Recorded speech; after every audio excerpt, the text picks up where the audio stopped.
Hey, what's up, guys? So, look at all of the plants.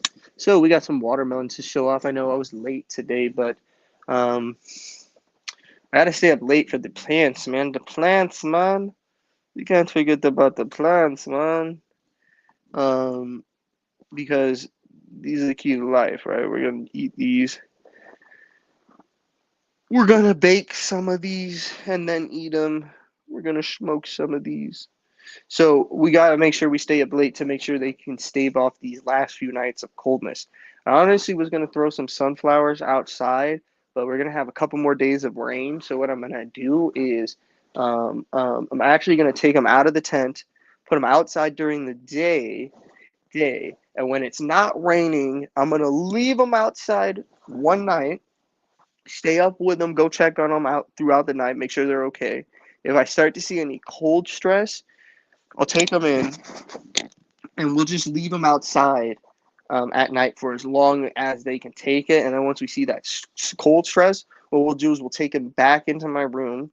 I don't have to go back into the tent because we need the space. We need to one start a lot of microgreens that we need to do. The microgreens have a lot of cabbages in it, which will be cool. Two different types of cabbages, two different types of mustard, and and a different type of kale. One type of kale. So the kale is pretty cool. Cabbages are always cool to grow, and that is a lot of lettuce. It's a lot of a lot of composting material. If nobody ends up eating that, I honestly think I could throw that to my dog. He is a dinosaur, or he'll eat anything. He'll eat meat. He'll eat vegetables. He'll eat plant material. He'll eat dirt if he could. This dude's a nut job. So you got to keep your eye on him for sure because he definitely tries to eat everything. He's a little hungry bastard. So we definitely have to keep our eye on him, but we definitely try to keep him well fed for sure with some really good stuff. That's why I grow a lot of these vegetables, particularly like a lot of the squashes, like the squashes being like either like yellow straight neck squashes, prolific straight neck squashes, zucchinis, cucumbers aren't squashes, but they're another one that he can eat. Technically, he can eat peppers if he has like an upset stomach, or if you notice if your dog looks a little constipated, hasn't pooped in a couple days, is you could honestly, and it's totally fine too. All it's gonna do is just make him poop, and it'll give him a lot of vitamin C and A and B. I think it's vitamin C, A, C, and B, A, B, and C, or A, C, and D are in peppers.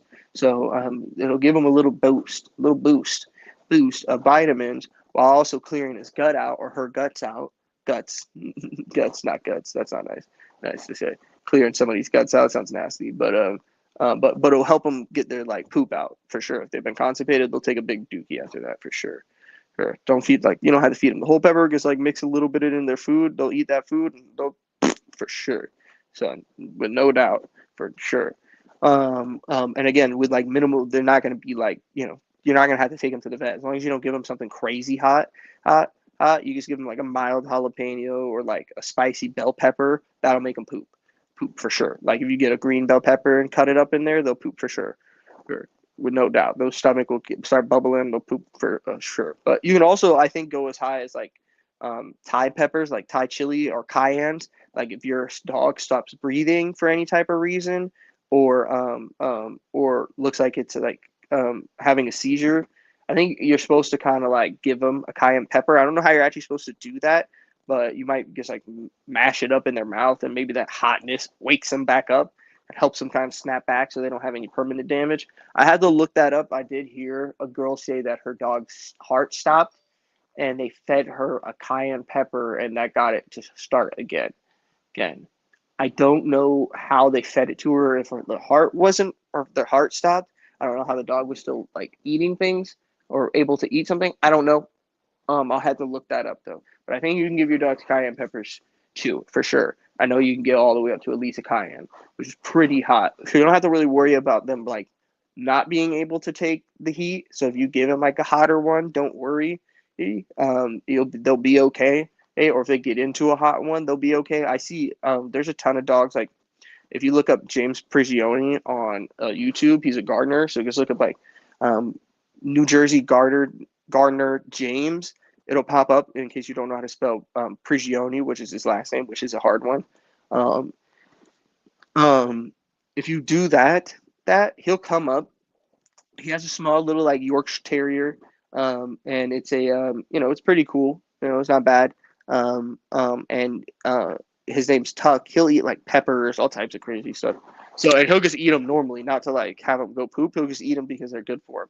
They're generally good for him. So once they kind of get used to the peppers, like if you want your dogs to kind of eat peppers or vegetables, which are very good for them, like if you just got a puppy, if you just had some like a litter, which is like now is a great time, like early spring or like late summer, or like not late summer, but like during like summertime to have like a litter of puppies. This is a great time too, because if you're gardening outside, what you can end up doing is investing in like a dehydrator, which you could end up you could dehydrate, you could slice the zucchini, cucumbers, squashes, like winter squashes like yams and things like that. Like sweet potato yams are good for dogs. Potatoes are great for dogs, obviously, too. So if you grow potatoes, you could chop those up, kind of microwave them, get them a little bit soft, and then the dogs can eat that. That's a great little starch for that'll fill them up real nice and quick, or just mash it up and then kind of like mix that into the kibble. They'll eat the potatoes, and you can grow carrots. Those are good. Cucumbers, like I said, are great for them. I use like zucchinis that get really big and cucumbers that get really big, as I kind of like I call them veggie bones, and that gets the dogs to eat them a lot, which is pretty cool. And now I don't have to like put peanut butter on them at all. If you call it a bone, like just literally just call it a veggie bone. You want a veggie bone? They'll know the word bone and they'll immediately think like, and you probably already give them bones, or like if you call your treats like bones or something like that, they'll know what the word is and they'll freak out, right? And they'll immediately want it, right? Right. And so you can give it to them, and if they don't like it at first, then you can try to, like put a little peanut butter on it. They'll lick the peanut butter off probably and not end up eating it. It unfortunately, which will just make them not like it anymore. So definitely, not every dog will. Thankfully, my dogs do, and they'll be healthier off because of that. So try to find something that they do like. If they don't like zucchini, try cucumbers. If they don't like cucumbers, you can try peppers. See if they'll eat the peppers. If they eat the peppers, that's just as good. Most dogs will eat carrots, though. I've never really seen a dog not like carrots, especially fresh ones.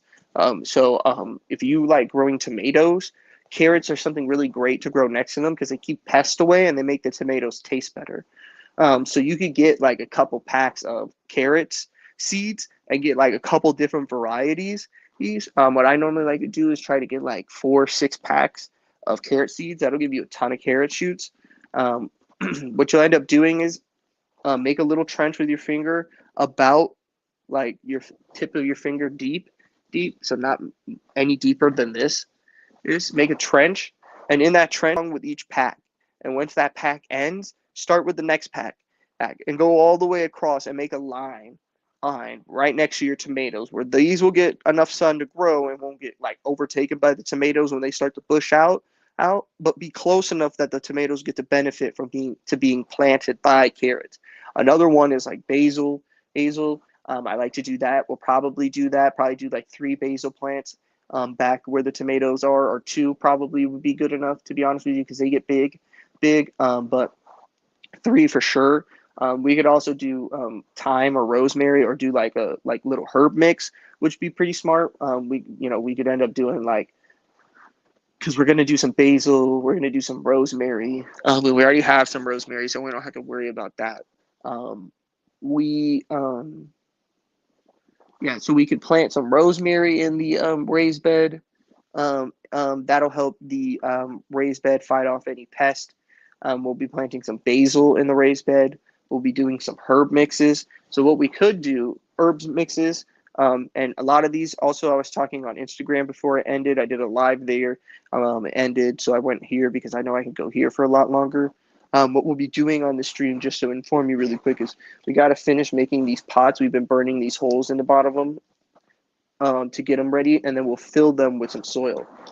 So we got a couple more we got to do, and then we'll fill them all up with some soil. We also got to fill up these guys as well too. We fill up these little pots, these little cocoa pots with soil, so that we have enough soil, because we're going to be doing some tomatoes, a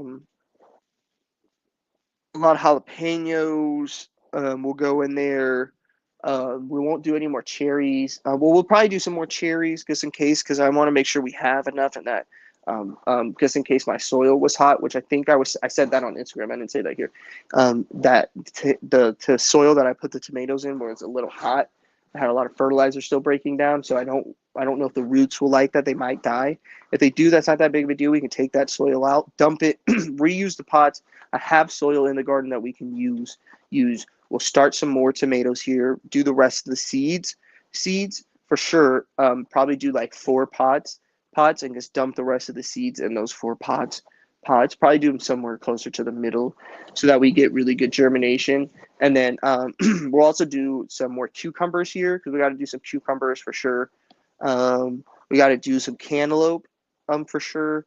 We got to do some zucchinis for sure.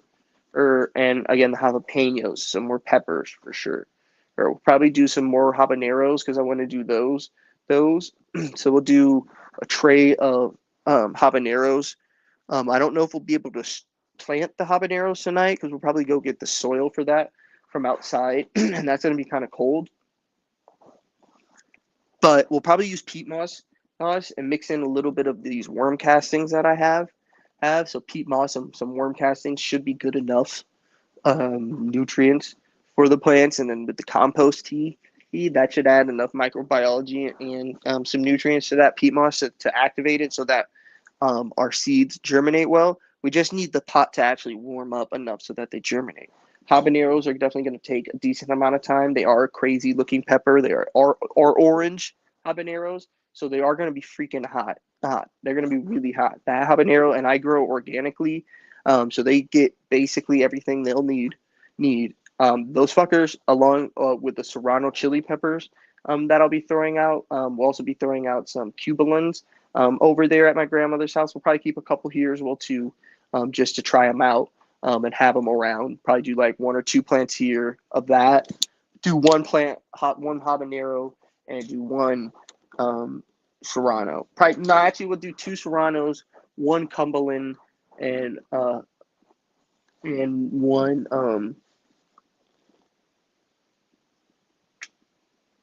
and 2 serranos. So 2 serranos, 1 cumberland, and 1 habanero.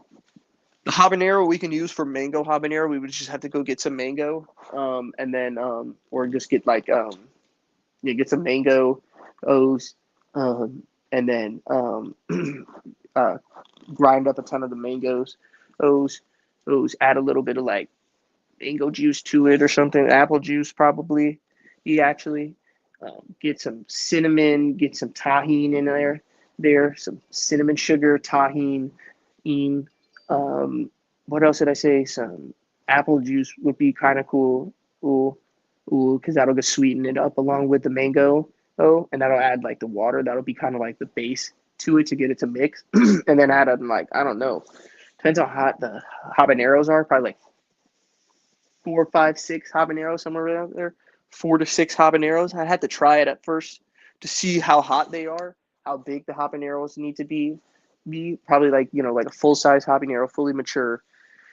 Probably, yeah, like anywhere 4 to 5 of them for like a chicken mango habanero sauce that you could use. One to like you just like marinate the chicken in it, and then take that out, throw a little seasoning on it for some crust, let that smoke. That's like, it's gonna be juicy as fuck. It's gonna be spicy, sweet. The cinnamon sugar, the apple juice, the mango are going to make it very sweet, very tender. The mango is going to tenderize it. The apple juice is also going to help tenderize it. The cinnamon also helps tenderize it. The sugar's going to, I don't know if sugar helps tenderize it. Probably does, but it definitely adds good flavor to it for sure. The tahine is what's going to add the spiciness to it. It's also going to add a little more taste to it, so it's not too sweet. And then the habaneros are really what's going to add in the punch. So that's what's going to add in that flavor, is that extreme heat mix in with that super sweetness is should come out some like really fire marinate, and then like you can also use that to baste with as you cook the chicken. You can do that with like whole chickens. You can do that with wings. Like if you want to do mango habanero wings, that sounds fire as hell. So we're gonna do that. So that's why I kind of was. My mom got those, and I was happy because I was like, "That's cool. We can do some mango habanero sauce. That sounds fire." The serrano chili peppers. Since we did two of those, the reason why we did two of those was because my parents will eat those. I actually found some serranos that weren't hot and that weren't too spicy, thankfully, which is nice. My serrano should be crazy hot. They are red serranos. They do turn red, so they'll pack a fucking punch for sure. And this is not the same case as when the bell peppers turn red. They do not get sweeter. Green probably being the sweeter part. Once they turn red, those fuckers are hot. Red serranos are hot as hell. The only thing that is going to beat that out in the garden this year is definitely the orange habanero. That is definitely higher up on the index. I'm not going to be doing any scorpions this year, unfortunately, but maybe next year, or maybe we will. We'll see. If I buy a plant, I do want to go buy some herbs, but we're gonna buy those at the grocery store. Those are normally like $3 at the grocery store. So we can get a bunch of basil. We can get a bunch of rosemary plants there and plant those. And then we'll get some herb mixes, which has like sage, thyme, and rosemary. Sometimes also basil's in it too. Which those are like perfect because then you'll have like all of them. And that's like perfect. What we'll probably do is we'll probably get like 4 of those. We'll put 2 of those in the raised bed. You're okay. We'll put 2 of those in the raised bed. We're gonna get 5 basil and 6 rosemaries. 3 of the rosemaries will go in the raised bed. I said 6 rosemaries, I think. We'll do 5 rosemaries, so we don't need that many. 3 of them will go in the raised bed.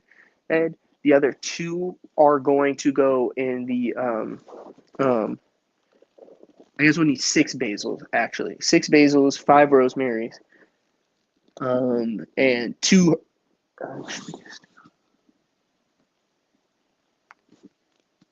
5. We'll do 5 basil, 5 rosemary, 4 herb mixes, and that should be it. The 4 herb mixes, we'll do 2 in the raised bed, probably in like the back corner somewhere there along like in front of the rosemary a bit, and then do the 4 basils in there as well too. We'll have 1 basil and we'll have 2 rosemary and we'll have 2 herb mixes left over. What that'll do is we'll take the 2 herb mixes that have sage, thyme, rosemary, and basil in it. We'll plant those probably like here at the edge of the tomato plants, and then we will take the basil, straight up basil, the 1 basil plant, probably plant that straight up in the middle.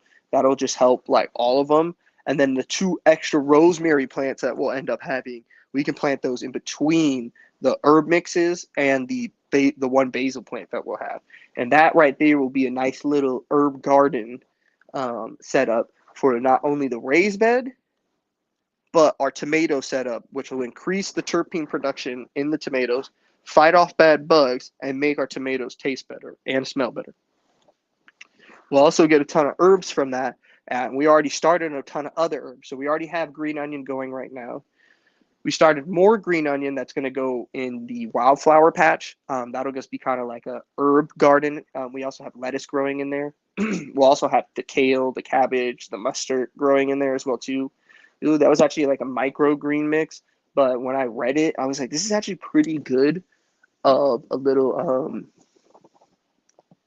like a pretty good damn a microgreen mix. I don't really want to get rid of this. Like this is pretty good. Like I could honestly split this between 2 pots, and that'll actually make it to where like I almost would have like enough to like I would have like a shit ton of kale, a shit ton of cabbages would pop up. And we wouldn't have to like thin them. It would be like perfectly spaced so that we would get like a ton of cabbage, a ton of kale, a ton of mustard, which can help with like fight off pests. It attracts beneficial insects, so having mustard in the garden is good. Also, once we mulch that in, that'll help fight off like bad bugs in the soil, and the roots also help fight off bad bugs in the soil. So that'll be cool. And I've never seen mustard grow. I've never had kale before, and I have had cabbages before, and my cabbages get pretty big a lot of the time. So we'll end up probably giving that little section the we'll have like two gardens which have sunflowers growing in them. One has sage and thyme and lettuce in it. I think it also has collard greens, but I'm not positive. Um, I think so. The other one has um, collard greens in it, and the other one has green onion, garlic chives, lettuce, and something else. And so there's two different types of sunflowers. There's um,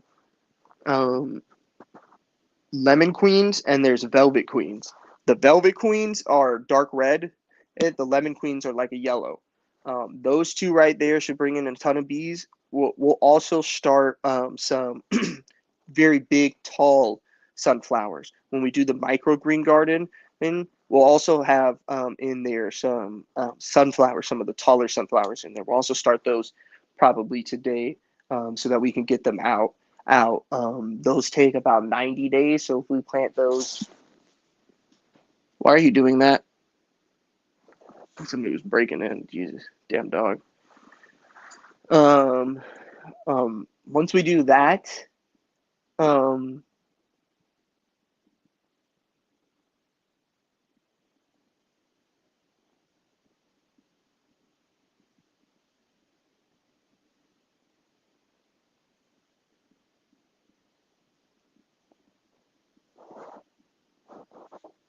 um, we'll also start the sunflowers with the microgreens, because I was like, microgreens are something that you can kind of like really quickly, they'll pop up and then you chop them down and then you can use them in like salads and things like that. But I was like, that's kind of a waste. Like, that's a really good one. Kale is really expensive to go buy kale. So they gave me just basically a bunch of kale seeds, a bunch of cabbage seeds, and a bunch of mustard. So like, I don't really care about the mustard per much to say, but there's two different types, so that'll be kind of cool. That'll help with like, pick. We also do we have pickling cucumbers. So we have three different type of pickling cucumbers. We'll be starting some more today. We'll be starting. We already have enough national pickling. They're doing well. We need to start some lemon cucumbers. You can pickle those, but we won't be doing that. We need to start white stripe pickling cucumbers. Those also are pickling. We also have Chicago pickling cucumbers, and we need to start more of those. We already have a couple, but we don't have that many. So we need to start probably, I would say,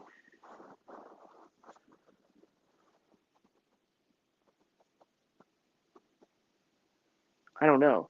I would say we need to do 2 pots of the Chicago pickling. I want to get more of those to compete with the national pickling. We'll have like kind of like a national pickling and a Chicago pickling off to see which one's the best. We could also get the Boston pickling cucumber if we go out when we go out to buy plants. We just have to wait and see, and we would end up having Boston pickling, Chicago pickling, and national pickling cucumbers. So you know, that's not bad. That's kind of cool, right? Um, and then we can try all of them. We can pickle all of them and just end up seeing which ones we like the most. That's really why we're growing so many varieties this year. Next year, we'll probably limit it to the ones we just like the most, and then just grow those, and grow a lot of them, right? So we get a ton. Same with the watermelons. We're doing a lot of varieties this year. We're going to be doing some all sweets. We're doing some sugar babies. We got to start more sugar babies too today. We got to do that. So when we do the cantaloupes, we'll probably do some sugar babies in there as well too, just so that we have enough. I gotta go find my seeds and make sure that I have all of them. I hope I do. I don't hope I didn't lose any. So oh but another thing that we also could start too is some corn if we felt like it. It probably won't. yet, but we will soon start corn. When we go outside and start planting stuff, we might just, mix in some soil, mix in a little bit of fertilizer, which will probably just be an all-purpose fertilizer is great for corn. First of all, so just do that first, and something that has, or you can make your own if you really wanted to. If you're balling, you can just get like 3 bags of EB Stone. Get 1 bag of the alfalfa meal. That's 3% nitrogen, 1% phosphorus, 3% potassium. That there alone, honestly, would cover all your NPKs. So if you're not balling, you could just get that and a bag of bone meal. The bone meal is going to up your phosphorus. That's going to help with rooting, and it's going to help with like budding, so that you get bigger corn like knobs. So you get like giant knobs. Phosphorus is going to help with that, but also it'll also give you a little bit more nitrogen. That bone meal probably give you, like, depending on which one you get. If you get like a high nitrogen bone meal, you could get like bone meal at like 6%. The phosphorus is at 6%, and then your nitrogen is at like 12 or 10% somewhere. Which at that point, that's pretty good, right? That's a lot of nitrogen. That's a good amount of phosphorus now. And most all-purpose fertilizers have more phosphorus than they do nitrogen. So if you went and got burpees bone meal, which is a high nitrogen bone meal, so it'll be a little bit more expensive, but not too expensive. That's more like $10, where compared to most bone meals like $6. So just so you know. But if you got the high nitrogen one, the burpees has 6% nitrogen, 6% phosphorus, and I think like 10 to 12% calcium. And then you went and got a bag of Kellogg's vegetable garden mix, which has 4% nitrogen, 6% phosphorus, and 3% potassium. And then has another 10% calcium, or 3% potassium, 10% calcium, and then it has colony forming units, beneficial bacteria, beneficial fungi, and mycorrhizae spores in them. That's a pretty good mix. The bone meal and the all-purpose fertilizer, that's honestly all you would need. Or a bone meal alfalfa meal mix, that's all you would need. I'd go with the all-purpose fertilizer because it's going to be about the same as an alfalfa mix. If you want to go all three, you can. There's no point though of getting the alfalfa meal. For a couple bucks more, you can get blood meal, which is going to up the nitrogen, which will help your plants get bigger, grow faster, and then you'll be able to kind of get your corn quicker, and then maybe put out a second crop. Or if not that, you'll get more corn from that because your corn will get bigger, and you'll get a couple more cobs. You might get like 3 cobs, 4 cobs, instead of getting only like 2 or 1 cobs, depending on how big it is. So personally, my mix would be a bag of Kellogg's vegetable, herbs, and I don't remember the third one, but it's the vegetable herb mix. Oh, it's tomatoes, vegetables, and herbs. That's what it is. That one has, again, 4% nitrogen, 6% phosphorus, 3% potassium, 10% calcium, and then all the beneficial microbes that I listed. Then you add a bag of bone meal, the high nitrogen bone meal from Burpees. That's 6% more nitrogen, so it's now like you're at 10% nitrogen. You're at 12% phosphorus. It doesn't give you any potassium, but that's okay. Okay, and then it'll give you more calcium. Let's say it only gives you 10%. Now you're at like 20% calcium. At that point, if you got that, the high nitrogen one, you don't really need the blood meal because that's a lot of nitrogen at that point. 10% nitrogen should be good for the year. You're at that point, then I would either go get like a simple like all-purpose fertilizer from Dr. Earth, or Down to Earth is pretty good too. You could do that if you had the money. But if you were just like going to Home Depot, you could go get a bag of the all-purpose fertilizer from Dr. Earth. It's like a 222. Ooh, it's not too expensive, but it's kind of a little expensive. You could give it that. You could give it some alfalfa meal if you can find that. It's going to be hard at a Home Depot. But I would end up doing is just giving it a fruit tree fertilizer in that spot. The fruit tree or another bag of the Kellogg's fertilizer is fine. Or another bag of the bone meal is fine. Or if you want to give it the 222. That'll give you 2% nitrogen, 2% phosphorus, 2% potassium. That'll up your potassium now from 3% to 5%, which should be good enough for corn. Corn's not going to need a ton of potassium. I don't even think it uses it that much, but when it flowers and starts producing cobs, that's probably at that time, that's probably when it would use its most amount of potassium, I'd have to assume. But yeah, I would focus more on nitrogen, phosphorus, and calcium when it comes to corn. The phosphorus is definitely going to help you get bigger cobs. It's going to help you get a better root system. The calcium is going to help them stand up straight so they don't flop over, and the nitrogen is going to help them grow straight up and down. So there's a few different mixes. You could add blood meal. That's going to add like 12% nitrogen. Then you could do like an all-purpose fertilizer, and then you could do like the 2-2-2, right? There's no need for bone meal if you add the blood meal. Or per se, you could add the blood meal, or you could do the blood meal. You don't need the high nitrogen bone meal anymore because you're going to be adding so much nitrogen to your soil. You can do the regular bone meal, which will be normally around 3% nitrogen. And that now your phosphorus goes up, which is better. If you use the bone meal, now you're going to want to add more phosphorus, and that's what or the blood meal, you're going to want to add more phosphorus, and that's what I would do personally. And this is the mix I would go with if I was growing corn. It would be a bag of blood meal into the area of growth. It would be a bag of low nitrogen bone meal, which is going to be a 3% bone, 3% nitrogen, normally somewhere around 12 to 15% phosphorus, depending on which bag you get and where you get it. Let's say ours is 12% and instead of the normal 15. Sometimes they can go all the way up to 25% if you get like organically done one, and I actually have that here. This is a bone meal flour, and so since it's floured and not granulized or anything like that, it just kind of helps it not. So here, I'll just read this one, and I think this is a cool one anyway. So this has 0% potassium in it, but it has 3% nitrogen and 25% phosphorus. So I use this in flour. I use this in early veg edge, but I do not use more than one bag per area because of how high the phosphorus is. That's a lot of phosphorus. You don't want to like put too much phosphorus in your soil. You'll have too much, and that's not good either. But one bag is definitely good. So if you were to go, like if you went crazy and you went online, which is normally cheaper, you could go to growgreenmaine.com, and if you were growing what was it called? What were we growing again?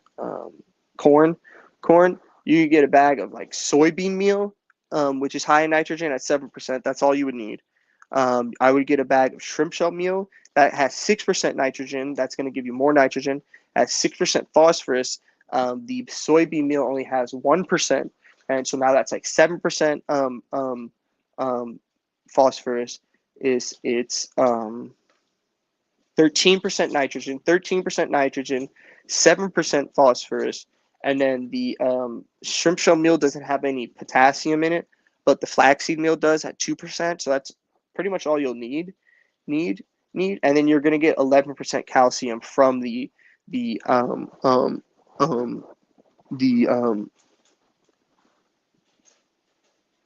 shrimp shell meal. You're gonna get 11% calcium from the shrimp shell meal. Now it might sound more expensive because you're getting 4 bags instead of 3, right? I said the cheap, like the Home Depot option would be getting a bag of blood meal, a bag of low nitrogen bone meal, and an all-purpose bag of fertilizer for the corn. That blood meal is going to help with the nitrogen growth, the green growth. The bone meal is going to give you more nitrogen, and it's also going to help you with phosphorus so that your roots get nice and big and that you have great blooms. So you can keep all this around, or you can dump the entire mix in the soil, and that'll be all the fertilizer you'll definitely need for the year. Then when you come back around, then you can maybe just add a bag of blood meal and the bag of all-purpose fertilizer so you get your calcium back into the soil, and skip the bone meal. You'll get like 2 harvests of corn before the end of the year, maybe 3. On the third one, you might want to add more bone meal because that'll just replenish the soil, and also add a little more soil again too. That's that never hurts to add a little soil, add a little more organic material, and your plants are definitely going to grow really well. well. And then again, if you're trying to go for a third crop of corn, you're definitely going to need um, some you're going to need a lot of organic material, meaning a lot of organic fertilizer, so that you get enough growth in before it gets too cold, so that your plants can kind of get situated. It might get some cold, but it won't kill them. They'll still grow, and you'll get your third crop in by doing that. But if you just do like the recreational grow, this is just a home grow. I don't need that much corn. I'm not trying to sell it. So I just need like two crops. That's what I would do. This year, what I'd like to do is do I want to do some corn that grows popcorn seeds, because I like popcorn and I eat a shit ton of it, and that would be fucking smart to do so. So I'm gonna grow a fuck ton of that. I think I'm gonna grow a fuck ton of that here, and I'm gonna grow a fuck ton of that at my grandmother's place, either up on the hill, which does not have a lot of fertilizer, or in her raised bed where the raspberries are now. What I would do is I would actually, oops, sorry, buddy. Go ahead. I can dig up those raspberries. There are two there. There's a red one and there's a golden one, and I can bring those over here, put them in a nice spot that doesn't get a ton of sun, kind of put them in more of like a shadier spot, so that they don't get a ton of sun at first. First, they'll transplant perfectly, and then we would have 4 raspberry plants here up in the front yard, kind of in this corner, this like perfect like the street corner. They can fill in that spot, and then we can just push them back. When they get too close to when they start to get too close, push them back, clean them up a little bit, re-fertilize, right? Then throw out some blood meal, throw out some bone meal, throw out like a fruit tree fertilizer or like a berry fertilizer. I like to do 1 whole bag of bone meal, 1 whole bag of blood, and then I do like acid mix. If you're really balling, you can do a bag of Lagmanite too. You can either do that in the winter and let that compost over the winter, and then that'll be there in the spring. You won't need to add any more fertilizer, or you can just add 1 more bag of like a fruit tree or again a berry, since it's a fruit tree normally, meaning it's like a fruiting plant, so berries and any like dragon fruit or trees like apple trees. So apple trees, dragon fruit, strawberries, and raspberries will all be great under like a fruit tree fertilizer. They'll do great for that, and it'll also promote. If you get the Kellogg's one, that promotes winter hardiness, which is great, right? That winter hardiness is going to help make sure that your plants don't die in the winter, right? They'll make sure the root system actually is hardy enough to survive by giving them a lot of beneficial microbes and different things that they'll need to survive in the winter. So that's a good one to add in the winter time, or before you like, or just to add in general. So what I like to do is I do normally 2 bags of the Kellogg's fruit tree fertilizer, and so since we're doing 2 plants, we'll do 1 bag per plant, and then we'll do probably 2 bags of bone meal, 1 bag of blood meal, and then like a bag of the tomato vegetable herb garden Kellogg's mix, because that'll add more calcium, that'll add a lot of nitrogen, phosphorus, potassium, and give us more of those beneficial microbes in our soil. And it's still pretty cheap. Or you can just go with another bag, since you did the 2 bags of bone meal. You did 1 bag of blood. You could honestly just go with another bag of fruit tree fertilizer. Do like 3 fruit tree fertilizers and three more bags, 1 bag of bone meal and 2 bags of blood meal, or 2 bags of bone meal, 2 bags of and 1 bag of blood meal. You don't want to go too crazy with the blood meal. The blood meal is going to attract a lot of worms, which is great. That's not a bad thing. You do want that. That blood meal is going to make the worms go crazy. They love blood because that's just like organic material that they normally go into, right? Like, dying material. You always find like worms and things like that in it. And then they like bone meal because it's high in calcium, which is cool.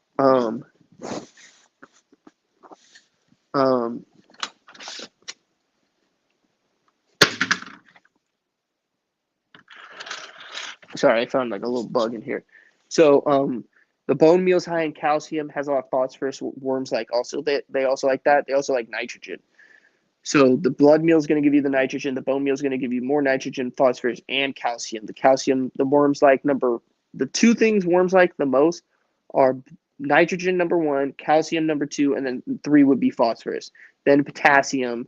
They like potassium. Don't forget that. They honestly they would actually probably like potassium more than the phosphorus, but they like a well balanced mix. So adding in that fruit tree fertilizer, which has I think it's 454 or 456, something like that. I think it's a 454 or 453 because it has a little less phosphorus in it, but it has the same amount of nitrogen, but it has a little bit more potassium than the tomato mix.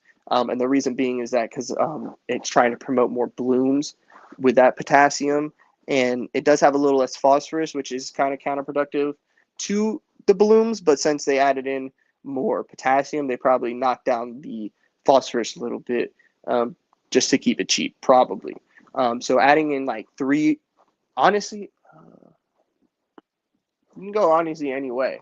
Like I said, you could do 3 bags of the fruit tree fertilizer. You could do 2 of them and add maybe an extra bag of blood meal if you wanted to, like 2 bags of blood meal, 2 bags of bone meal, 2 bags of the fruit tree fertilizer.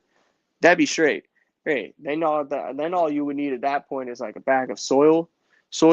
You can get manure, which is super cheap if you're not trying to go crazy on the soil. Like what I would say is go crazy on the fertilizer, cheap on the soil, because you can always just go get manure, which is super cheap. What time is it? Make sure it's not too late. All right, it's not too late.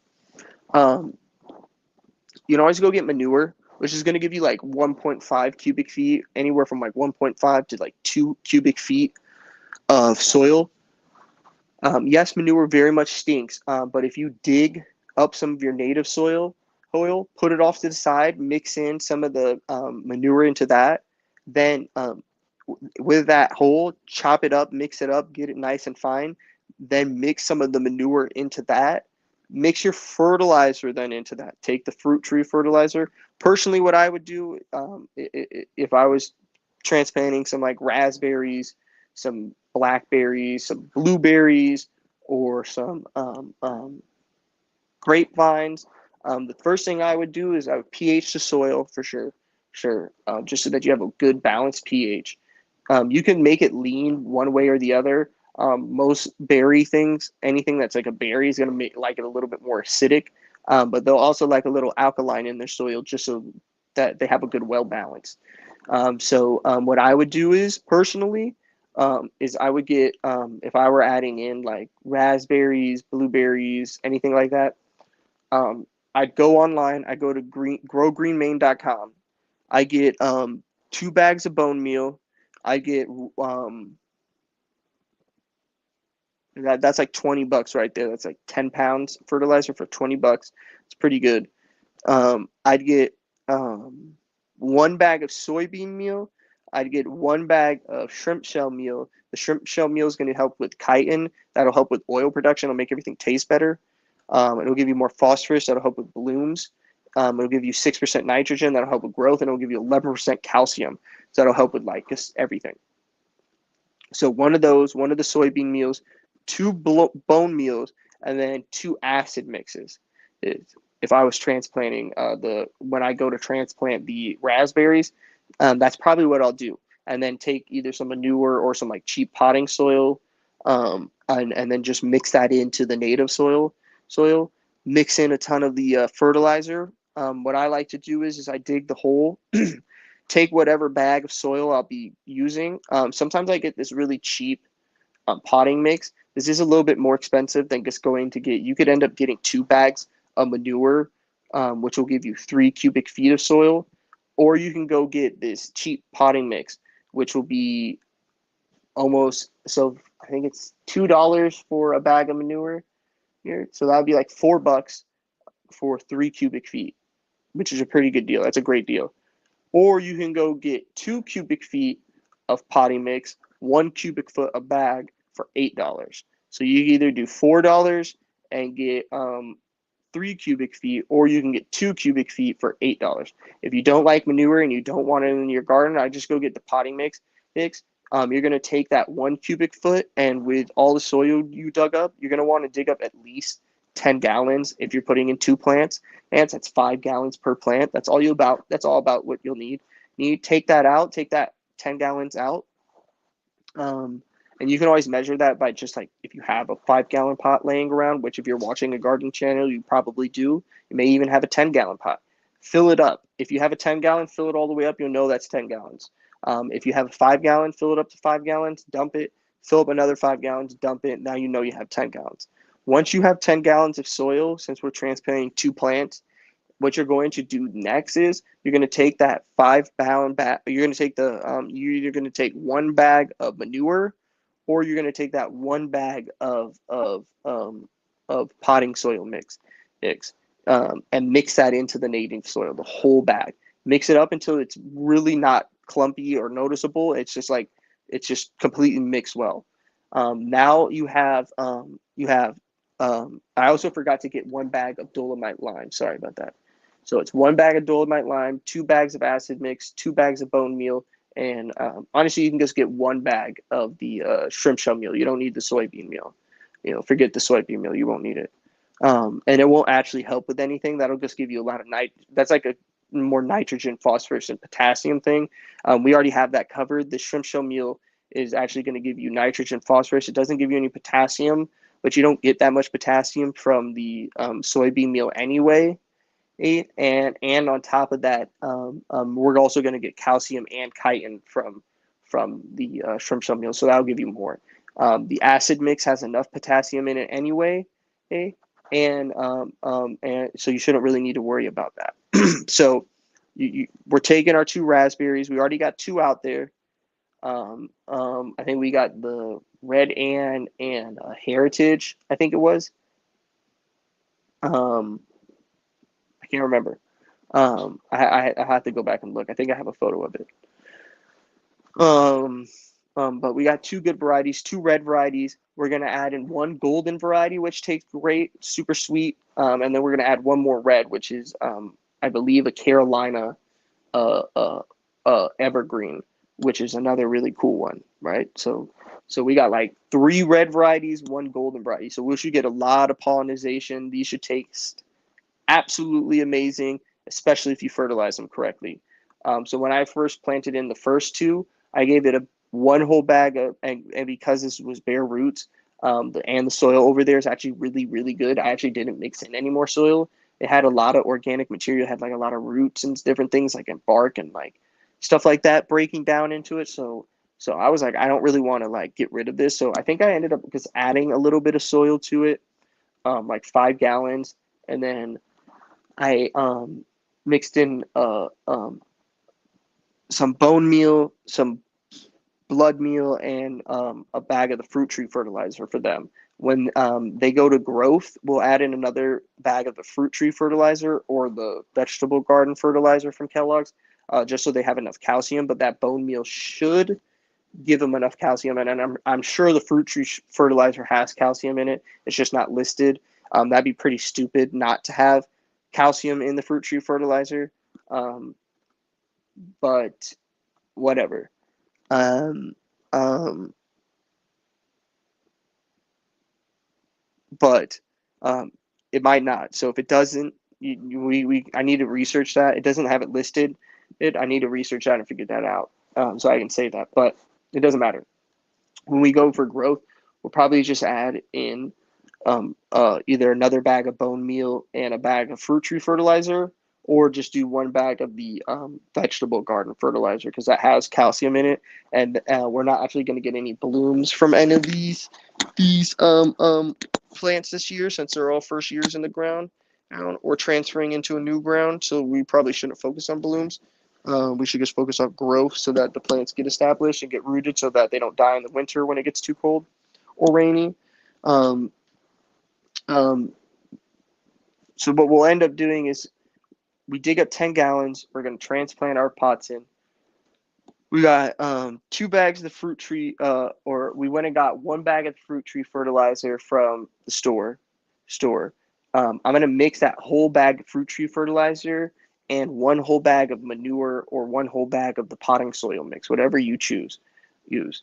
The reason why I got the fruit tree fertilizer is because it promotes cold hardiness, and it adds in a lot of beneficial microbes like mycorrhizae, such as ecto and endo.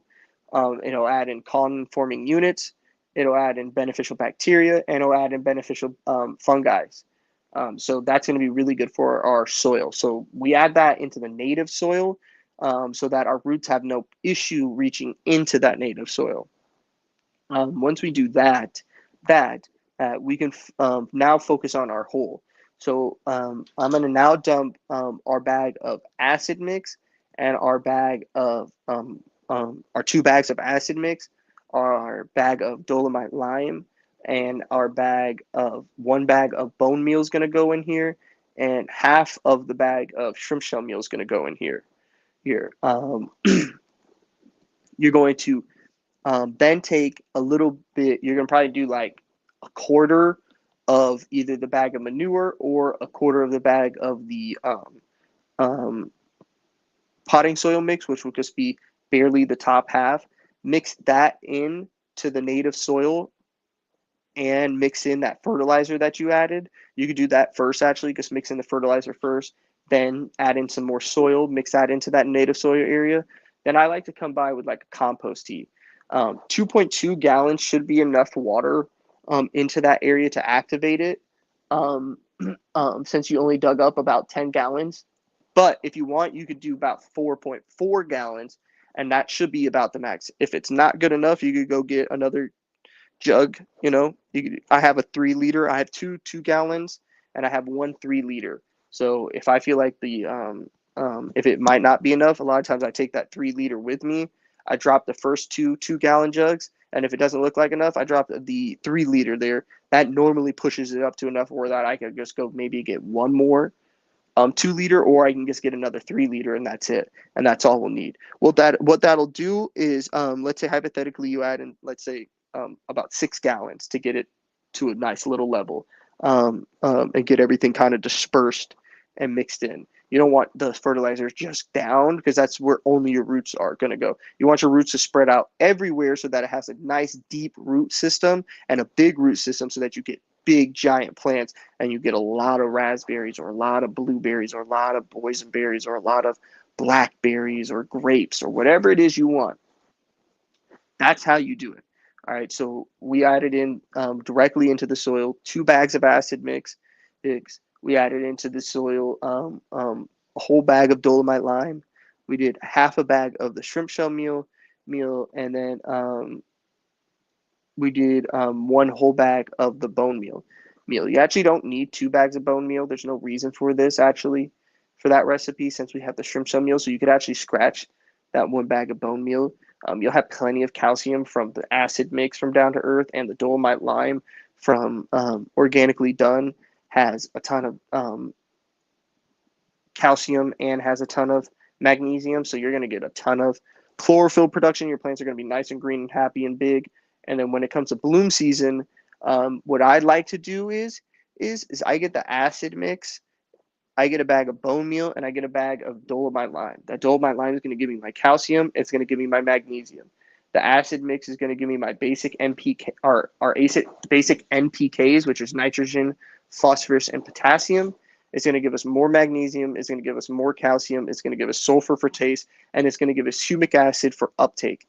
And that bone meal is going to give us nitrogen, phosphorus, and potassium, and calcium. But really, what we're using the bone meal for is the phosphorus. So so the first year, the bone meal is really just for phosphorus for roots, and it's for calcium and nitrogen for growth. The same with the shrimp shell meal.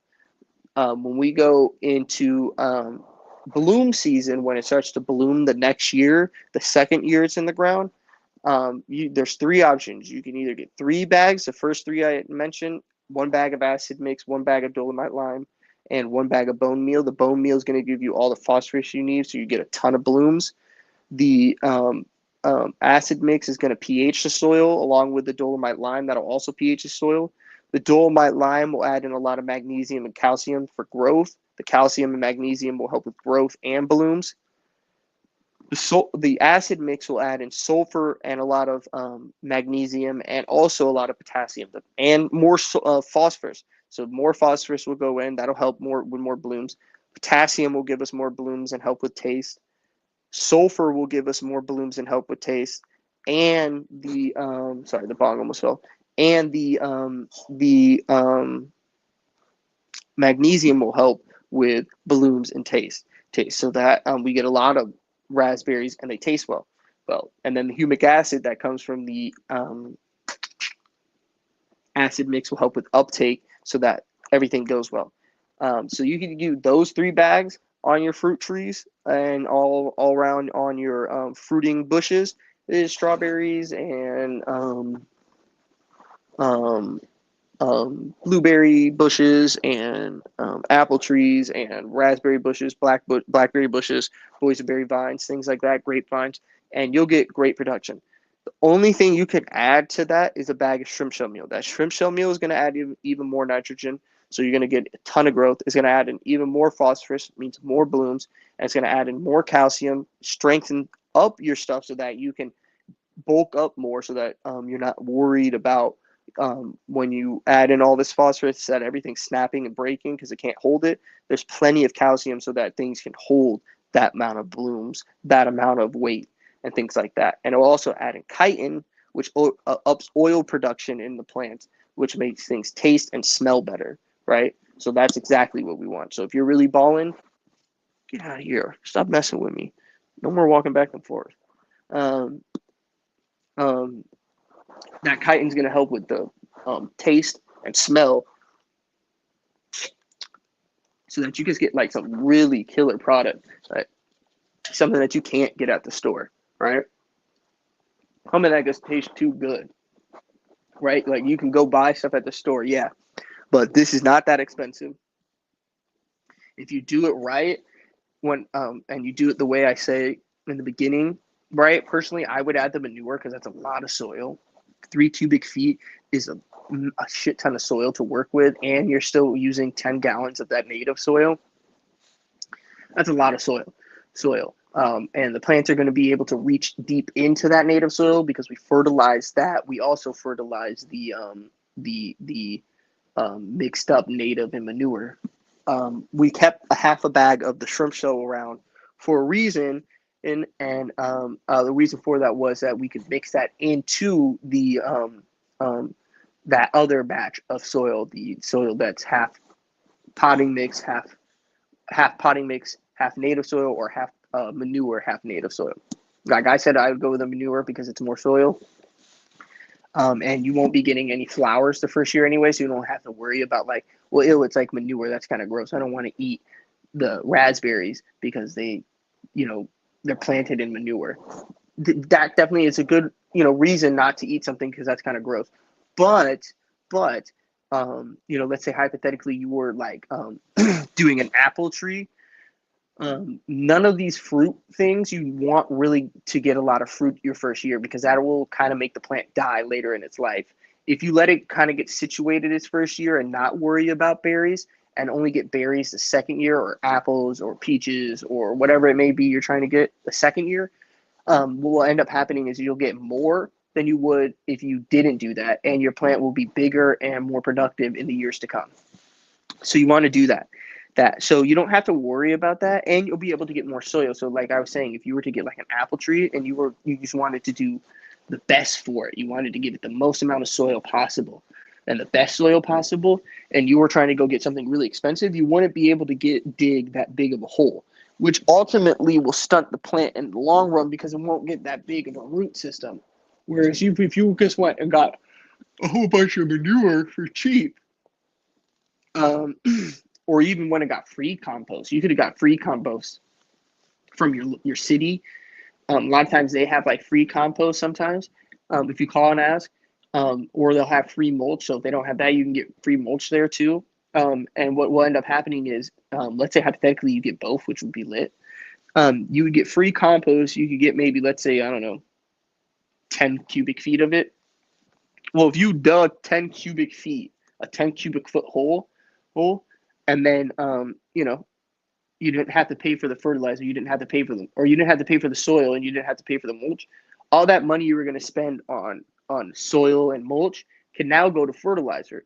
Now you can go get like a bunch, 4 or 5 bags of nuttiness. Like you could go get, um, you know, you could get like, for instance, like you could get like they have like this bag that's called Tree and Shrub from Down to Earth. It's for trees and shrubs, obviously. So if you were planting like an apple tree, that'd be a great one to put in there, right? Because it's made for it, right? Another one would be like a fruit tree fertilizer, and then like something like a something with nitrogen.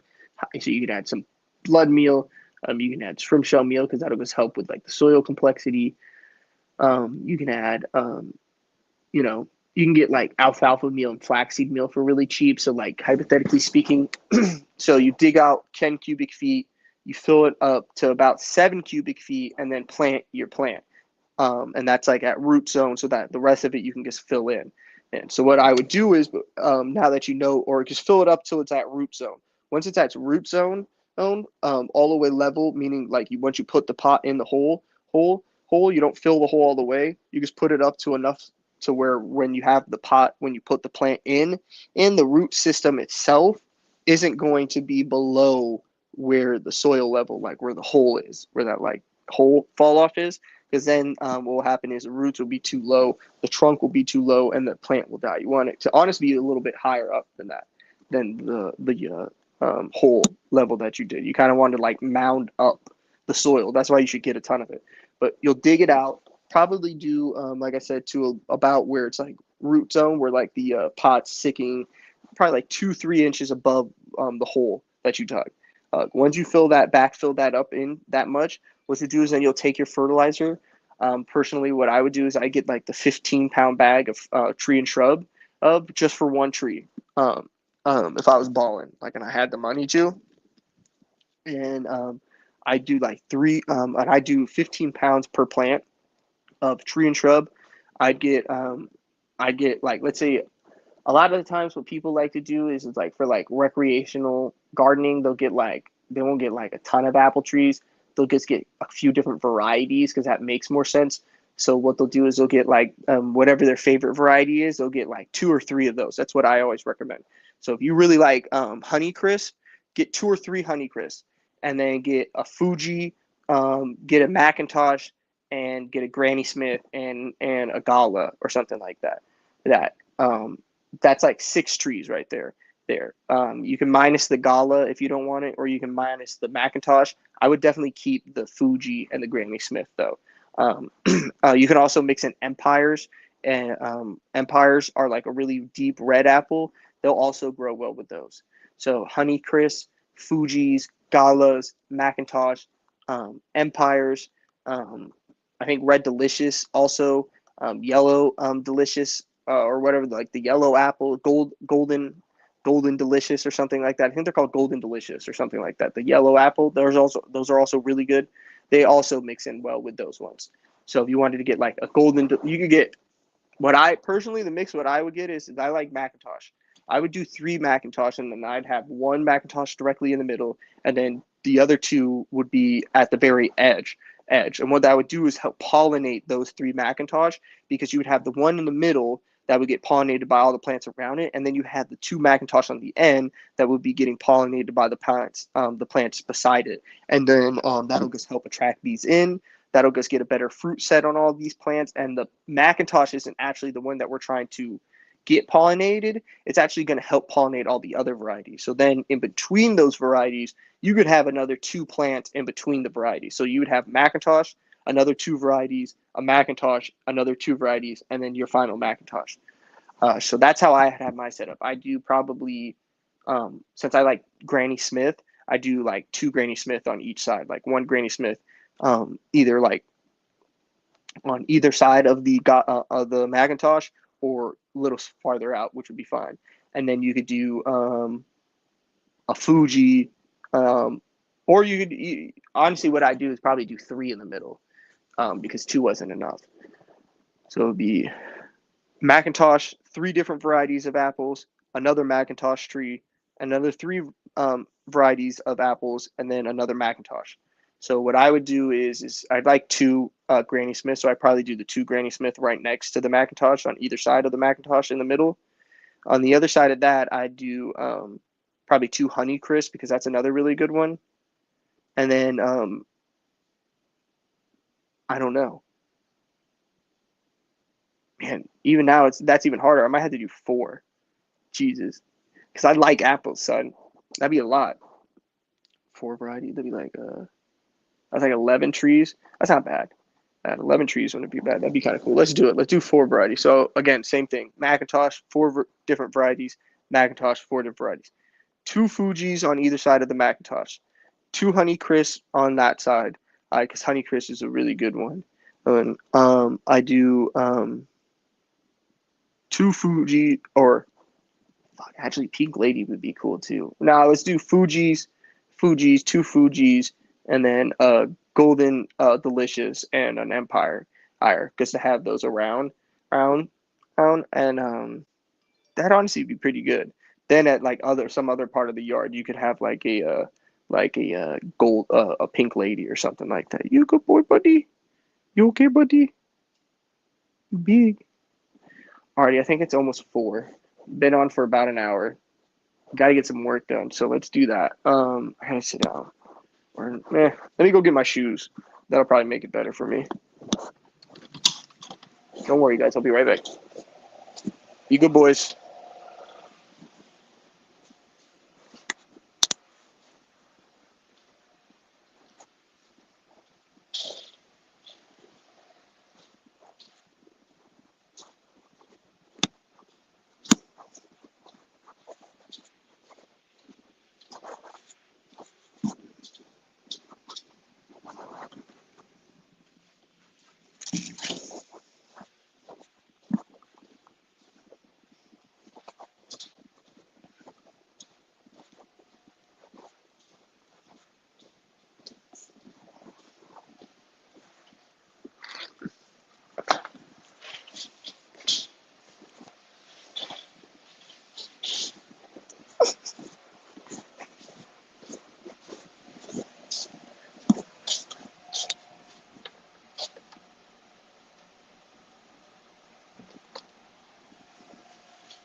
Alrighty. Sorry, I had to go get my shoes, and I had to close the door to my grow room so the heat wouldn't escape. All right, here we got 2 bananas. What we'll be doing is I'm going to actually probably compost these, I guess, into the raised bed, because that makes sense. Try to get some worms, get some more potassium, just get a better soil complexity. We did throw a lot of strawberries, green onion, mushrooms, and I think I threw some blueberries in there. I threw blueberries, strawberries, green onion, mushrooms, tomatoes. A ton of tomatoes went in there. And probably something else, probably some other stuff too. Who knows? The green onions just to help fight off grubs, keep those away. The mushrooms are going to help with the fungal, help with getting more fungal, getting a more fungal dominated soil. The tomatoes are going to help with acidity, because the tomatoes are a little more acidic. And they are very similar to a cannabis plant, not quite the same, but pretty similar, not, quite, but somewhat. They are a good companion. So composting a lot of tomatoes, I do that. I do pumpkins, I do mushrooms, and I do hemp plants, like weed plants, and any other scraps from the yard.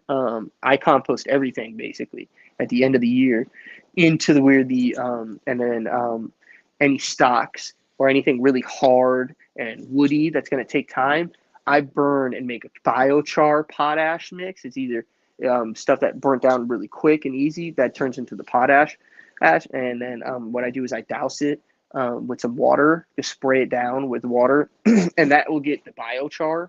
That'll get your biochar. So if you let it burn down all the way, that'll be potash.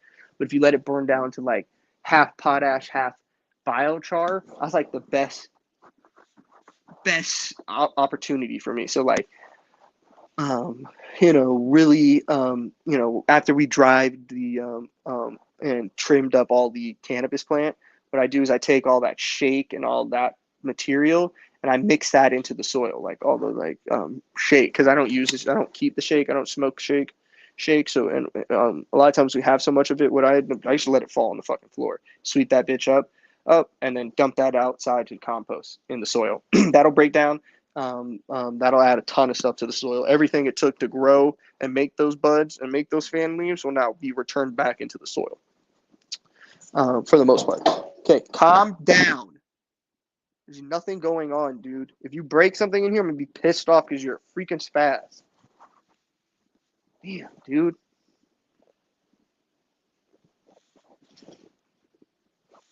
So, sorry about that. The dog, big boy, is annoying sometimes. But go away, fool. You're annoying me. I mean, a baby all the time. Just be a good boy. And you don't have to you don't have to worry about it. Go away. Go. Good boy. Go. But whatever. Damn dog's always interrupting me, and I can't remember what we're talking about. But stop. But yeah, whatever. I forgot what I was talking about, but we gotta get some work done for sure. So let's finish these pods. Let me take this ball and rib, and then go away, please. Yeah, I know you're a good boy. Go away, dude. Stop. Seriously, stop being a baby. You got to get these pots done. Got to get some soil. We're gonna compost these bananas because I'm sure the bed will like it. And then yeah, bet. When we go to plant, before we do plant, I was also saying earlier, what I want to do is, so the next fertilizer regimen will into the raised bed, and so the next order we get of fertilizer is going to be in part half. Some of it's going to be for the garden, like where the watermelon, zucchini, cantaloupe, cucumbers, peppers, tomatoes, pumpkins, things like that, squashes, like winter squashes, things like that, are all at. What they are going to do are, we need to, so the next order is going to have some fertilizer for that, is going to have some fertilizer for the raised bed, and is going to have fertilizer for our pots. Most importantly, the pots and the raised beds, and the garden too. Dude, they're all important, but most importantly, the pots and the raised bed, because that's the money maker, obviously. So, what we have going on is we'll have about 50 pounds of flaxseed meal going into the raised bed. We might give it 15 pounds of gypsum. We might, because it does make sense too, though we don't have to give it 15 pounds of gypsum.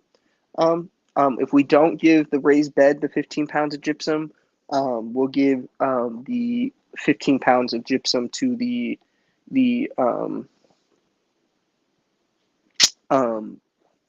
tomatoes, pumpkin, watermelon, zucchini area. The only problem with that is that I don't want to give it gypsum right now, since we're in the month of March and we won't be planting till late April, early May, and it's mid-March. Even though it's mid-March, we probably won't get the order till end of March. Throw it all down. Then we'll have basically all of April for that to break down. We'll do another order of fertilizer, probably, hopefully, around mid-March, mid-April, get it before the end of April, throw it down, let that break down, and then once that hopefully is fully broken down, we'll probably have to come out every day and turn it just to make sure it breaks down and cools down so that the roots aren't too hot and that they actually transplant into the soil correctly. But whatever.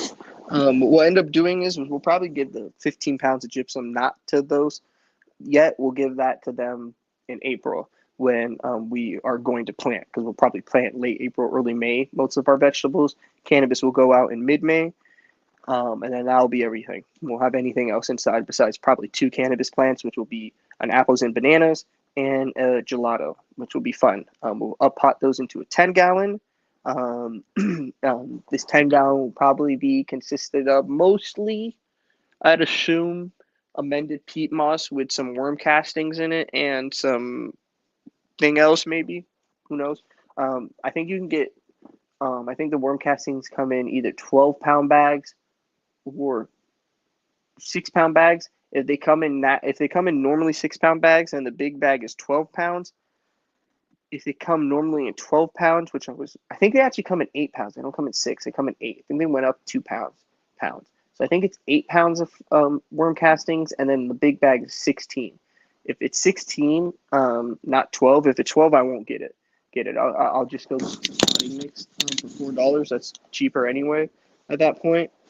And we might just end up doing that actually. We might just get some cheap potting soil mix that with some peat moss, amend it like crazy, with some dolomite lime, some acid mix, probably some bone meal, and I don't know, a bag of and a bag of shrimp shell meal, and then maybe like half a bag per pot of blood meal would be fine probably.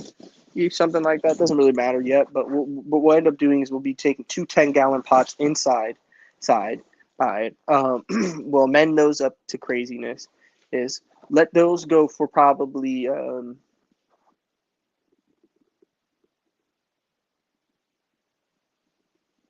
don't know. Let those go for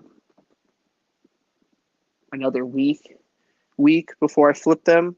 We'll probably not add a lot of shrimp shell meal. We'll probably just add a little bit of shrimp shell meal because they've already gotten that. They don't actually need any more. But we'll probably add a little shrimp shell meal. We'll add mostly bone meal. We'll add mostly acid mix, and we'll add mostly dolomite lime. And then if we have the money, maybe some dried molasses.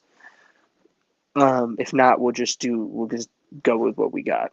It's not that big of a deal. The bone meal, acid mix, and dolomite lime is all we'll need in flour. We'll have an extra bag of acid mix that we can do. Probably drop that around week 3, week 2, something like that. Week 4 maybe. Week 4 is a little late. Probably do that week 2, week 3. Drop the whole bag of acid mix, half of it in one, the other half in the other. If we need to be at that point, then maybe we could do the dried molasses. That would probably make a little bit more sense. That'll help with the flowering production because I'll add a little bit of nitrogen, add a little bit of potassium. I don't think it has any phosphorus though, but it's not needed. It's just like 1% phosphorus. It's 1% potassium, 1% nitrogen. There's not much that either way. Really, it's just how to help with the sugar content in the soil. So the microbes are going to be really jumping off, and that'll help with the plants. Looks like Spain is conquering some territory. Hopefully, not actually making too deep of a move into my French colony, but no biggie. But yeah, so something along those lines. But yeah, in the indoor, we'll also probably have some flaxseed meal left over, hopefully, because we'll probably we will because we'll when we amend the pots for the outdoor, we'll amend the pots for the indoor too, maybe, or we can just hold off on that. That's not that big of a deal if we do that too. Just hold off and wait, and then in April up pot those. Because we're going to get this fertilizer now, and we'll get some of that fertilizer for the pots. We'll also get a pot, like a 10-gallon pot now, but we won't be up potting anything. So at that point, then we could probably go get the potting mix, throw that in the bottom of the soil, mix in the rest of the peat moss that we will have. Hopefully we have some left over. If not, we can get bag peat moss. Not that big of a deal. Get a bag of peat moss. Probably get a bag of blood meal because we're going to need some nitrogen. We're going to add some nitrogen to that peat moss for sure and get it charged and get it going. So add a bag of blood meal to the 10-gallon pots, and probably I don't know. I know Dr. Earth has a cheap, well, I don't know if it's cheap actually. I know he has one, but I didn't see it the last time I was there, but it's starting to get closer to gardening season, so we might actually see it. The next time he has his fertilizer that does have back guano. I don't normally like to use back guano, but we could use it. It does not have any manure, so, which is I don't use any manure on my cannabis. I don't like it because it smells like poop, and I don't want the weed to smell like poop. So we're not going to do that. But they have a Dr. Earth bag. They have two. There's the one that's a 222, but it's kind of expensive now, so I'm not going to get that one. And then they have a one that's like a 643 or 463 or something like that. That's like an all-purpose one. It has back guano in it. And it's pretty cheap. You can get it at like the grocery outlet right over here that I'm by. And so that's pretty cool. And so if they have that, I'll get a bag of that, mix that in with the acid mix bone meal dolomite lime, and then yeah, honestly, that should be good enough. Like I said, a lot of this stuff's going to go out in mid-April. Hopefully, some of the more established stuff can go out in mid-April, and that'll give me a little bit more room in that tent, and I can move some stuff over, and then maybe try to up pot the apples and bananas and gelato, or even well, I don't have a big enough tent to do that yet. I mean, I could technically, because this tent's top is already fucked up, I could technically just cut a hole in this tent. And then I have another tent that I could assemble. I have another tent outside that I could clean. These are old tents that are kind of shitty now at this point, so whatever, who cares? I could cut the top off of this, cut the bottom off of that one, use a drip tray from that one and this one, and then I have two drip trays. This will fit two 10-gallon pots in here. The plants will be kind of crammed together, but we could get the apples and bananas and the gelato in the 10-gallon pots earlier. They would be able to veg out in a tent that size. This would be a tent that size. So this is about half my size, a little bit under my hip, because my hip's about here, like right about here. Here is probably about 2 inches below that. So it's about two. This should be about 2 inches smaller than I am. About 2 inches smaller than I am. So it will be about the same size as the tent indoors, or the same about the same size as the tent that it's already in. But they'll be able to get in their 10-gallon pots, have enough room to still grow towards the light without getting any light burn, and be able to bush out a bit. We can keep them in there until all the plants go out mid-May.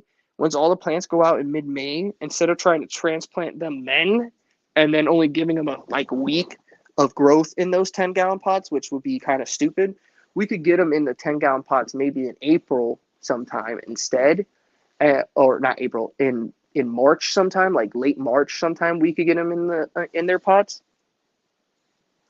and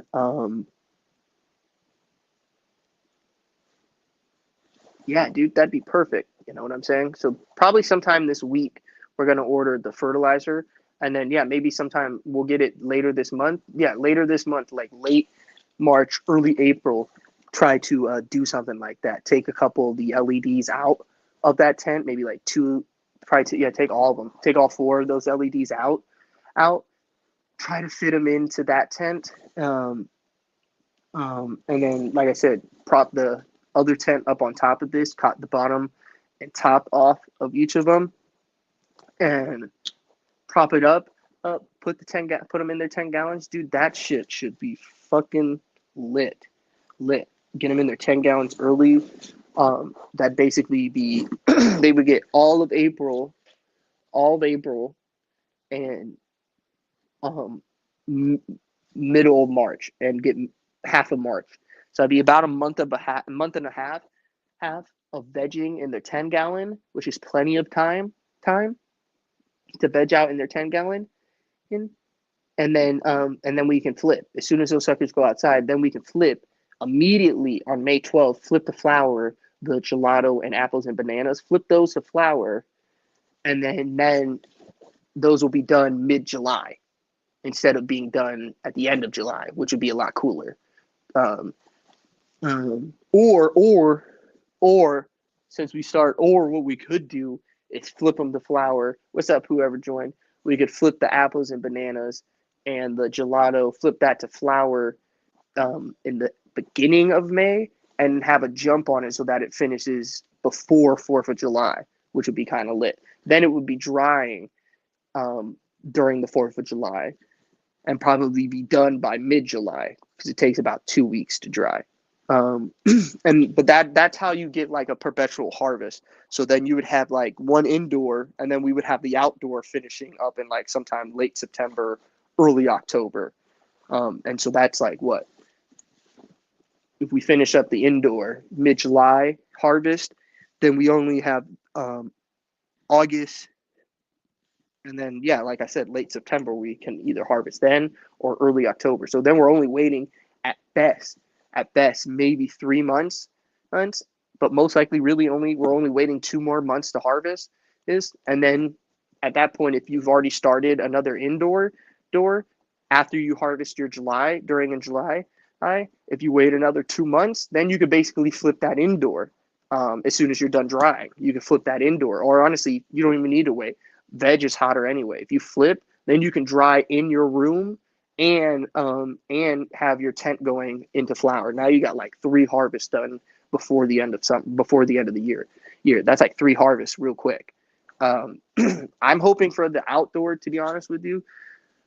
It looks like I could make probably like 60,000. Have like 60 grow. If I grow enough weed, I can grow up to like 60,000. I've fertilized it and bought enough soil up for about that amount. So that's about 3 pounds of weed from four 20-gallon pots, and then 6 pounds of weed from the 2 plants that we're putting in the raised bed. So it's only 6 plants that we're going to put outdoors. So it's not like a shit ton. Basically, we're hoping to make about $10,000 from each plant, which we should be able to do. That's not hard. $10,000 a plant is not hard. That's basically, yeah. If you grew like, well, because we have the raised bed. Obviously, the raised bed, the plants are going to get bigger. Those are going to be more like 6 pounds. So that's like 12 pounds there. There, 12 pounds at, let's say if you just did it $1,000 an ounce, there's 16 ounces of weed in a pound. If you did $100 an ounce, that'd be like 1,600. So let's say if you gave 6 ounces for free, each pound you get 6 ounces for free. So each pound is $1,000. You're going to get what's that? And you get just from the raised bed. If you get 12 pounds from the raised bed, that's almost it's like $12,000 right there from the raised bed. That's not bad. $12,000 just from your raised bed. Then you got the 4 pots. That's about so it's like 24,000. It's like $24,000 just from like about, was that 24 pounds of weed? That's not bad. And that's giving away 6 pounds or 6 ounces that you don't have to. If you don't give away the 6 ounces and you sell it for more than $100 an ounce, let's say if you have like some really premier stuff, you could sell it for like $200 an ounce, and now you're selling it for what's that? That's $3,200 a pound. Now that's when you start to make a little bit more money. That's when you start to get closer to where I was talking about, like the 60,000. Because now you're making like double that. It's more. Well, it's actually more around like 48,000. More around like 48,000. Sorry, so my numbers are a little off. But I was just trying to like think of it in my head. But it's around more like 48. If you do it for $200 an ounce, that's not crazy of an asking price for weed. Like $200 an ounce is not bad. We'll see if I do it for that. I'll probably do it for $100 an ounce. I do have a cultivation license this year and a caregiver's license, so that allows me to sell to medical dispensary and medical patients. So I would say like a good year, to be honest with you. First year, I'd hope for maybe, I don't know, 24,000. Yeah, like 24 out of like, yeah, like, we're going to hand out, a lot of it's going to go away for free to incentivize people to buy a pound. If you buy a pound, I'll give you 6 ounces for free. That might get a lot of people in the door. Now it's like $1,000 a pound. Yeah, like $24,000 for your first year. That's a pretty good year. It's not, balling. You can't go, buy a house with $24,000, but you might be able to rent a place or go get some land. You can definitely go get some land. You could definitely get like a truck or something with that, or like a big SUV. And then next year, when you have your outdoor grow, you could have like a bigger setup. Instead of it being in 20-gallon pots, they're all in like raised beds. And now you're pulling 6 pounds, maybe 10 pounds from a plant. because you have that extra $24,000. Or what I'll probably end up doing is staying in my area and trying where I'm staying right now and just turning that 24,000 into the ground again, throwing that back into the soil and trying to flip that into more next year.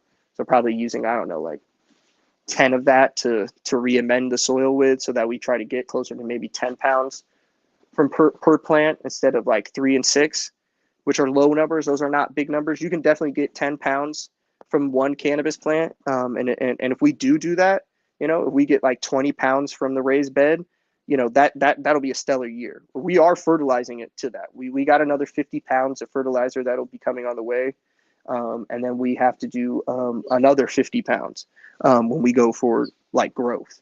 Like probably do 50 pounds of flaxseed meal.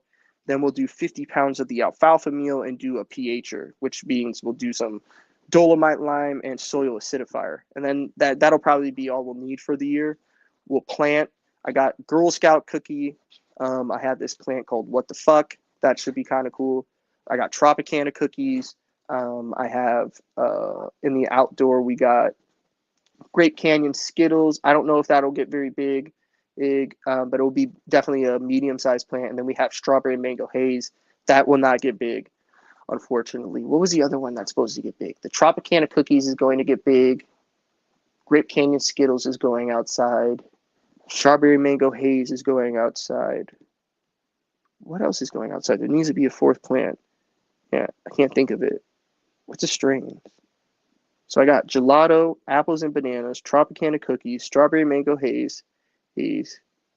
Damn, I can't think of the fucking fourth clone that I have in there. What is that thing called? Wedding cake. I have a wedding cake. The wedding cake should be big. The wedding cake is a good, really bushy, really big already. The Tropicana cookies is big already. The Great Canyon Skittles are starting to get big, and the Mango Haze is small, but whatever. I might need to go, and then I have another plant. I have one plant already. Hopefully that turns out to be a girl. If that turns out to be a boy, that's really gonna fuck me this year, because I had a ton of plants, to be honest with you, and a bunch of them turned out to be boys, and that was fucking annoying. But thankfully, the Girl Scout cookie was a girl. What the Fuck was a girl.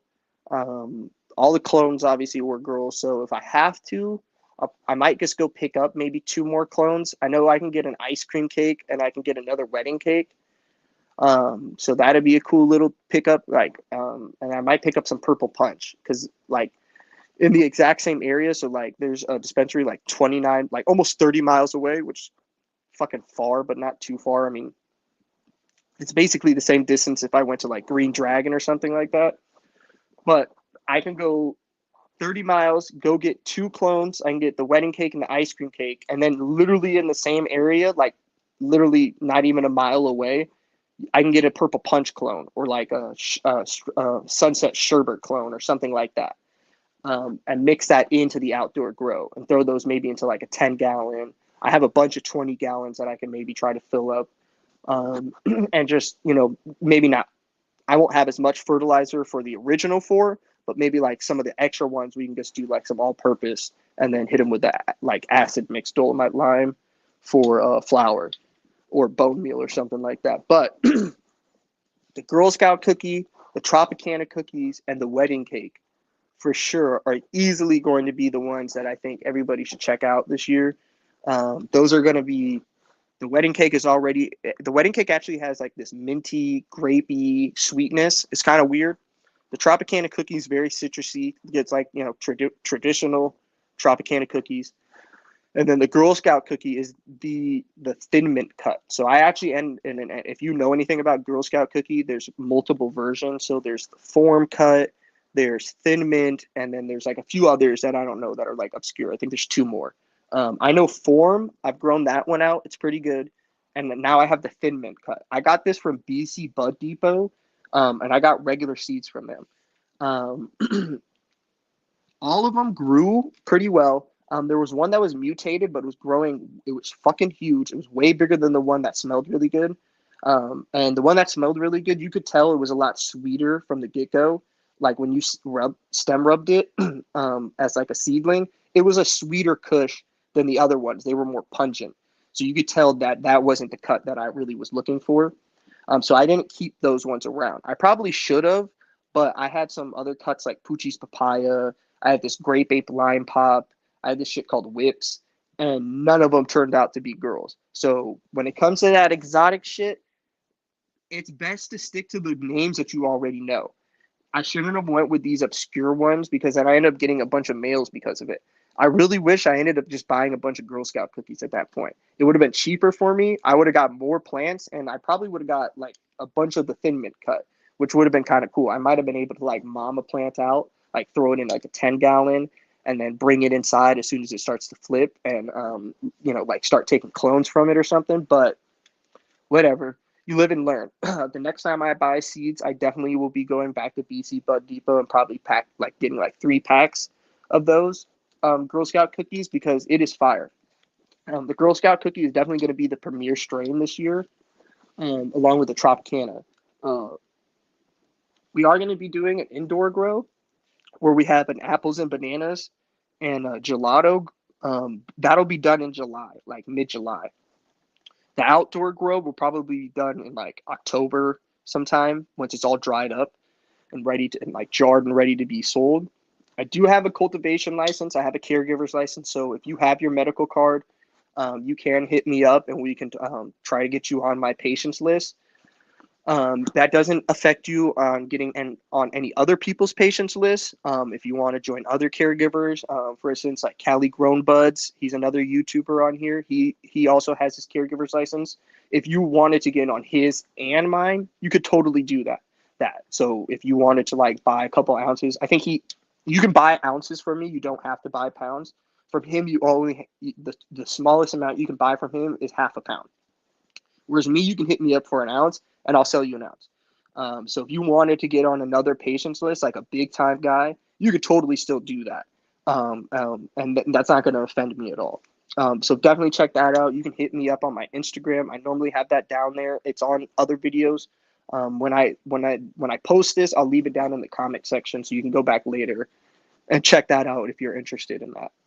But this year should be really cool. We got a ton of shit that's going out. We got these are watermelon seeds right here. This is a Charleston Gray. I think this is the Black Diamond, and then we have the Garden Leader Monster over here. We already got all of our pumpkins, cucumbers, tomatoes, peppers. We're gonna be starting like some cantaloupes here on the stream like today. We're also gonna be doing like more pumpkins, more tomatoes, more peppers, like jalapenos and things like that. And we'll also show off some of the indoor plants, like all the plants in the indoor tent. Nothing's outdoors yet because it's still pretty cold, but it should be lit. Like I said, the wedding cake is fire. The Tropicana cookie smells amazing, and the Girl Scout cookie smells amazing. So I'm not worried about it. I think we should get it. The only thing I'm worried about this year is that we end up with enough weed. I don't want to grow and like not actually like have enough to where we actually end up running out. That's why I kind of want to do a couple grows this summer and try to get like 3 grows done before the end of the summer, and really to the end of fall, really, because I don't really want to go broke during the middle of the year when it's winter time. It's hard to get plants to grow during winter. You got to keep your room blazing hot. I sleep in the same room that I have my grow tent in. So that's not fun, right? And so that fucking sucks. That's lame. So I don't really like doing winter grows. I kind of like my room to be nice and cold during the winter, and I'd like to kind of maybe have like a small tent going on during the winter compared to like the big tent with all the big lights and stuff like that. Having just maybe like 2 plants going that I can flip, maybe get a pound from the 2 plants and flip that every once in a while. Maybe do 2 of those during the winter would be nice, and then get like the big outdoor grows going during the summer. That's really what I'm trying to get better at. This is my first year as a caregiver, hopefully not my last. So we will get better at it, but let's take this bong rip and then we'll jump into something else.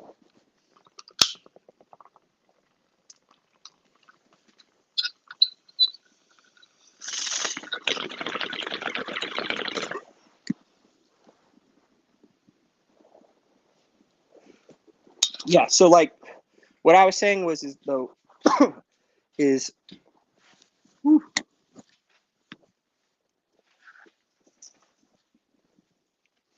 Um, I gotta put my ball. Whoo, that was a big ass rip. Damn. Whoo. Um, yeah, I'm definitely gonna buy more seeds from BC Bud Depot. They are definitely legit. Another site that's really legit is Attitude Seed Bank. They're really legit. I don't know who I heard them from. Um, Actually, I didn't hear them from anybody. So as you can see, so my little name down here is Smoke More Purple Punch, and then like my company name is down here. That's Fatty's Kush Kingdom. All right, so I'm like a super big fan of Purple Punch, particularly the OG cut, the original Purple Punch has like this lemony, sweet, cushy smell to it. It's just fire, man. It can also test up to 25% if you do it right.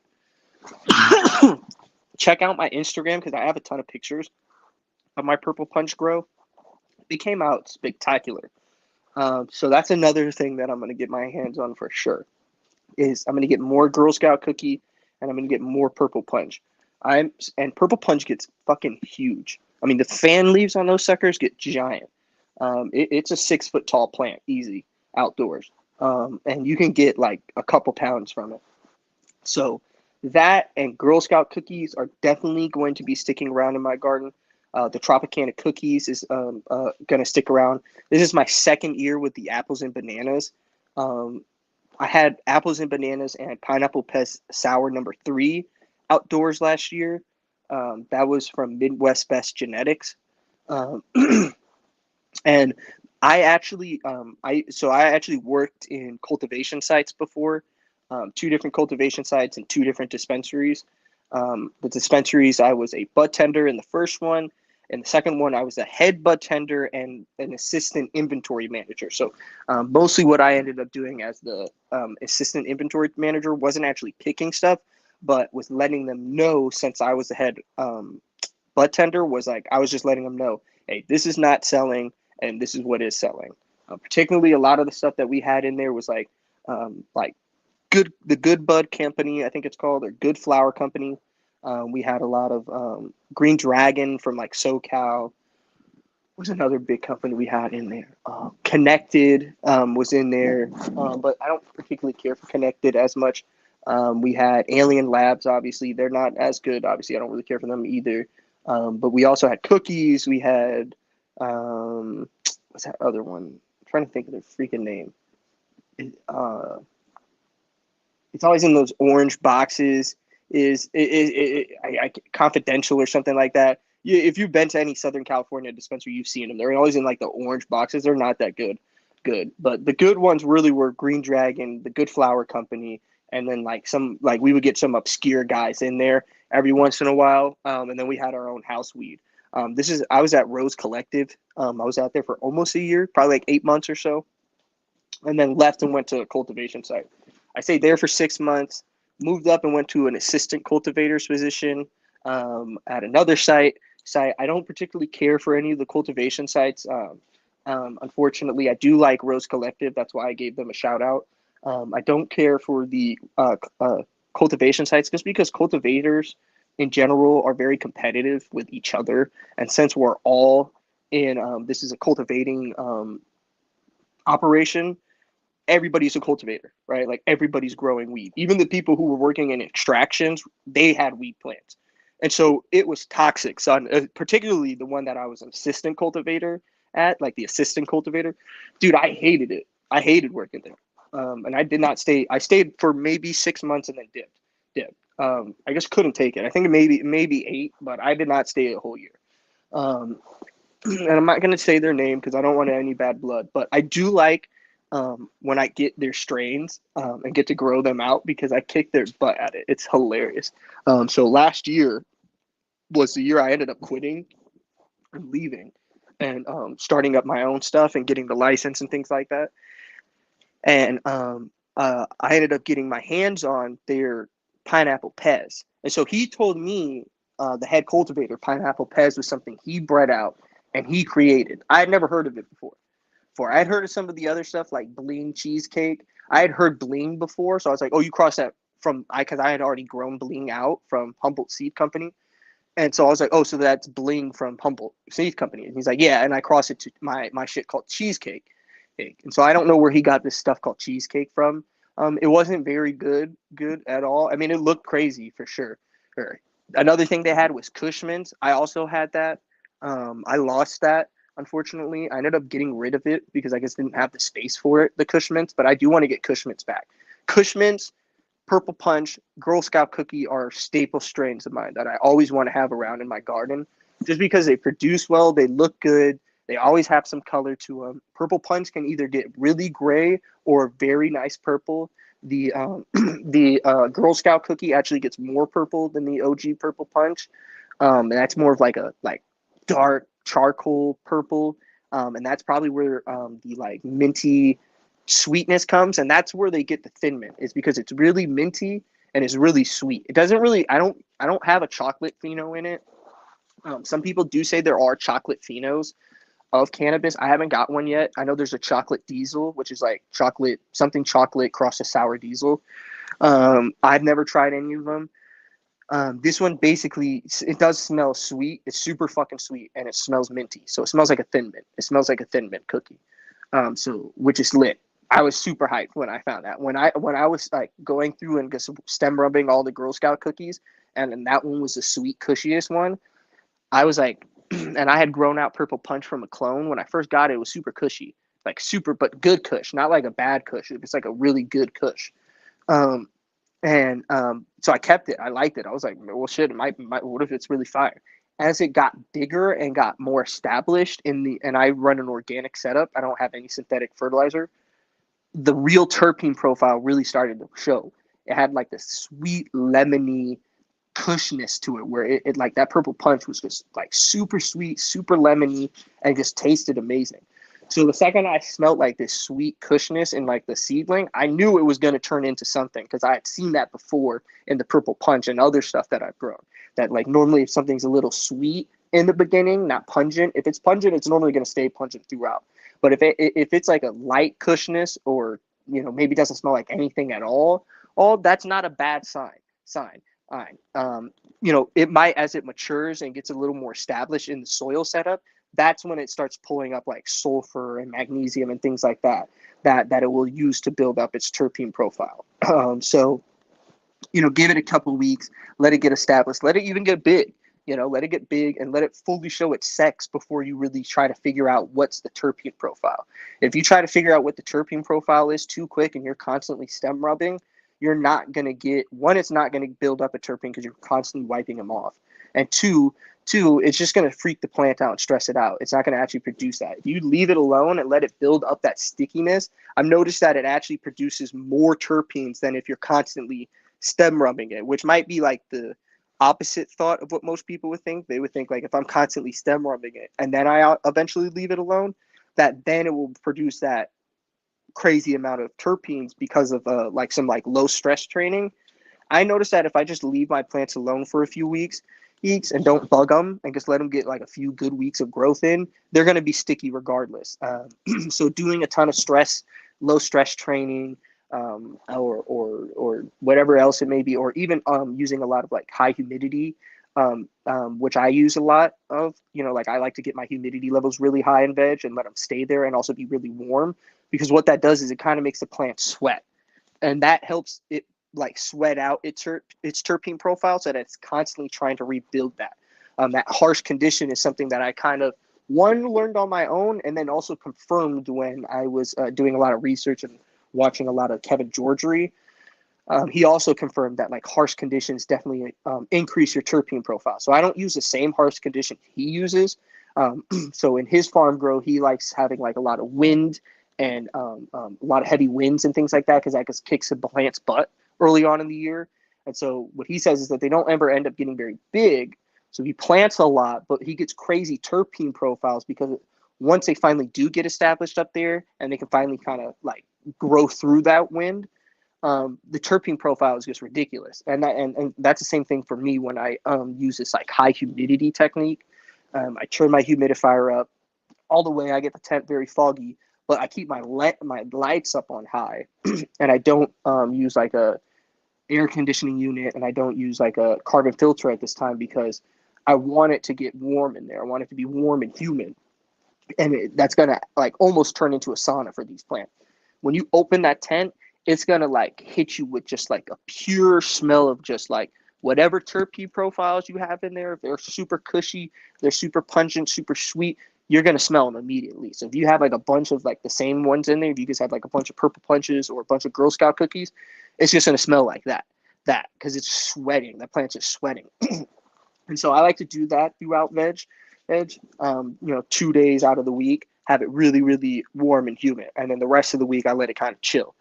And then at, the end of the week, I kind of stem rub, like, the same stem. So I'm not touching all of them, and then smell them and then try to see if the terpene profile has changed, if it's gotten more, like it's gotten better, right? You can smell it more. If it's gotten stickier, you just try to then experiment and see now what your plant's doing. And so I like to do that. That's my high stress training for getting better terpenes. The only other thing you can do then is switching to a more organic setup will help with your terpene production. If you're in a synthetic regimen, for instance, like I'd add a lot of silica, I'd add vitamin B1, I'd add humic acid and fulvic acids, and then I'd also add like like some like clean kelp would be cool. Something like that. That'll help. Then you'd have to figure out your ECs again. You would have to play with your ECs. So but once you figure that out and you incorporated that synthetic growing, like that, you can't beat that synthetic, yields. The synthetic yields and how fast they get them. How fast they're flipping in a month and a half, and then in another month and a half they're harvesting. That's crazy. It's hard to beat. You can't really do that in organic. You can get pretty close those, but the yields are not there, and the plants just don't get as big in that synthetic. So, but you just don't get the taste in the synthetic weed. It just does not taste as good, and it doesn't get me as high, to be honest with you, because they have to flush. They're flushing a lot of their nutrients out. Whereas my cannabis plants, I don't really need to do a flush. I do a flush because there are heavy metals in my soil, unfortunately, because I use vitamin B1. And it's not unfortunate. These aren't bad heavy metals. They're not synthetic heavy metals. These are organic heavy metals. And it's just one. It's just iron. Vitamin B1 and magnesium, I think, is a heavy metal, but I have to look that one up. It has magnesium is in vitamin B1, magnesium, iron, and zinc.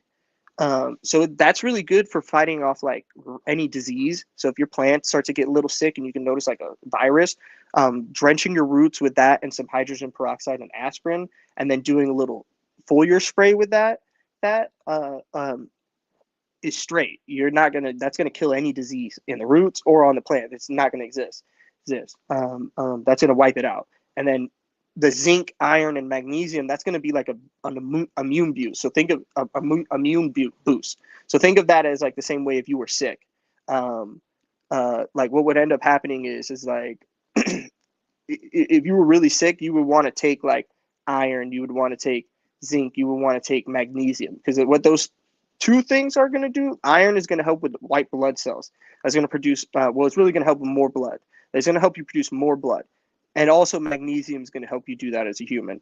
And producing more blood is going to help produce more white blood cells, which will help you fight off your cold.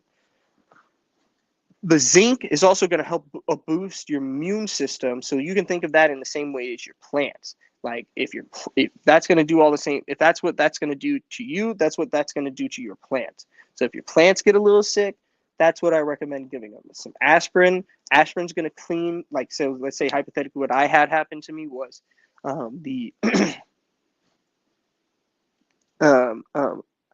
had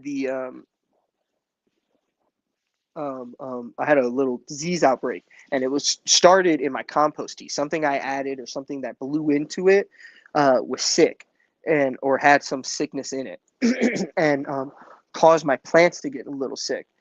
And I could tell because it smelled very anaerobic in there. So what I did was I added some aspirin to it, and I added some hydrogen peroxide. 64. So this is a 32-gallon trash can that has compost tea in it. It has, all types of dry amendments in it, and we were at the time using we were doing some defoliation tea, So we had defoliated our plants a ton, threw that in there, and then we also chopped some plants down and just threw the whole stock, stems, and root, a little bit of the root system in there of a plant, so that that could break down and kind of fermentate and just honestly break down and feed and a lot of the colony forming units that are in my compost tea, mycorrhizae spores, other bacteria and fungi that are in there. Well, what they'll do is they'll break that down over time, and that'll just give it like kind of like a slowly release fertilizer. And just since that's like a hemp plant stock or a weed plant stock, that's just gonna help it like grow. That's gonna give it everything it needs to grow, right? That's gonna as it breaks down, it's gonna release calcium, it's gonna release nitrogen, phosphorus, potassium, magnesium, zinc, iron, everything that it takes to grow a plant is now in there because I threw literally an entire plant in there, and then threw a bunch of fan leaves in there to compost as well, and kind of give it like a defoliation tea almost, which is nice. But a disease a little broke out, so we gave it 62 fluid ounces of hydrogen peroxide, gave it some aspirin, and they gave it some vitamin B1. We also threw in about I think it's 96 fluid ounces of Budweiser. That's not going to help with the disease. What that's going to do is promote healthy aerobic, not anaerobic, but aerobic bacteria. Anaerobic bacteria is bad, and that's probably what was causing our disease. Is that we had too many anaerobic um, um, um, microbes, and that's probably what caused the disease and why it smelled so bad in there, and why the plants started to kind of one recede. Two, you can see around the fan leaves they were starting to die back, and that's a sign. It was more of a sign not of a lack of watering or a lack of calcium, more of a sign of a sickness and a disease and the slow growth and yellowing and fading of green around there, and then eventually brown, yellowing and browning, and then obviously the overall death of it was just kind of a disease, like a root disease. Something was attacking the roots, like a bacteria or a bad fungus. So we used 62 ounces of that hydrogen peroxide, some aspirin. The vitamin B1 is an immune boost. It also helps with transplant shock, if you're wondering. It's great for transplant shock. So I use it in my transplant tea, along with a ton of aspirin, because that's a rooting agent, along with hydrogen peroxide. That'll help with transplant shock. And it's another rooting agent. It also helps fight off like bad diseases in the soil. So that's a good thing too. So if you want to clean your soil, we use that as well too. So what we did is we have about 8 plants in there right now, I think. Yeah, 8 plants. Yeah, 8 plants. We're gonna take 6 outside. We're gonna leave 2 inside. So normally it takes about 6 liters to water the entire, or about 9-12 liters, about 9 to 12 liters, to do this. What I did was I just filled up the 3 liter watering jug and then poured in about a quarter of hydrogen peroxide, 3%, because I had another 32-ounce fluid ounce bottle of it. I poured in another quarter of that in there.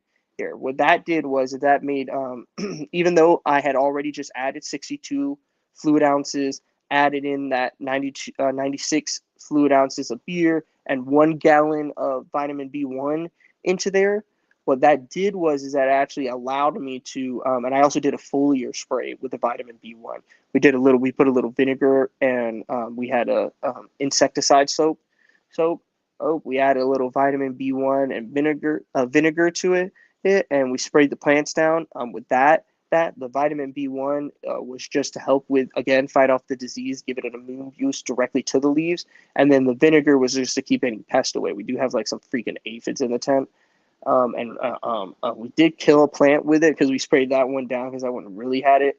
Unfortunately, had a lot of aphids, and it ended up being too strong for that. So we got to do another spraying actually here soon. But the plants are too young, which is sad because it's like, damn, they're so young and they already have aphids on it. That's kind of annoying.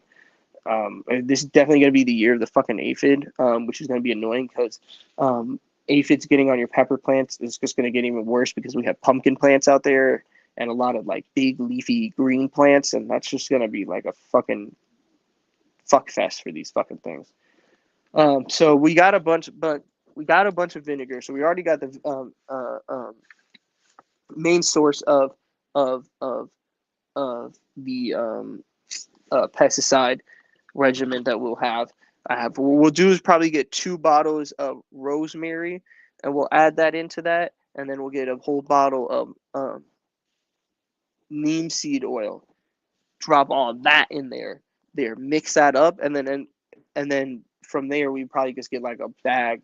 We'll just need like a box of baking soda, and then just mix in some baking soda each time. Use this, fill back up with some water, or you could even backfill with a little vitamin B1. I also like to add some Axiom in when I do that.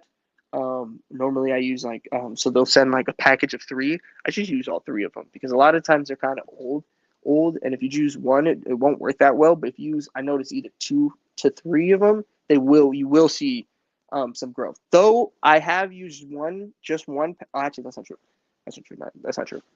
The first time I did use 2 packs just to make sure it worked. But yeah, it did work though when I used 2 of them. But a lot of times, yeah, I use 3 because it is organic. It won't hurt the plants.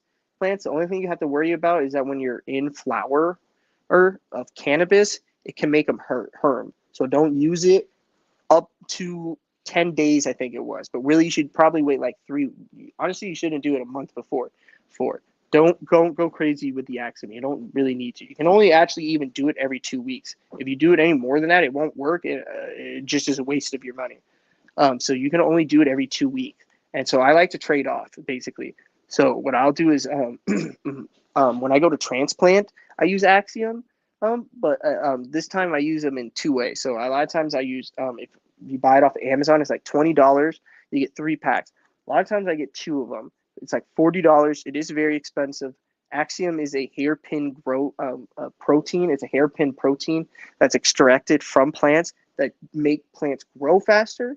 You get bigger yields. Things taste better, and they are more productive and are more disease resistant. Also, if you soak seeds in them, they germinate at a higher rate than if you didn't soak them in it.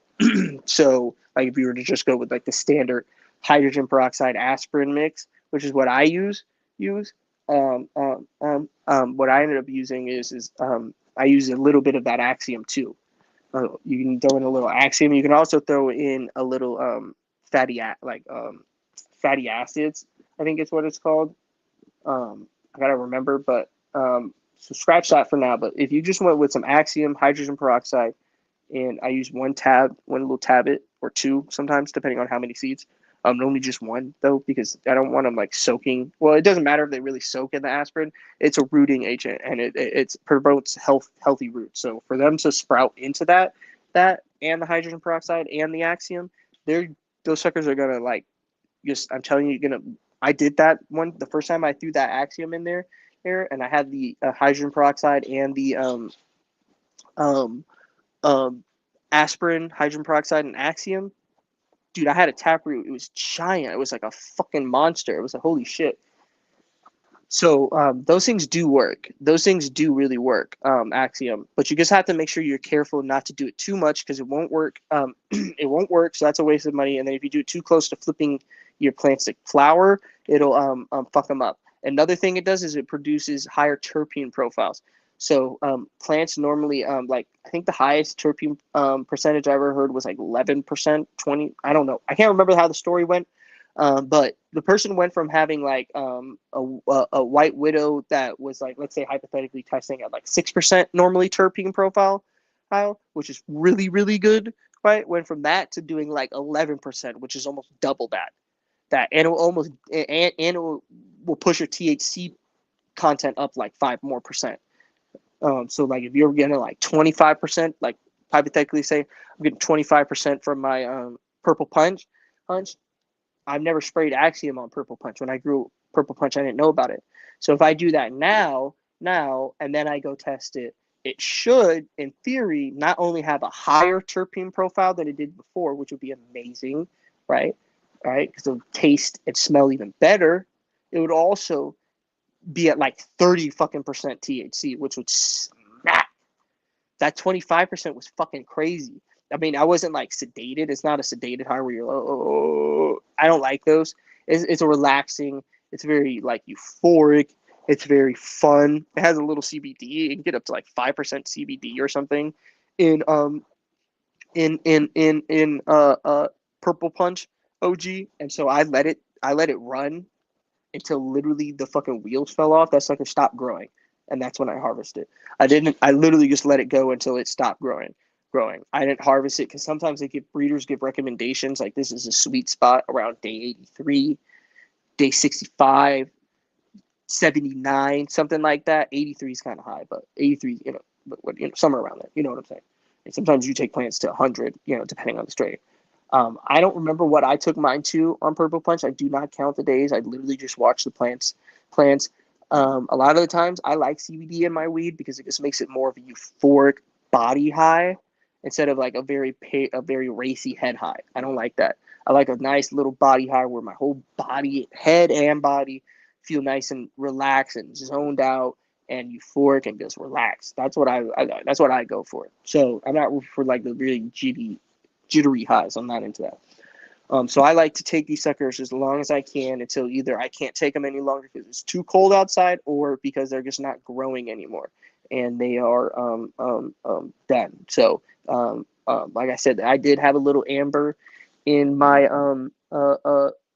Purple Punch, which is good. Most like THC, like when you look at the little like crystals and stuff like that, the THC crystals, normally they like a lot of people try to go like 80% cloudy, 20% like milky, meaning like they're not fully there yet. That's what like a lot of people in like the cultivation industry go for. I don't go for that, and I disagree with it. I don't like any milkiness or clearness or whatever you like to call it, translucentness. So that to me seems like it's unripe. That also will promote a racy high. So if you harvest your weed early, those people are harvesting early, right? Or if you get really paranoid from weed you smoke, well, it's probably because it got harvested very early, and it's a sativa that got harvested very early, which makes it even worse. Or if it's an indica, it doesn't matter. It's still going to make you paranoid because it got harvested too early. For some reason, when you do that, it just does that. It's unfortunate. But whatever. Stuff happens. The way to curb that is to grow your own weed or to hit me up. I can definitely sell to you, man. And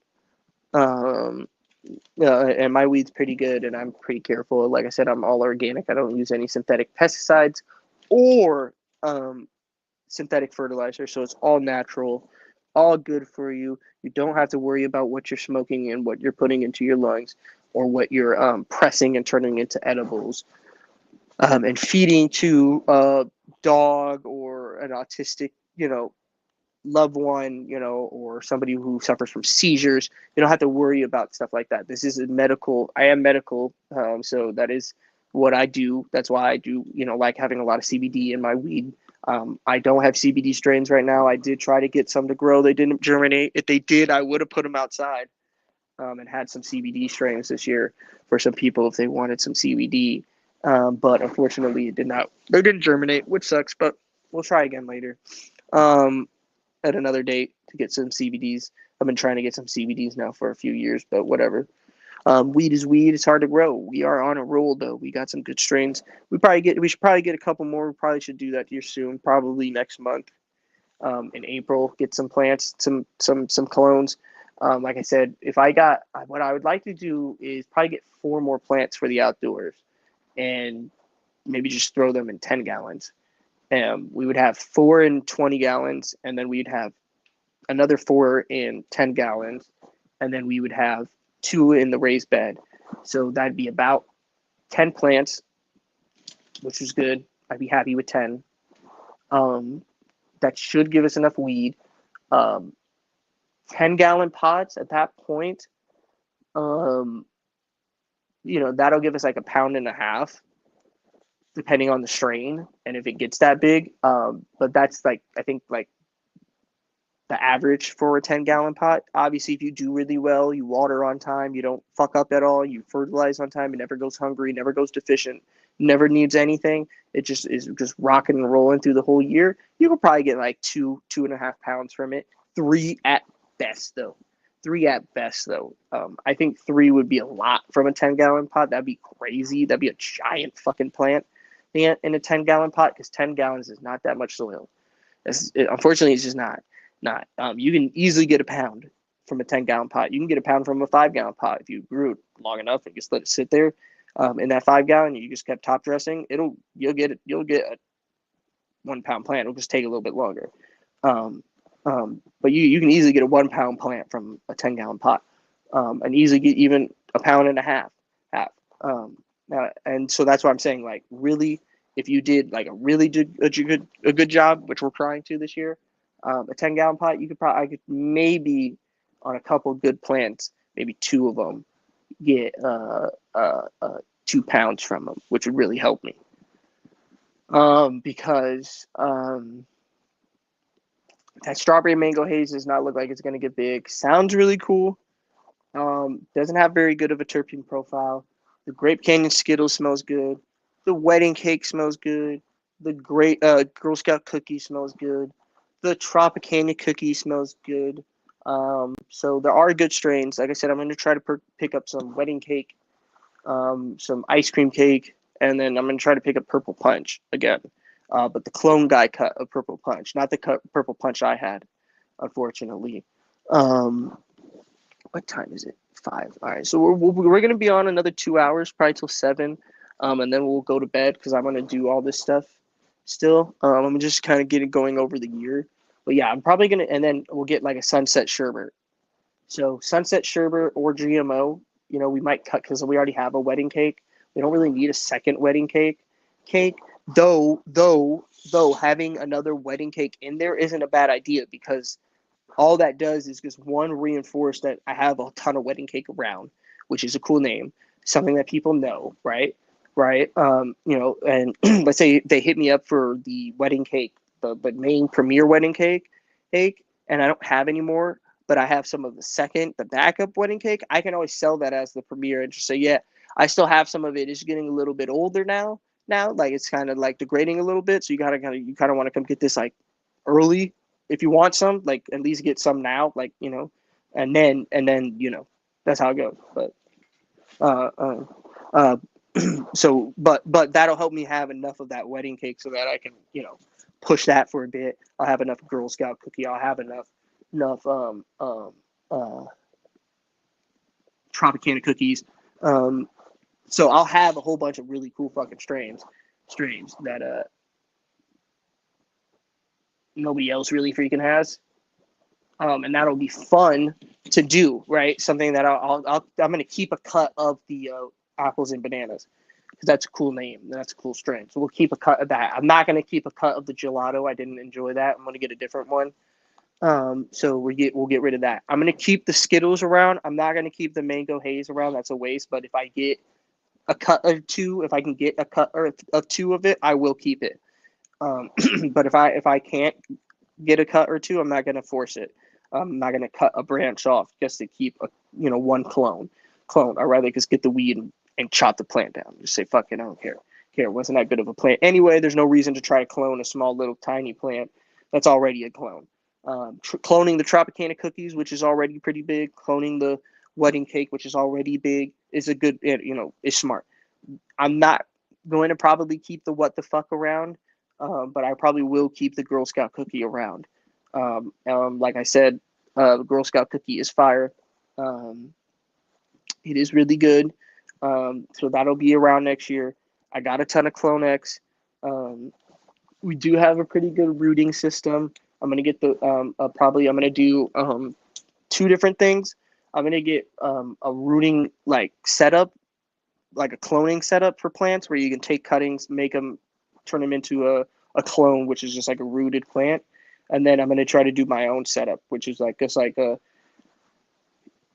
little fucking puck. You put the clone in with the rooting gel, you put the humidity dome on, and you put it in the corner and you forget about it. You just check on them every once in a while, make sure the puck doesn't go dry, make sure it stays nice and moist, and it'll root in a couple days, pretty much. As soon as you see roots popping out, you can take that sucker, as soon as you see roots popping out, let it dry back a little bit, pop it into the soil, hit it with some hydrogen peroxide, vitamin B1 compost tea mix, and that sucker's going to go crazy, and you'll have a rooted plant in a couple weeks, and you'll have an exact copy of a Girl Scout cookie. I might have copies, like cuts, clones at the end of the year for sale. That is the goal for some, like if some people want to hit me up for my Girl Scout cookie clone, I'm going to try to have some clones, rooted and to the side for sale, along with the Tropicana cookies, the apples and bananas, the Skittles and shit that I have. I want to have some clones around so that if people want to hit me up for that, they can. I also have a male outside right now that we have pollinating that's in flower. I'm going to try to keep some pollen around from that and maybe try to pollinate some of the plants. The male did turn purple, so if I can get some pollen from a plant that turns purple, anything I pollinate that with will now have a purple gene, meaning it can turn purple too. So the Girl Scout cookie that already turns purple, if I pollinate that with another plant that turns purple, it's just going to get even more purple, which is great, right? I could have like a fucking ridiculously purple Girl Scout cookie, which will sell like crazy, right? Like everybody will like that. Or I could get like a mix that with like the Tropicana cookies, which probably doesn't get as purple, but does still get very purple. Yeah, mix that with that, and now I get, that purple pheno without losing the Tropicana cookie smell, because the male that I have outside, it is sweet and it has a sweet profile to it, but it's a sweet citrus profile. So that'll mix well with the Tropicana cookie. It'll mix well with the Girl Scout cookie, but it's not strong. What's really strong and really potent about the male is that it really turns purple. It has like a really dark, deep purple. And so that's really what I'm aiming for when I go to breed with that, when I go to take some of the pollen. I don't know if the seeds will be for sale because I got to grow those out and see how those do.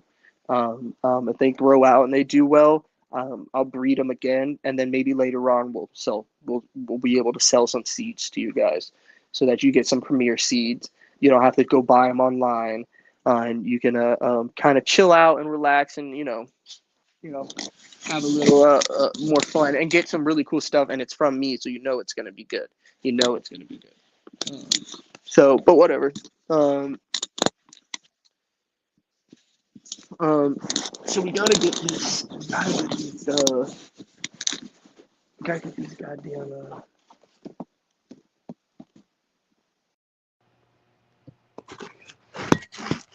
I turned my mic off.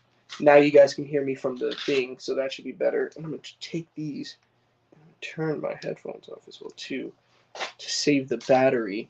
Because we're gonna about to go outside, and even though that having my headphones on would help me because I kind of acts as a microphone. And from now on, when I shoot videos, I'm actually going to use my headphones and leave the Bluetooth on, because that's actually going to help me when I walk away from the camera. So like if I'm doing like not so much a garden tour, but if I'm doing like an amending video where I'm like fertilizing and the camera's not right next to my face, or like doing a live stream, even when I'm doing a live stream, I'm going to kind of wear the headphones a little bit because it acts as a mic. So if I walk away and I'm trying to show you something, per se, that's not right up next to the camera, or if I had to prop the camera up and then go show you something, I don't want you not to be able to hear me. So, so from now on in my videos, I'm going to be using my headphones as a microphone. I think that makes a lot of sense, but I don't know, maybe not. So yeah. Um, what's up to whoever who joined? This year we will have outside Girl Scout cookie, Tropicana cookie, some wedding cake, Skittles, mango haze, and we're trying to get our hands on some ice cream cake and some purple punch and probably some sunset sherbet. Um, all of those are some fire ass cuts. And very available in my area. I'm waiting to get closer to spring from when like a lot of the clones start coming out. Unfortunately, I guess Dark Heart Nursery, which is like one of the people who I ended up having some clones from. I mean, they weren't amazing, but they're great. They're grape ape.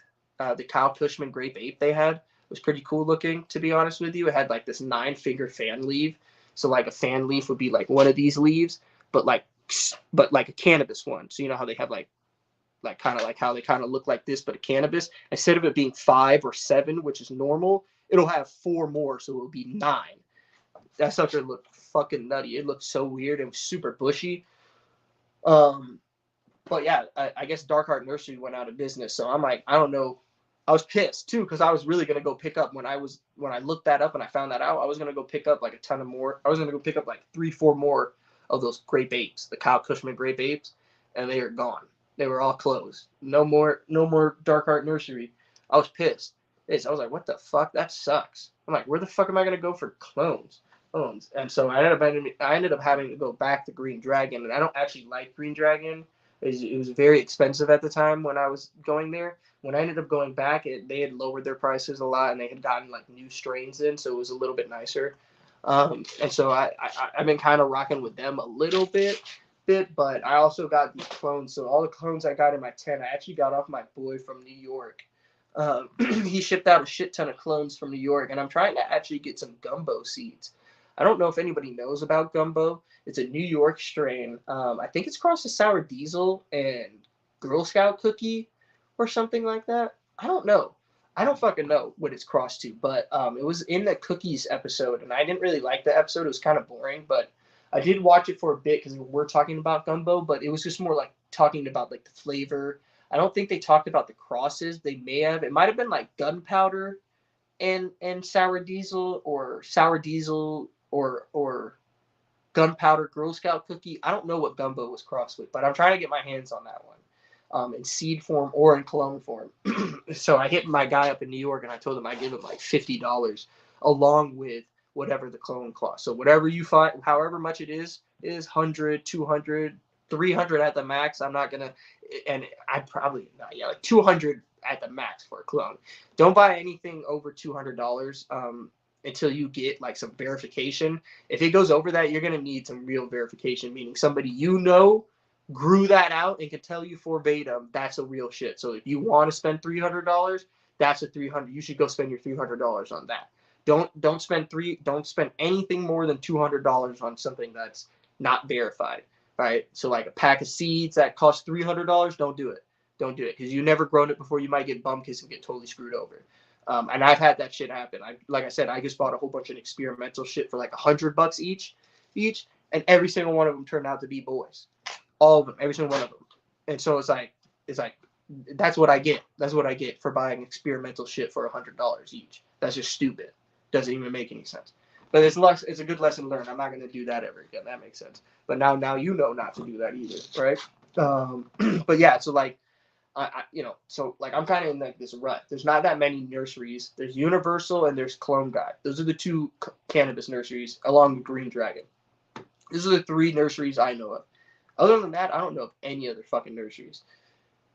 I and I don't know if it's profitable. I don't think it is right now under the cannabis laws. To have a nursery, I think most of them are all. I don't think any part of the cannabis industry is profitable. Even extraction is kind of like on its way down now finally because it was riding high. Extraction was, but even that's starting to kind of get shitty. And that's honestly due to the fact of just how much synthetic fucking weed is out there. It's so hard to sift through all that bullshit and try to find something good that actually represents the name. It's not just like the bullshit where it's like Tropicana cookies and it tastes like weed. You know what I'm saying? When it does that, it's because they've given it like like how like a few years ago everybody was into gas, like gassiness, gassy terpenes, gassy profiles and shit like that. You were getting like Girl Scout cookies, Tropicana cookies that were gassy. And it's like, how the fuck is this shit gassy? Tropicana cookies isn't gassy, but this shit is like stupid purple or looks like Tropicana cookies, but smells like sour diesel or smells like Gorilla Glue. And you're like, how the fuck is that? Like, how the fuck did they do that? In a synthetic regimen, you can add terpene profiles. So if I wanted blueberry, like if all of a sudden blueberry started to become really popular, or not just fruitiness, but blueberry particularly, I could go get a terpene enhancer that would give you a blueberry terpene profile. So when I was working at my cultivation site, we did that. So every single thing we got like the same citrus. It didn't get blueberry, but it had a citrus one. They had a citrus one for some reason because the dude liked it. And most of his strains, like he had a Tropicana cookie, he had a Bling cheesecake, and the Bling cheesecake, like he had a lime pop or something like that too. Dude, they smelled like shit. I fucking hated those things, dude. Dude, they smelled so fucking bad. I don't know what the hell this guy was thinking. I had allergies to the fucking terpene enhancer that he was using. So like if I went near the lime one, my whole fucking throat would close up. That shit was awful, son. I hated that shit. Hold on, one second, I gotta take a drink. That shit was terrible. my first day I went in there, I almost died as an assistant cultivator. I almost died. They're all laughing at me like, "How are you the assistant cultivator and you're allergic to weed?" I was like, "Dude, you talking about? I've worked in 2 other sites before this. When I was working at a dispensary, they had a site there, and I would help them at times. And then when I left there and went to my first cultivation site, where I was just like a defoliator, um, never had any issues. And they grew it synthetically too. They grew salt and everything too. I'd get a little irritated by the weed if it was like the stickiness would get all over my arms and stuff like that. But that's normal. Even not so much for an organic one. I can get like stickiness on me in an organic setup, but like for synthetic, for some reason, I'm like allergic to the synthetic regimen. But the particular terpene enhancer this dude was using would make you like gag. It was so bad. The lime pop was shitty. The Tropicana cookie smelled like just so weird and shit. And so when I bought it this year and I got it from that guy, I didn't buy that. I actually got that for free and was kind of pissed that he gave me that one. And I didn't say that to him because he kind of hooked me up because he, like if you're thinking about it, like somebody from New York to hook you up with Tropicana cookies, that's kind of fire. And so I was thinking, well, maybe it would be cool. And that guy was using weird terpene enhancers, and I'm an organic grower, so I should be able to get the real terpene profile. And normally the stuff this guy gets me is pretty good. And you know what's funny was the one thing that I ended up buying that I really was hyped about, the gelato, was the worst thing, and that shit doesn't smell like anything. And it's really woody too. It's just woody and tall. So it's not getting a lot of bud sites, and it's fucking tall. It's already kind of starting to get like tall for the tent, and it's kind of annoying because it's like, god damn it, dude, like, are you gonna outgrow this tent before you actually have enough like space to bud out? You know what I'm saying? Like, or like have enough bush on you to actually flip the flower, which would be really annoying, to then like try to chop you in half and then try to get you to bush out again or like strognet you. It's like really woody and not easy to strognet that one. And so I'm afraid I'll just snap that fucker, but we're gonna have to figure it out. We'll have to figure something out. I got an apples and bananas from him, the gelato. I got the Girl Scout cookie with seeds, and I bought that from BC Bud Depot. If you're trying to find them, it is a good cut, so you can definitely do that. The What the Fuck I got from him, those were seeds, but he sent those. Those were free along with the Tropicana cookie. I don't know the cross on What the Fuck, but it is a kind of cool name. That's why I popped them. And I got a girl. It's more pungent. Well, not pungent cushiness. It's just it's very loud weed.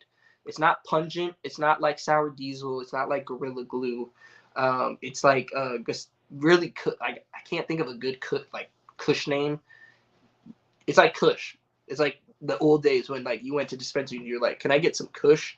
And everybody was like, "Oh yeah, we got you." Not OG Kush, but before it was OG Kush, when it was just known as Kush.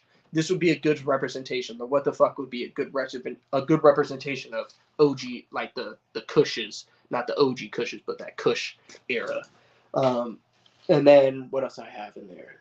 So then he sent me the mango haze. That sucker didn't grow very well. It's not very big. That's really the reason why we got to go get more. And also the Skittles is not very big. The Skittles is like a medium-sized plant. The Tropicana cookies got really big and smells great, which is lit. The wedding cake smells great, and the apples and bananas smells great. So I'm cool with them. I got most of the cool things to smell good, like wedding cake, apples and bananas, Tropicana cookies, and the Skittles smell good. Has like this kind of sweet grapiness to it, which is kind of lit. It's like a grape Skittle. I don't know. It's cool though. I liked it. I gotta get a couple more plants, but by at least mid-April. Mid-April, I got to get some plants in there in some 10-gallon pots so that they can kind of start vegging and getting a little established, and then throw them outdoors mid-March so that we have some real plants. What time is it so we don't get too close? Okay, so it's 5:30. So, but yeah, I already got to get my hands on another 3-4 plants. I'm thinking I'm trying to get, and you can comment down below here and I can see. So if you want to, let's see.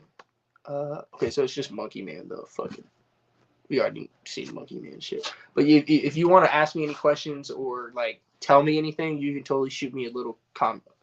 Oh, what's up, Diesel? Hey, what's up, man? And actually, this would be a good person to ask. So Diesel. So I'm thinking about trying to pick up some Sunset Sherbet from Clone Guy, his Purple Punch, and then I'm gonna go to Universal Nursery and probably get some ice cream cake. What do you think about that little like? It is very exotic, but what do you think about that little like repertoire? Do you think that's like a good little like strain list, or is that a little too exotic? Should I try to maybe cool it off? Maybe I could get like instead of the Sunset Sherbet or Purple Punch. I kind of like Purple Punch. I can maybe add GMO to it. There are GMOs out there. Clone Guy has GMO too.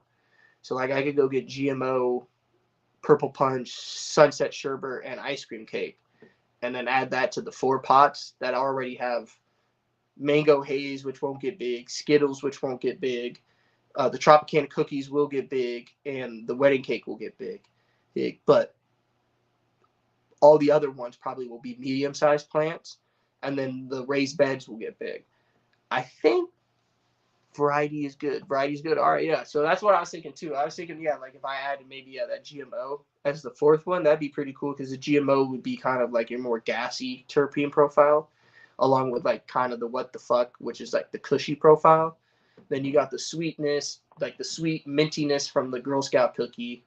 Then you have the like minty like wedding cake. I don't know. Wedding cake's always like kind of like a spearmint. It smells like spearmint to me for some reason. I don't know why. That's always the same cut I get with wedding cake. Every time I get wedding cake, it smells like that. That's why I'm trying to pick up some ice cream cake because I know when I picked up the Purple Punch from Universal Nursery, it was the OG Purple Punch. When I picked up Purple Punch from Universal Nursery, it was a version I had grown many years ago. Yeah, definitely have a lot of, and I'm trying to get a press because some of the things. So pressing that Girl Scout cookie, the Tropicana cookie, the wedding cake, some ice cream cake, Purple Punch, GMO, bro. If I had like a bunch of wax and shit like that, ooh, that'd be lit. That'd be lit because I'd actually be able to like that shit would hit. That shit would just hit. Like that just hit different. Having Purple Punch extracts and like trying to make like I don't know, like some freaking rosin. Yeah, like rosin or like some like edibles from like the sweeter variety strains. That'd be pretty smart, son. Like do some canna butter from Girl Scout cookie. That'd be fucking lit. Or some fucking wedding cake. A press this year. Rosin is yeah. What type of press? So what would you recommend? What type of press would you recommend? I don't know anything about extraction. Like I said, I worked in a cultivation site, but I didn't really dabble in the extraction side. And I never really went over there, so I don't really know too much. I do know how to press, but I got to get better at it for sure. So I'll probably practice on that. What the fuck? Which doesn't have that much of a terpene profile, get good on that, and then start pressing like the Girl Scout cookies and the Tropicana cookies and wedding cakes and stuff like that for like the taste and things. But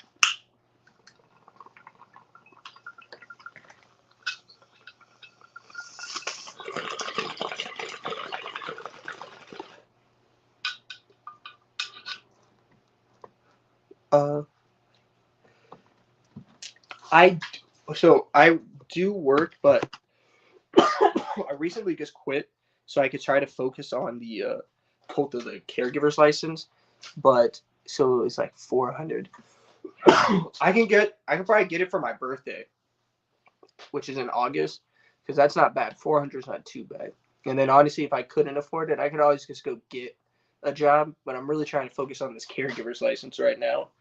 And so I did a lot. I had a job during the winter to kind of pay for all the fertilizer and plants and things like that, seeds and lights and stuff that I had to get for the setup, and soil and all the other bullshit that goes along with it. But now recently, now that we're getting closer to spring and summertime, I quit. Like as soon as we got past Christmas and New Year's, son, at like the holidays, I quit. I was working at like a grocery store, and I didn't hate it. I just I don't know. As soon as I had enough money to get all, and I bought all the stuff I needed to, I got Christmas presents and stuff like that. I was like, all right, I'm done. I'm done for the year, son. I'm gonna try to flip this bag at the end of the summer with this caregiver's license, and hopefully it works out, and then I can just do that for the rest of my life. That's really what I'm trying to do is get this caregiver's license going.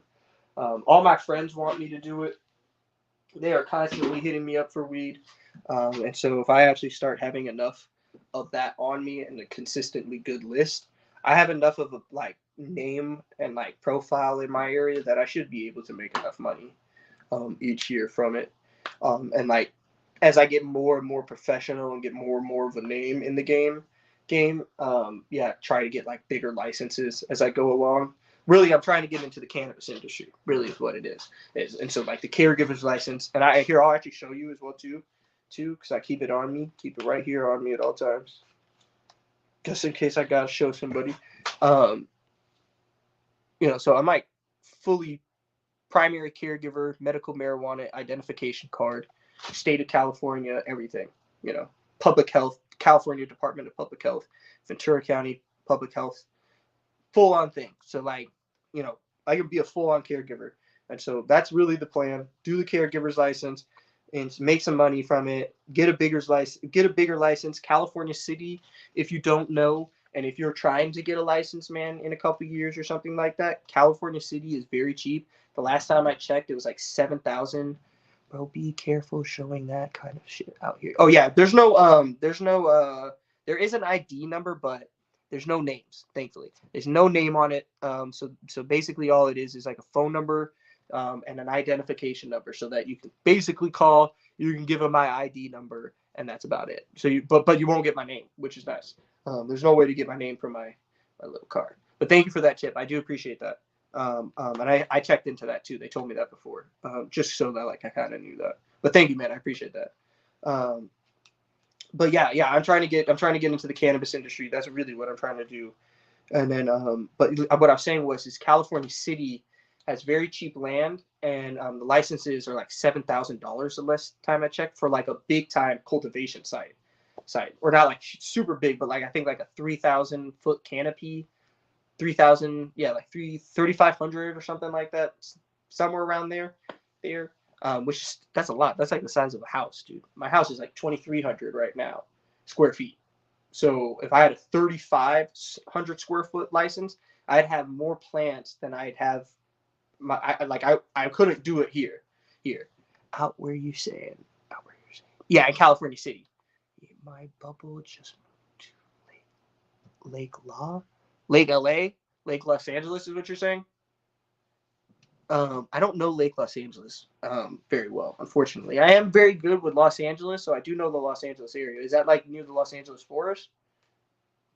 Yes, it is Los Angeles. Oh, okay, so I have never been there, unfortunately. So where I'm talking about is more San Bernardino, ish, kinda. It's more of actually the Mojave. I don't know if that's San Bernardino. That could be San Bernardino County. That could be. I can't remember the name. I used to know the names a little bit better like 2 years ago when I was really looking. Yeah, like right of Palmdale. Yeah, like right of Palmdale. It's like if you keep going like up north, it's a little more north of Palmdale. So like past Desert Hot. I think Desert Hot Springs is lower. Then it's like Palmdale.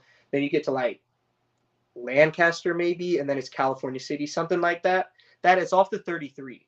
Cal City is above Palm. Yeah, and above Lancaster. That's what I was saying. Yeah, that's what I thought. So I've only been there a few times though. I haven't been there a ton. When I go to Las Vegas from where I live in like the Ventura County area. Cal City. Yeah, Cal City's cool too. Dude. I feel like if I got there now, and like started like investing in like California City, I feel like you can make money from that. Bishop is lit too. I've been up to Bishop, Lone Pine, dude. Mount Whitney is so beautiful in the winter time. Like I love California. I fucking love. I don't know if I can move to another state, son. It's really hard. I want to, just because I grew up in California and I'm like one of those snobs that's like, I don't want to live in California my entire life. But it's like I don't know where the fuck I can move to, son. New York sucks. New Jersey's not shit. You don't have to do that. You don't have to go that far. Yeah, like maybe Colorado could kind of compete, but it's cold. And then when you go to the southern part of the state, like the lower part of the state, they're not very cool with weed at all. It's not like the northern part. Check out Lake Los Angeles. Yeah, definitely Lake Los Angeles would be lit. Yeah, I never heard of that. I'll definitely check that out. That sounds very nice. Nice. I like the Lone Pine area to be honest with you, man. Because Mount Whitney was beautiful, to be honest with you, man. And I stayed up in bro, they have That's so funny, dude. San Bernardino too, though. When I was out in I used to live in San Bernardino. When I lived on my own, I had to move back in with my parents because of COVID. It was just COVID. Prices were fucking nuts when it came to rent and stuff like that. So I was like fucking like out here in San Bernardino and shit. And there's like this pop girls like all out in the desert and shit, like this fucking and like Chinese mafia, not even like cartel. It's just Chinese mafia. It's like so or Chinese triad. I think the triads. I don't know what the Chinese gangs are called, but it could be mafia too. Look anywhere about there. Yeah. Oh, yeah. Absolutely. I believe you. I absolutely believe you. I was gonna move up to Humboldt, like to Shasta Lake area too. When I was like trying to get my license, like I ended up finding California City by accident. And it's honestly a pretty city too. I ended up coming like so. There's like you ever heard of the documentary Marijuana Mountain or Murder Mountain? I think it's called. I think it's called Murder Mountain. It's on Netflix. It's about Humboldt County and it's about like all the fucking gangs and triads and mafias and things that are in there, cartels and stuff. And they're all growing weed. And I actually met the dude who is on there and whose brother died. Cal City is too inland. Well, I was thinking. Well, the reason why is I know it's not ideal because it's Mojave and the soil is butt shit. It's not good. I'd obviously have to throw it in a greenhouse. Oh, so Lake Los Angeles. Okay, so I'll check Lake Los Angeles too for sure. Wherever the land and licensing is cheap. That's really why I was going to Cal City. Hopefully their license is more around 5,000 because it's California City and it's a Mojave Desert. It's not an ideal area. But maybe 7,000 is still not that expensive for a cultivation license. And so if I could get ultimate goal was that. But so what I was saying was, so I met this dude from Netflix. He said the same thing that you were saying though, that the Mojave Desert's too hot. But when I said if I put it in a greenhouse and like kind of like tricked it out a little bit with like some air conditioning and humidifiers, he was like, well, then you could probably get away with it, especially if you change the soil. Then you could do light depth. You could do a couple, 3 grows a year in the summer. You might be able to do it then. Then you could probably do it. Indoors fine, outdoor shit. Yeah, outdoor definitely. No straight up outdoor. No, you'd have to put it in a hoop house. Probably light depth it, and then I don't probably have some shade cloth off would also probably be pretty beneficial above the greenhouse house, and definitely have the humidifiers pumping, so that it's just nice and humid in there, so that it's hot, humid. Oh yeah, absolutely. But the shade cloth, well, not like just like a hoop house to start with, not and nothing like glass greenhouse, nothing like crazy like that. There's like big couple hoop houses. It's brutal out there, absolutely brutal out there, fucking crazy. Lake Los Angeles is probably definitely the best option, and that's probably where I'll end up going. But I had to. I guess I don't know how those. I don't know either, bro. But they do it in Mexico somehow. So maybe if I got the right strains, like some sativas and shit like that, I could probably do it. I just fucking hate sativas. You know what I'm saying? Like I'd just be growing Mexican sativas at that point, which would be kind of shit. I couldn't grow like Thais. Thai sativas would be cool. And that's really the ones that I want to get my fucking hands on right now is the Thai sativas. But I don't have any fucking way of getting to Thailand. And I don't know anybody in Thailand, and I don't think we're getting any seeds from Thailand anytime soon, unless you know somebody who can get seeds from Thailand, and I don't know anybody. So that's gonna suck. But yeah, I'm hoping that I find somewhere cheap. It doesn't have to be California City. I just know California City is really cheap, and you can get licensing there. But I'm hoping I can go anywhere where it's cheap, and probably set up like an easy greenhouse and Mexico. Well, I'm not just saying no, I mean like the Mexican desert, not just Mexico. Acapulco, where Acapulco gold come from, is totally fucking like an amazing little tropical spot of Mexico, which is like a jungled area, which is perfect for growing weed. It's also like a mountainous region where you can get like really high inclines and stuff like that. So, yeah, absolutely. No, not just like anywhere in Mexico. I'm talking about like the Mexican desert. Like I had like a Mexican sativa would be great. Like that's like a real Mexican sativa would be fucking amazing out in California City or something like that. But that's all you could grow is a Mexican sativa in California City, or some like desert strain. Afghanis, or I could grow some Afghanis. That'd be kind of lit, or some shit from Pakistan. I don't know so much from Pakistan, but Afghanis would be lit. I don't know any Paki strains. Maybe somebody can comment that. Diesel, do you know any strains from Pakistan? I know Pakistan Valley, but I think that's more of a colder strain because of the valley in it. But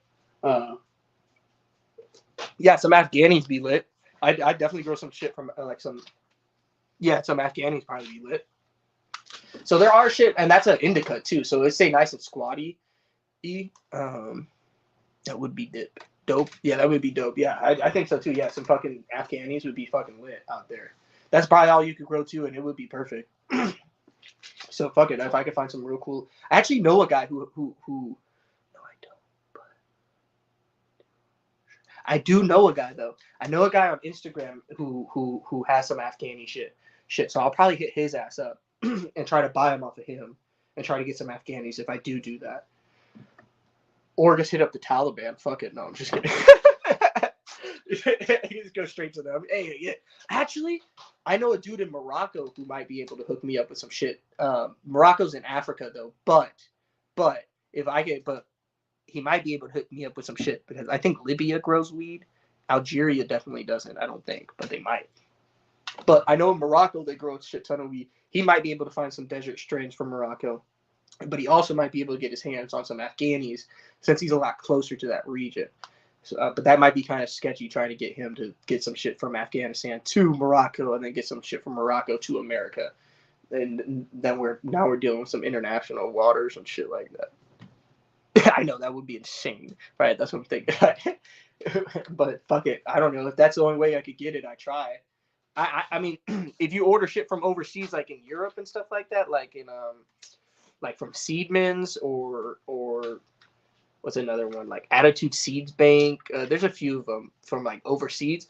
Those are all legal to do. You can't get anything from Seedmans for sure. They'll send them to you, and once it gets in America, it's okay. But the shipping process itself is illegal because you can't ship through how the EU works is when you ship anything through the EU to America, it passes through the UK first as like kind of like a checkpoint. So it will do its EU checkpoint, which is not very strict, and then as like a precaution to either America or somebody else, Elstree Supermarket is dope as fuck. Okay, I'll have to check that out. Let me screenshot that now, so I never have that shit. Because I'll check that shit out. But yeah, fuck, that shit is crazy. Oh, they're in the EU. So, okay, so that's a similar situation, but I'll still check them out. I don't give a fuck. I buy from Attitude Seed Bank, and they're in the UK. So, I don't care. And the UK is the sketchy one. So, actually, once it's in the US and shipping around the US, it's okay. Like, if you were to buy something from, like, Dogga, dude, I think you have stuff from Dogga. If you were to buy stuff from, like, Dogga, it's not technically illegal. The only thing that's illegal is like the buying part of it, like because like the banks are federally mandated. Unless you had a bank that was like state mandated, like or operated on its own, like a federal credit union or something like that. Or I know a couple banks that are marijuana friendly. They're like in my area. They have tons of great stuff. Nice.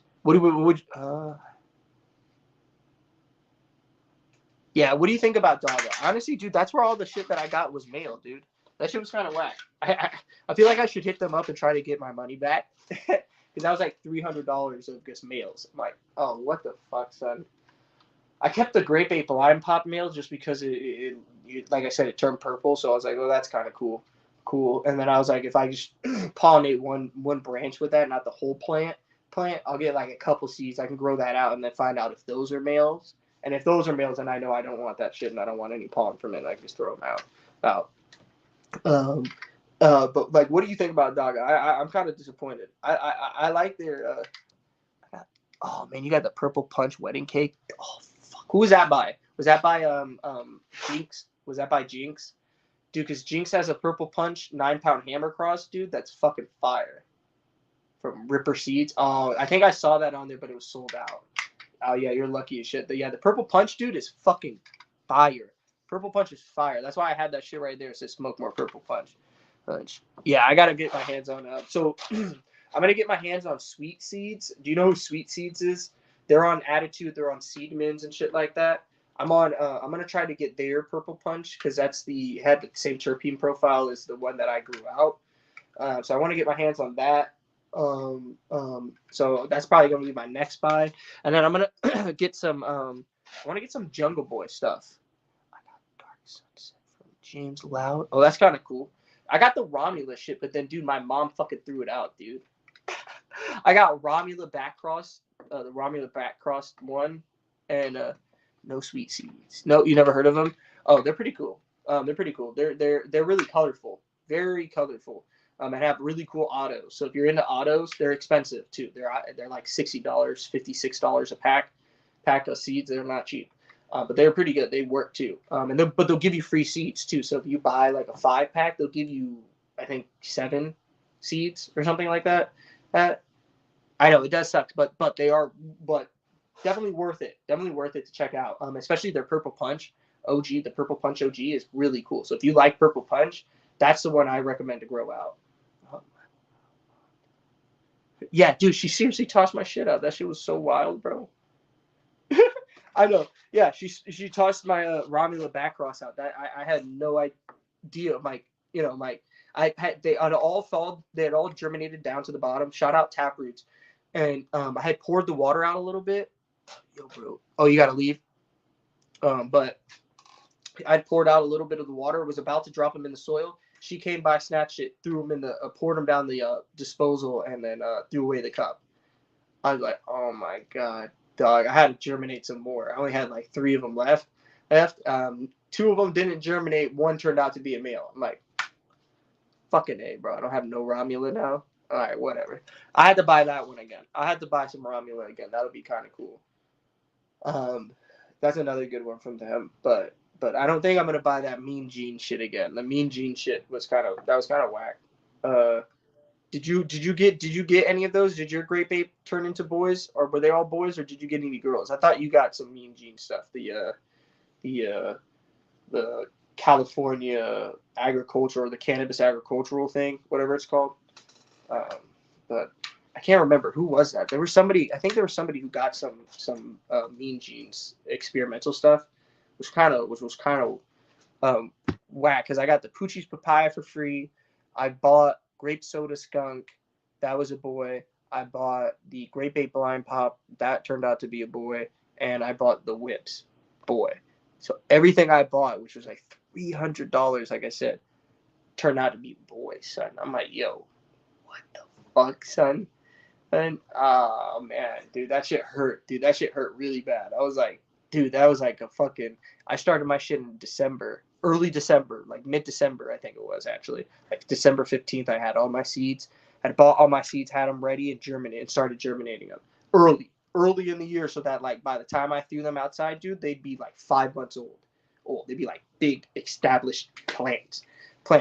And so I'm like, ready, early in the year, ready to go, had my plants, and like, 2-3 weeks ago, dude, I'm like, I think these are fucking boys. I'm like, I think these are fucking boys, dude. I'm like looking at them and I'm like, oh, dude, what the fuck is this shit? I'm seeing ball sacks and shit. I'm like, oh, dude, please tell me this is not a fucking dude. And the first one I noticed was Girl Scout Cookie, because I'm like, what the hell is that? Like, that's so, or not Girl Scout Cookie. I mean, the Grape Ape Blind Pop. That was the first one I noticed, and that one I thought was gonna be a girl by the way it was growing, the structure, and the way it looked. Looked, it was so healthy, like had no stress during it at all. That sucker turned out to be a boy. I'm like, what the fuck? And then the Whips turns out to be a boy. And I'm like, what the fuck is going on? And then I'm like, I have 2 Poochie's papaya.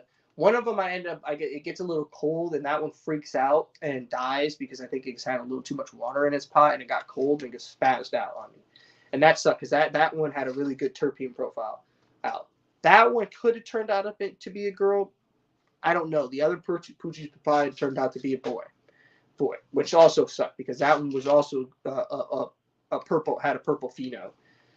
So that was whack. And then the fucking what else was it?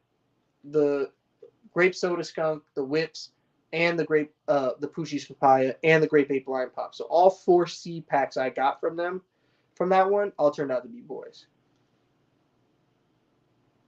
Oh, she got you. Yeah, she did get me, dude. That shit was whack. Did you hear what I said though, Diesel?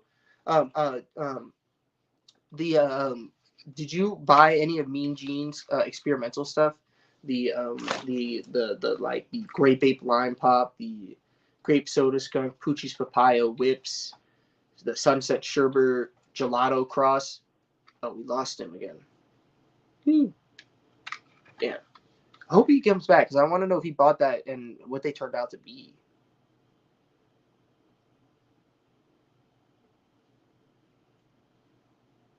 Ugh. All right. Well, so like I said, one of the things we got to do, and we need to do that now because it's starting to get late. Starting to turn 6. We need to do this before 7, so we only got about an hour left to finish this. We got to burn. We got to get all the drainage holes in here, and we have to get some soil in here, and then we're gonna let these warm up. Some of these are ready to actually plant in tonight. We also got to water some of these pots as well too. But yeah, whatever, no worries. I guess Diesel dipped. Oh, I got the sunset. I got the sunset gelato cross. That's the dark sunset. Oh, what the fuck? Hey, so wait. Oh fuck, is he? So Diesel, are you still here?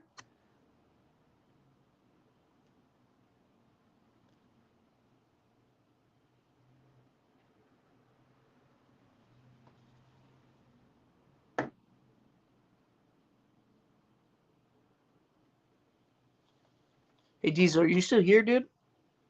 Damn, shit. I gotta. Oh yes, you are. Okay, perfect. Sorry, it says nobody's here for some reason. So is that a girl? Did those turn out to be girls or are they boys? Did they all turn out to be? Because all my freaking shit that I got from Mean Gene turned out to be boys, dude. It's a boy.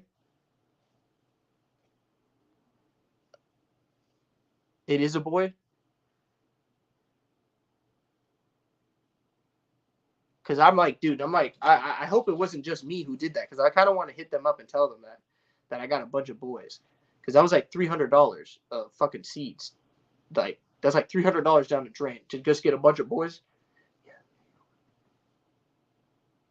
Oh, they were feminized, so you got girls. So they turned to you, so they were girls. You got girls. I don't think they were feminized. The seats I got were regular. Oh no. These are from Daga. It's I'm talking about the Mean Gene stuff on Daga, the cannabis agricultural thingy. I don't remember what it's called.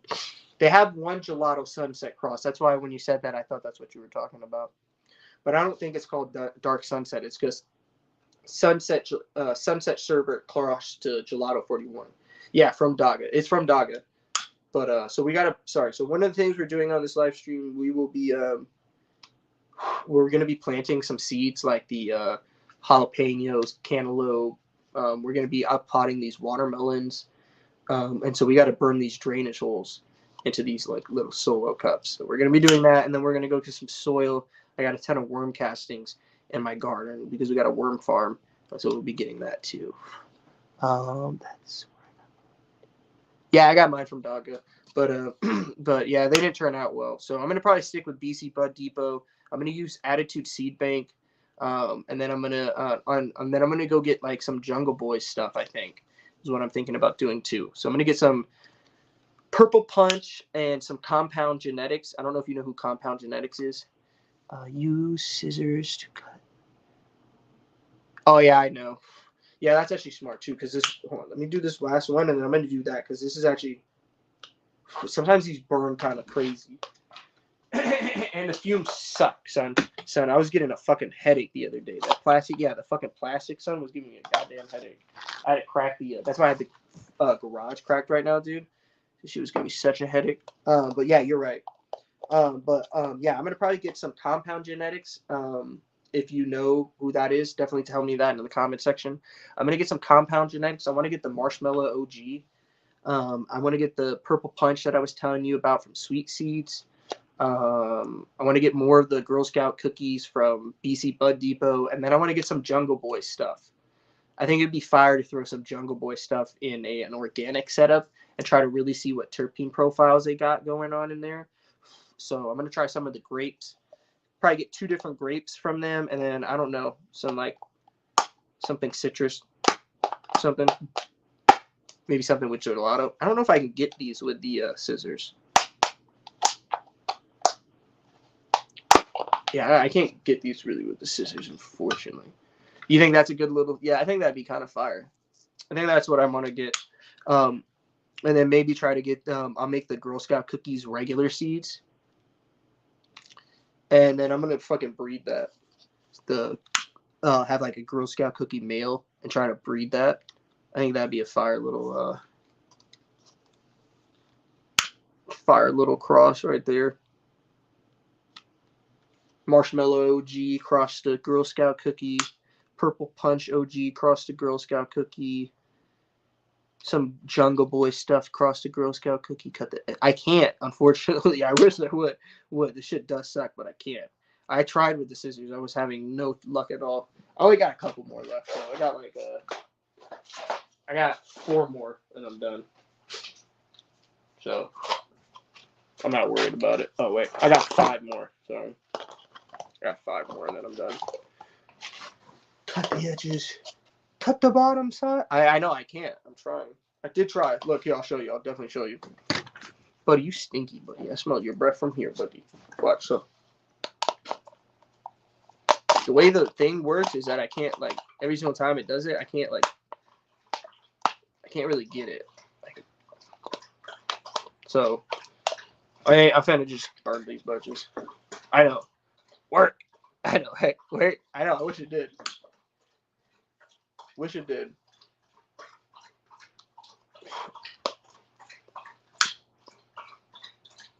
Honestly, I probably only need like 2 drainage holes. I don't really overwater anyway.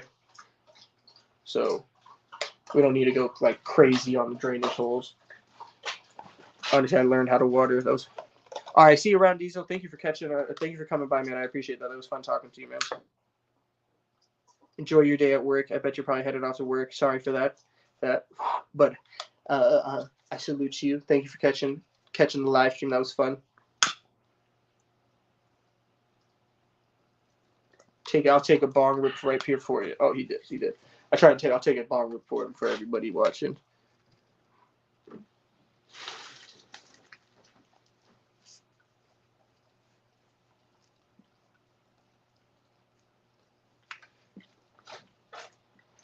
Ooh.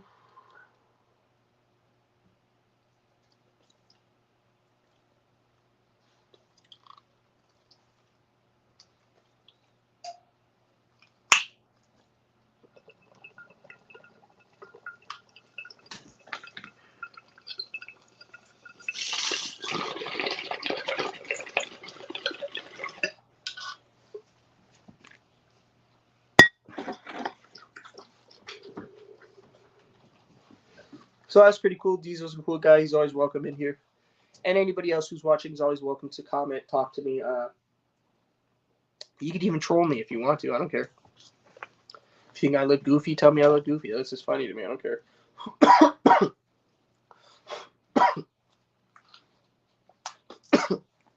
You stinky too. You stinky too. I smell you too. Look at you. Look at you. You a buddy. All right, but you ain't got the car. You big.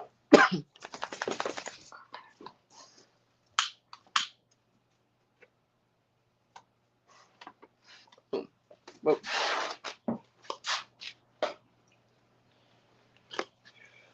Got 3 more. Then oh fucking hey. God damn it. Alright, we got 4 more. I keep finding more.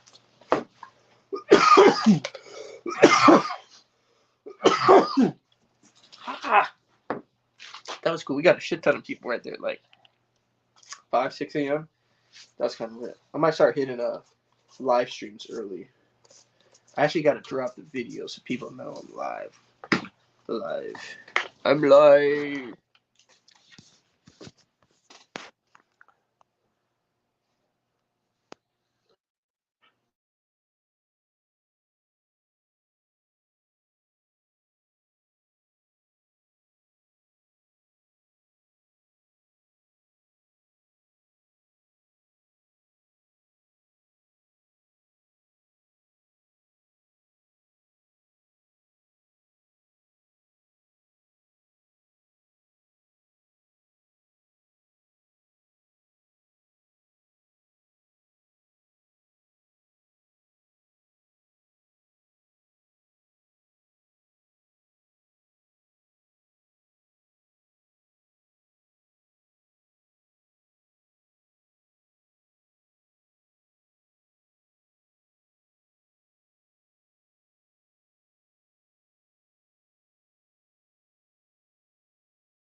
Sorry.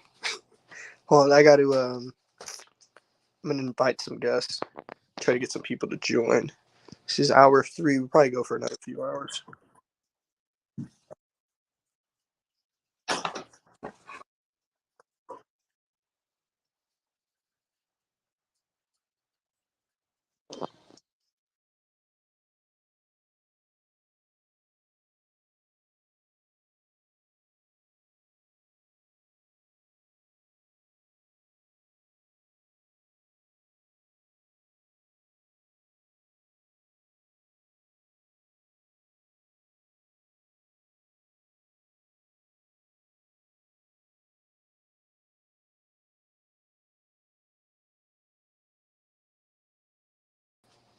Sorry, guys. Let me just check my Instagram. I want to watch this guy's story really quick.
My bad, guys. I left. I didn't know.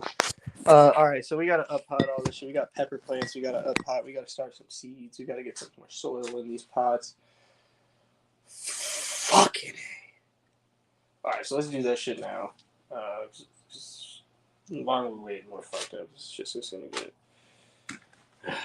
fucking all night with this shit. Start this shit at 3 o'clock, 3 in the morning, and 6 in the morning. So, thank you for joining us. Good. We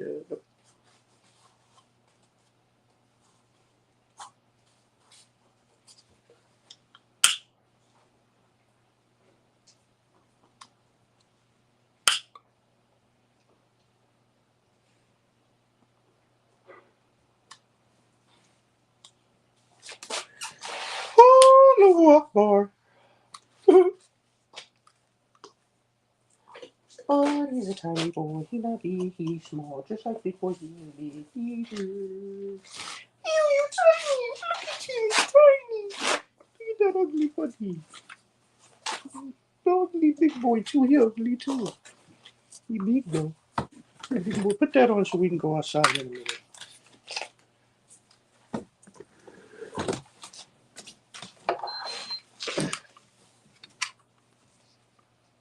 Big boy has a collar so he don't bark.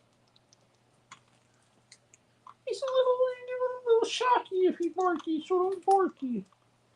Don't be no barky. Here you go, boy. You'll be a couple more. Now it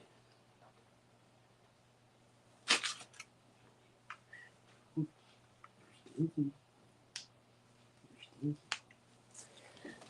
So, 3 more pots to go, and then we can go outside. We gotta go find the fucking black one. My black Bonnie seedling pot. That'll help.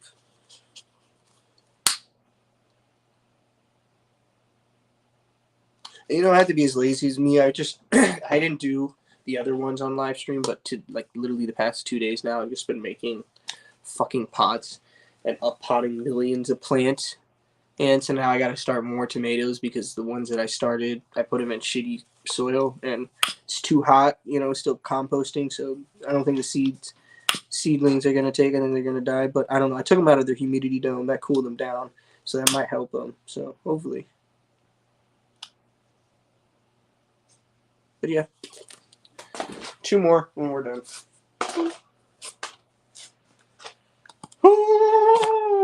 This shit will give you a fucking headache, son. I promise you, this sucks. I should have a fan here when I do this, but whatever. I actually changed the setup in my tent because I'll take a break because I got a headache again. So I changed the setup in my tent. It's all the same, but I actually moved the cord to plug it in to the inside for one of the lights, and then I plug in. Now I can plug in my fan at the same time, and my dog's cage is also in my room. So now my dog's cage is in my room. Both of them can sleep in my room instead of just one of them because they don't like sleeping together for some reason in a room together. I don't really know why. They'll go outside and sleep right next to each other and cuddle.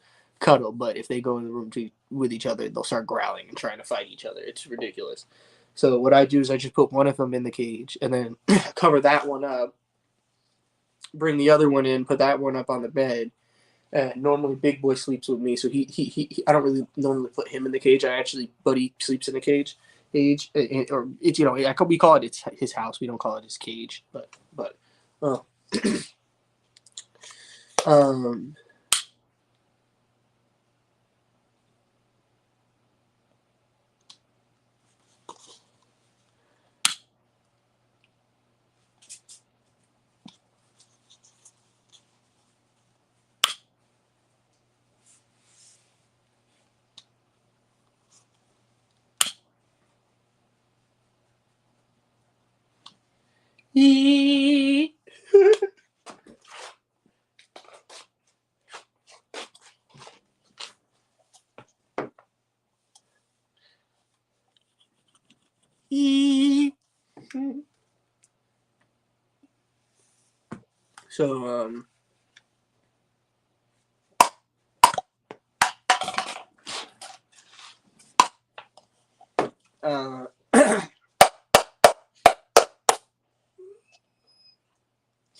crazy buddy, crazy big boy, put a crazier buddy.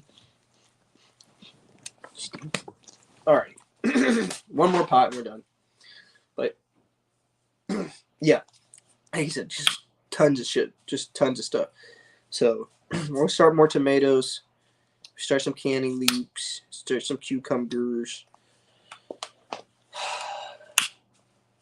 You start some more watermelon.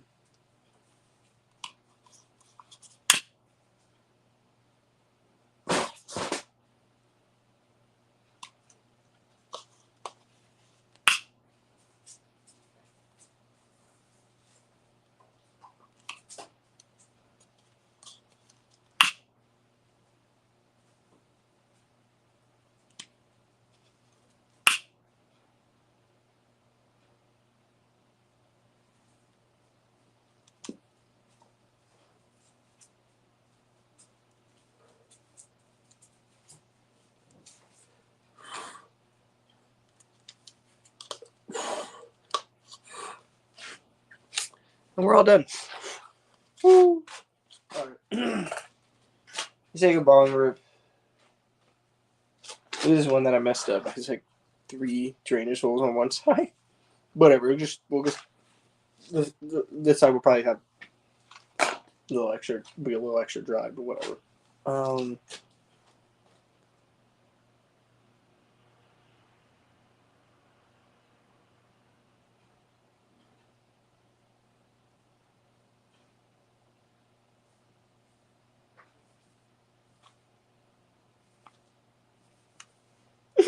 Sorry.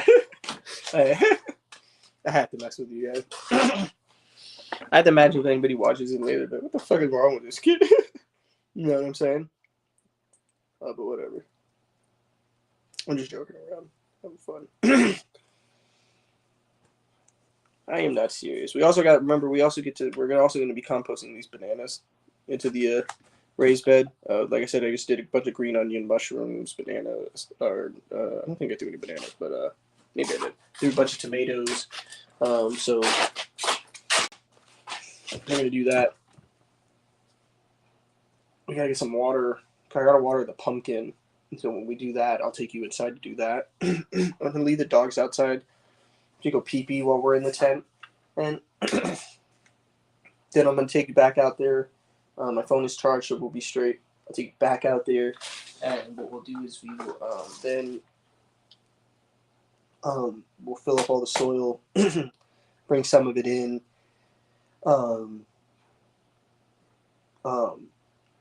put that into the tent. All the stuff that's already warm. We'll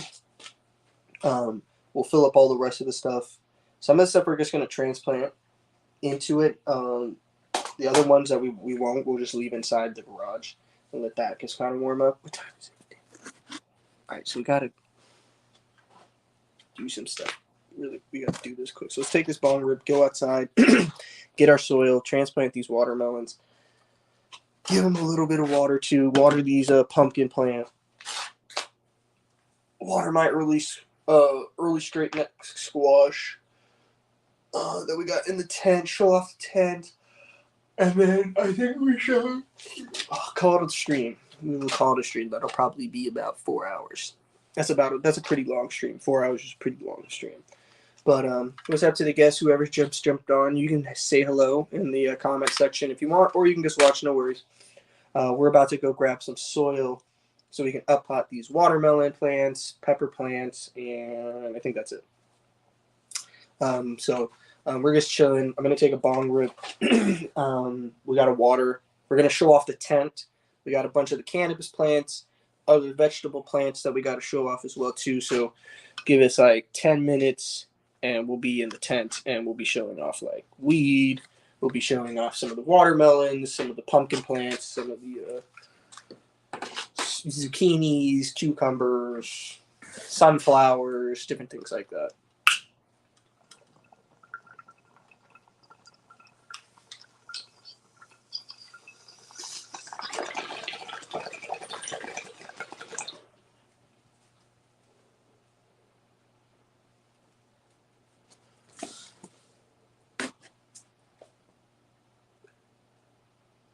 Woo!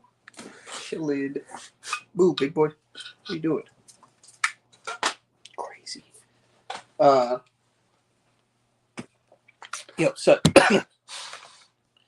we got these humidity domes, or these little fucking sea starters trays. So they've been actually working pretty good, so we're gonna reuse them. Let's take one more bong rip and then we can dip.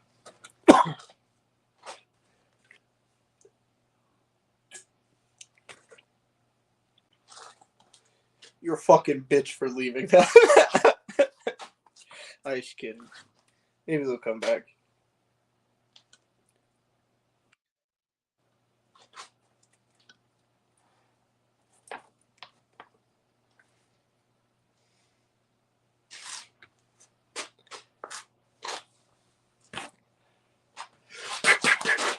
You a bitch, what's up? No, bitch, no, bitch, no, bitch. Look at his mutt. Look at his mutt. What? You're a mutt.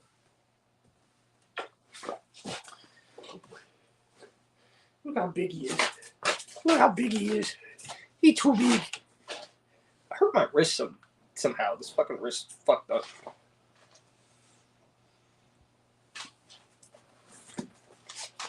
What's up, Nick? What's up? Look, he's fighting me.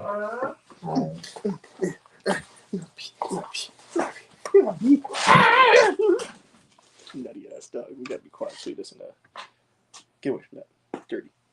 Dirty. Move. So I'm wake up my dad. Alright, let's take this last bong rip.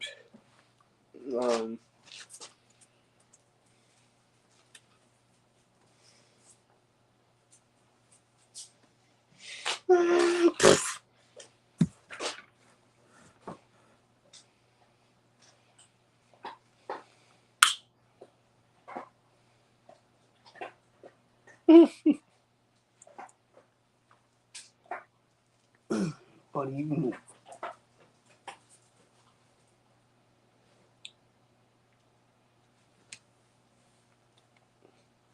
Alrighty.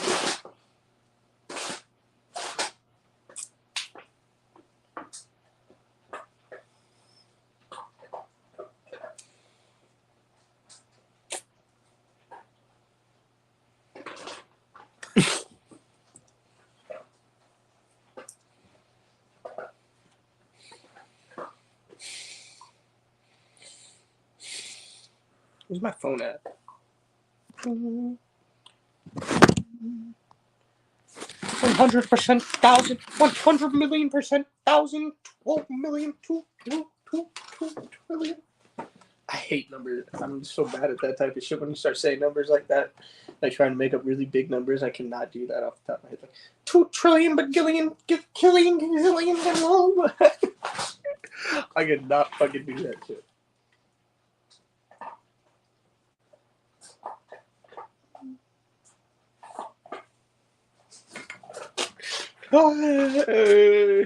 Remember the Rick and Morty where they do the thing and then you... I can't remember. How did I use to do it really well. I can't do it anymore.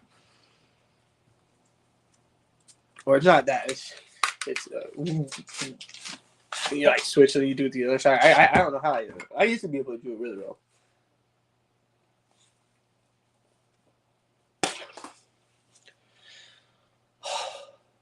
Look at the card.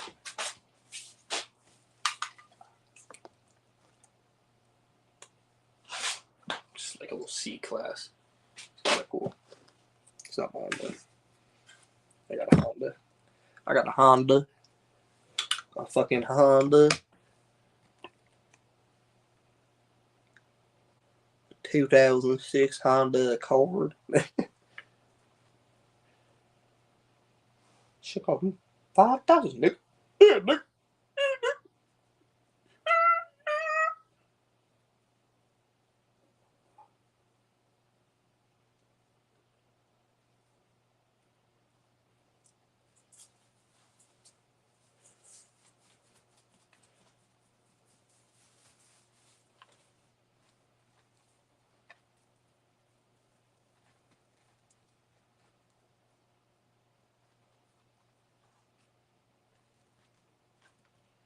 Smoking weed, taking doobies. Smoking weed, rolling doobies. Smoking weed and rolling doobies. I said I'm smoking weed and I'm rolling doobies.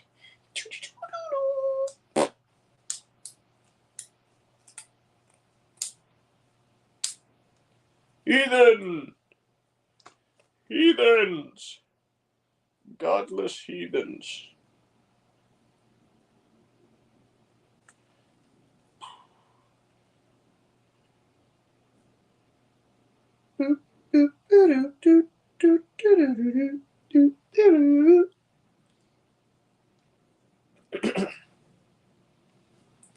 The Cupolana.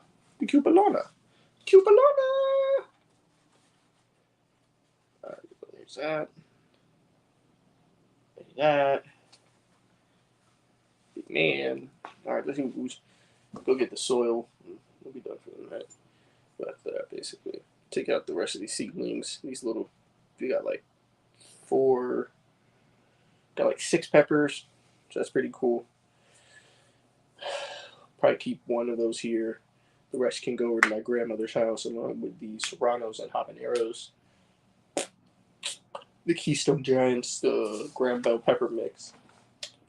The California Wonders and a couple of habanero, 1 habanero, 2 serranos, and like I said, 1 Cumberland will stay here, and then we'll also have 2 jalapenos here. The rest of the jalapenos will go over to grandma's house. I will go over to my grandmother's house, and we should get a shit ton of jalapenos, a shit ton of serranos, a shit ton of habaneros, a shit ton of these cubolanos or whatever they're called, and then we're gonna get a shit ton of the get a million bells and then get a million habaneros. Hopefully, probably do 3 jalapenos here. So we got to do a few trays. We're gonna do a full tray over here of jalapenos, a full tray over here of jalapenos, those, and then we're gonna do some habaneros in here and some other stuff. I gotta check. What we're gonna do, so we'll find the seeds too. So we'll probably got like 2 more hours of the stream, hour and a half actually, probably an hour and a half. I'm not gonna go for 2 more hours, but hour and a half for sure. I'll go for it.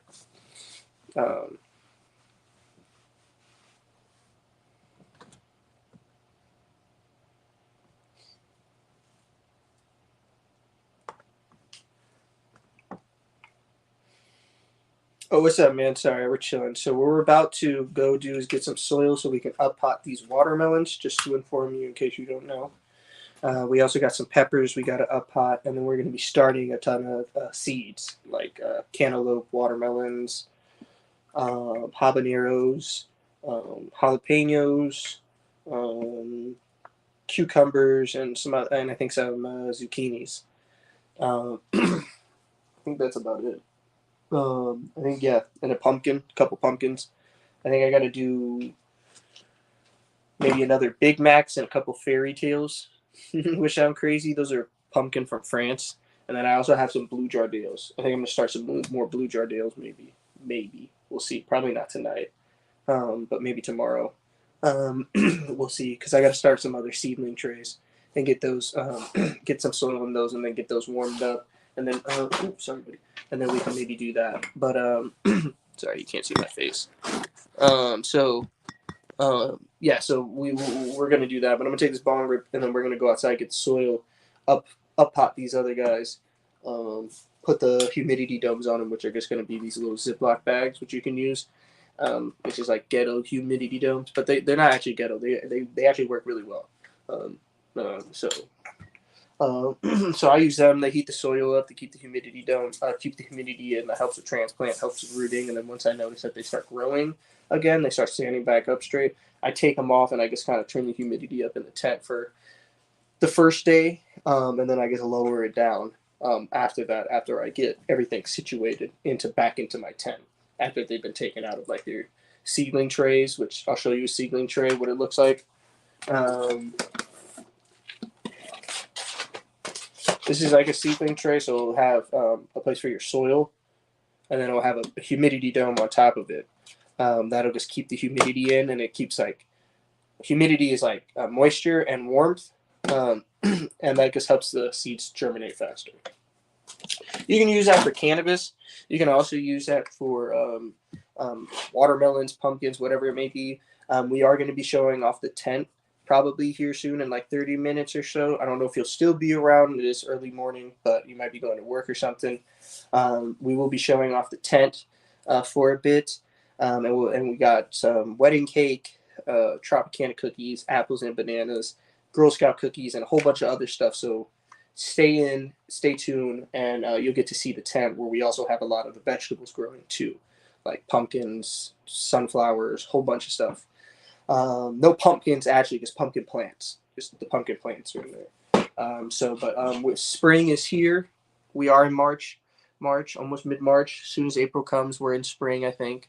I think March is actually the first month of spring, but I'm not positive. And then April is the first month we can start planting stuff. Like mid April, we can start planting a lot of the vegetables outside, like some of the hard year stuff. Like I think like tomatoes. If it's a warmer month of April, we'll have to see how cold April is. Last year, April was kind of cold, to be honest with you. It might be cold this year. Who knows? Um, Hopefully so. That's not a bad thing, um, per se. As long as May is May, we'll be fine. To be honest with you, but we just have to wait and see how the year goes. But mid-April is normally the earliest you can start planting some of your cold hardy stuff like kales, lettuces, things like that. That you know like leafy greens. I do have some lettuces, and I'm actually going to be starting some microgreens today, which will be like cabbage, mustards, kale, some kale. But those are like normal stuff that I like to grow because they're like good for my like salads and shit like that.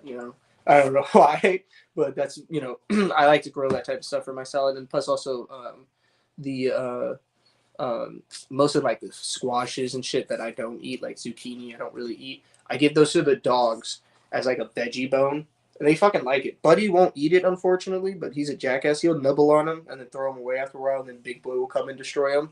But that's why Big Boy's bigger than this dude. Buddy's a German Shepherd. Big Boy's a Belgian Malinois, and which is basically just a Belgian Shepherd. And yeah, the freaking German Shepherd's like 67 pounds, 68, somewhere around there.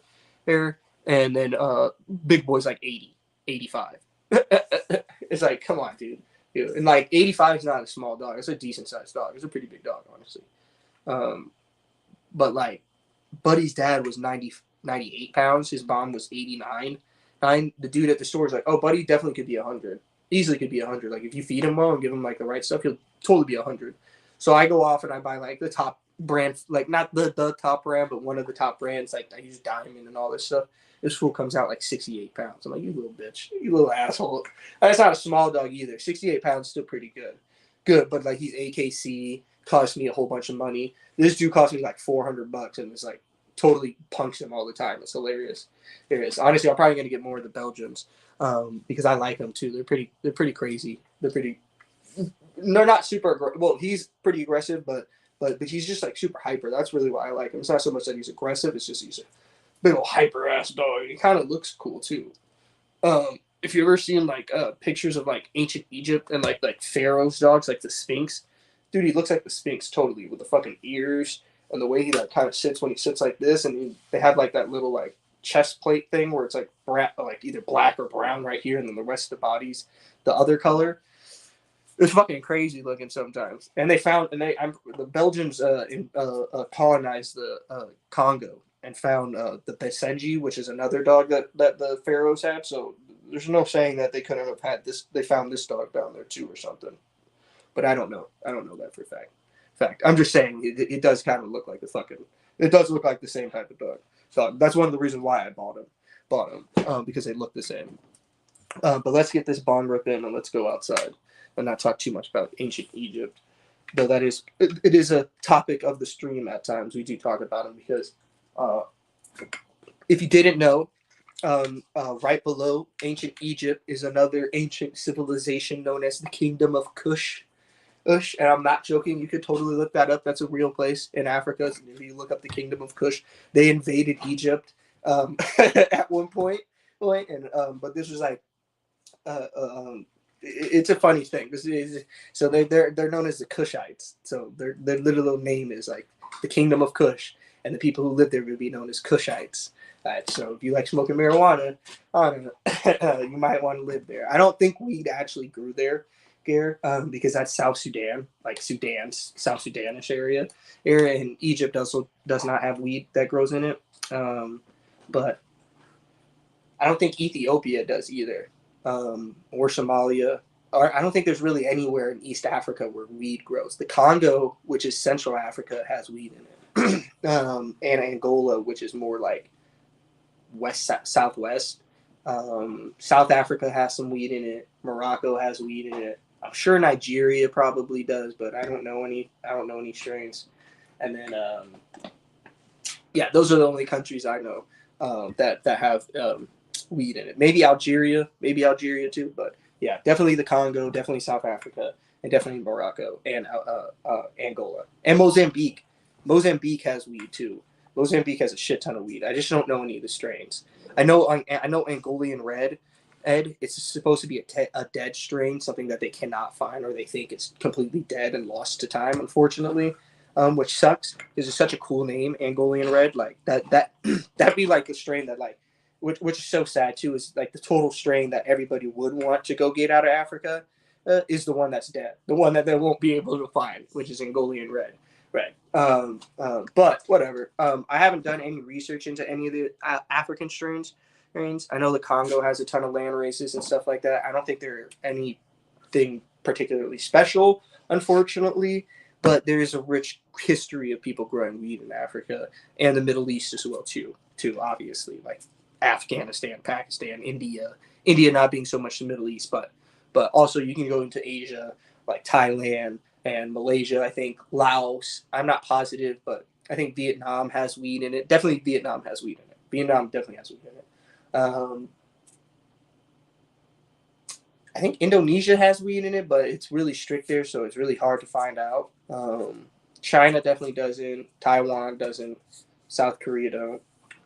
South America, all of them. I think every single one of them basically do. That's really where it like really popped up prominently. So strangely, is there, Africa, the Middle East, and like South America to Mexico, like Central America, is where weed really is known, and like Asia. It's not so much known for being in a European or North American setting, though there are North American strains, like Catalina Island, which is in like right off California coast, has its own land race strain that they let grow there too. They don't disturb it because it's Catalina Island's a national park. The weed gets to grow there nationally in a national park. They have fucking a land race of weed growing. That's so fucking funny to me. Yeah, I want to go there and see it one day. That'd be kind of lit. Catalina, you can go there on your birthday for free, so I'll probably do that. Take the stream there on my birthday one day and fucking go check out the plants in Catalina. I don't know if you can. I'll have to look that up. But if I can, I'm gonna do that. That'd be fucking hilarious. And it's free too, so I don't have to pay anything.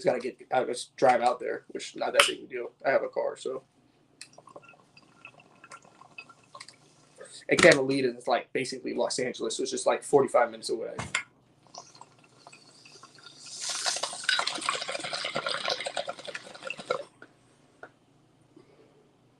You leave from Long Beach and then go to from Long Beach. I think you take the ferry to Catalina, but I'm not positive. I am not positive. I've never gone. I've got to. I went to New York and I went and saw the Statue of Liberty. I didn't like it. The Statue of Liberty is cool, but I didn't like the ferry ride. The ferry ride sucked. So I probably won't care for the ferry ride too much, but whatever. Fuck it. I didn't take Dramamine. That's a problem. I'll just take some Dramamine and then go across, and then yeah, have a little cool live stream on the go. I should do more of those too. Like go to like a cannabis con or something like that and do my live stream. Like I know everybody does that, but that'd be kind of a could video. I could also do a video try to meet some people. I definitely I go to like an Emerald Cup. That'd be like the big one. That's like the big one up north. And then I would do like I want to do like a big one down south. I do two. Like I don't want to do like a ton of cannabis cups, but I will do a couple. Probably like two or three events. Two cups, two competitions. I'd go to two competitions and I do one event, like a clone dropping or something, like a seed drop or something like that. I might do a few seed drops. Like if I start like really if they start really doing some really cool drops of seeds and shit like that, I might go to a few places and check out the seeds and shit and just see what the fuck happens. And I know I remember one time they were supposed to do they were gonna have a big cannabis event and they were gonna do a clone drop of Glitter Bomb from Cultivated Genetics or something like that. I think it's called. And Glitter Bomb is like a cross of like I think Gorilla Glue number 4 and something else that was like kind of bubbly sounding and made it so but it wasn't that bad. Like when they said Gorilla Glue number 4 crossed to something else, I was like Ooh, that's a kind of cool name for it. Like Glitter Bomb. Now Glitter Bomb sounds kind of cool. All right. But I didn't go. I did not go, unfortunately. If you went and you got a VIP thing, which I think was like only $120, $125 or something like that. That you got Glitter Bomb, you got a bunch of seeds, you got like a whole bunch of shit. And then you get to meet a whole bunch of people. And then I was like, well, fuck. If I go there and they have like a whole bunch of other cool stuff that I could get for cheap too, it might be worth it to just do the VIP thing and then get the free stuff and then try to go buy some other stuff for cheap. I'd like the strap, but I didn't do it. But that's okay. That's okay. We'll probably do that on the stream someday because they do those a lot in the summer, especially at the end of the summer when everybody's harvesting in like fall time. That's when a lot of the cups are going to go down. And so hopefully I got a good strain list. So if you hit me up on Instagram, and you can find me on Instagram at Trey, which is my name, Trey. You put 2 more Y's, so it's 3 Y's. So it's Treyyyy, and then it's my last name. My last name is down there in the comment. It's I don't actually have my name in the live stream, but if you check the channel's mine it's Trey Cotright.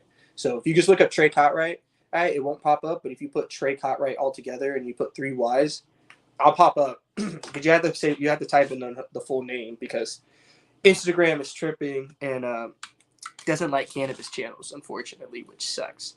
So I am technically shadow banned, so you have to type in the full name. But once you do that, I do pop up though still, so you don't have to go crazy and like have me find you or something like that. Because sometimes they used to do that. It really used to be that bad. Like if you were really that shadow banned or something like that, like you would have to like follow somebody to get so they could find you or some shit like that, which was nuts. I think Mr. Canucks had to do that for a bit when he first started out, got shadow banned. But I don't know. I can't remember. But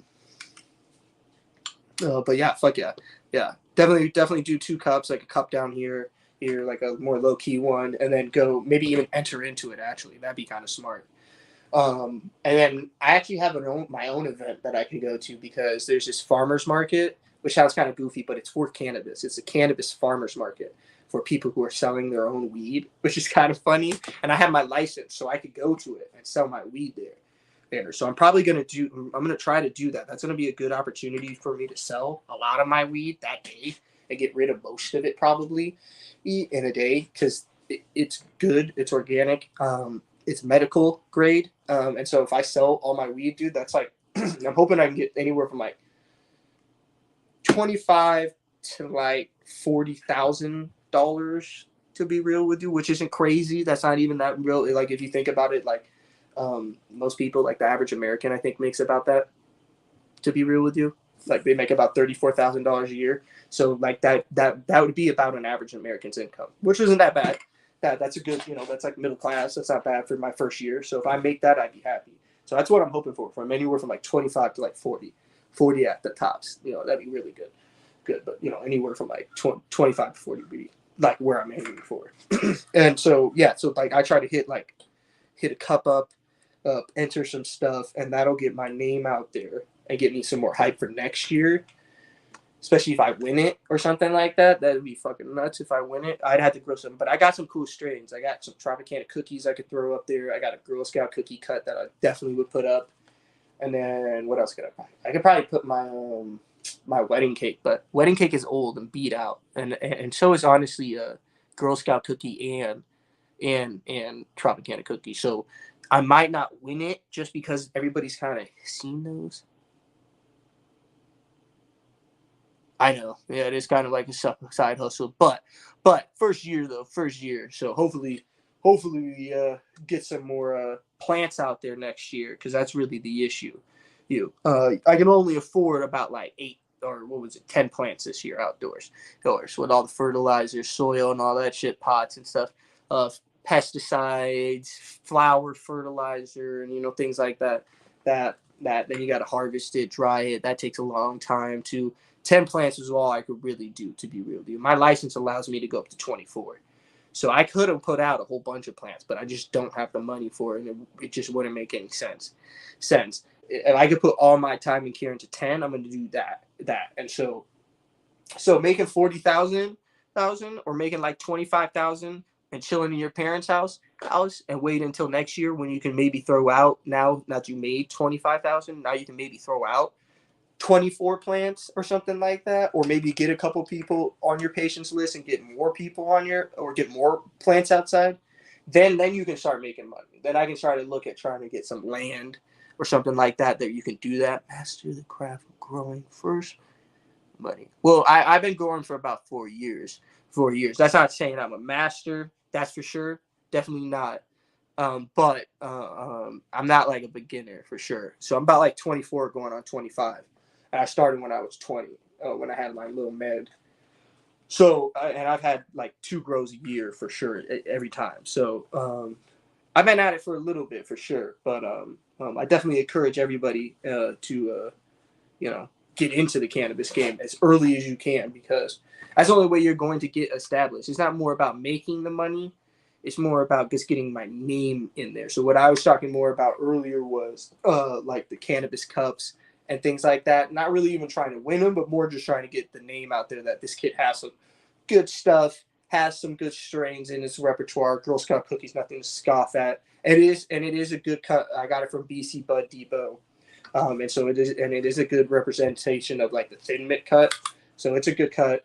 The Tropicana cookies, I don't know actually who that's from. I got this from my boy from New York, but it smells like Tropicana cookies. At least I've worked in cultivation sites before, and so and they had Tropicana cookies, and so I got some good strains. If I can hold on to those strains and maybe breed them, I'm trying to get some pollen right now off of this boy I got outside. If I could try to breed those and maybe clone a couple of them, do some propagation, I might be able to get some other strains in here after this year, which will also yield me obviously more money as we go along. Which is another thing, you know. Obviously, I don't have a ton of strains out there also this year. I got some like kind of some dinky Skittles, which is all right. It's like probably gonna be a medium sized plant. I got some of this shit called like Mango Haze. That's gonna be like a small plant. And yeah, I know, right? For real. Actually, last year I had a pretty good outdoor run, man. I can't complain on it. And if you want to check out my Instagram, I will comment it down below so you could see all my stuff. A lot of my grows did get deleted because my Instagram got deleted. So they're not all on there. They didn't get all backed up. Unfortunately, I lost a lot of them. But I do have pictures and some videos of them, but they're like scattered. It's not like as full as it used to be. I used to have like a whole Instagram that was dedicated to this shit.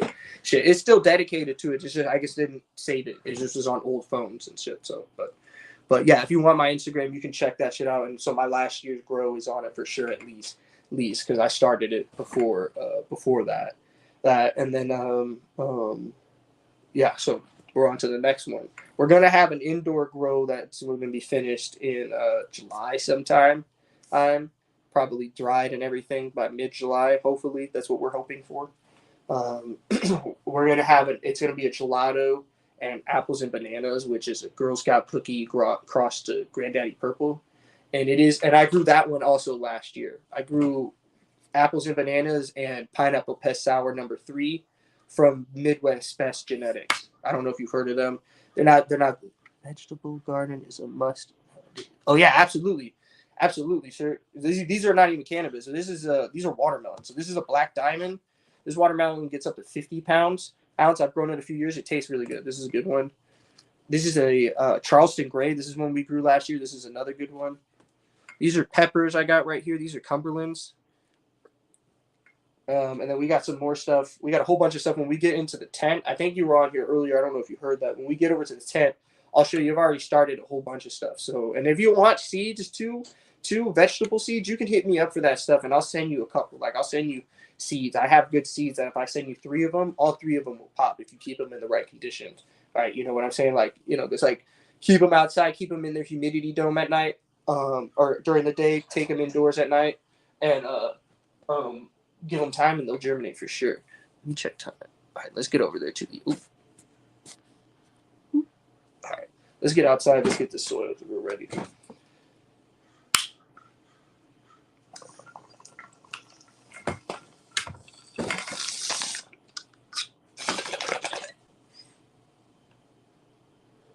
I was right out of breath.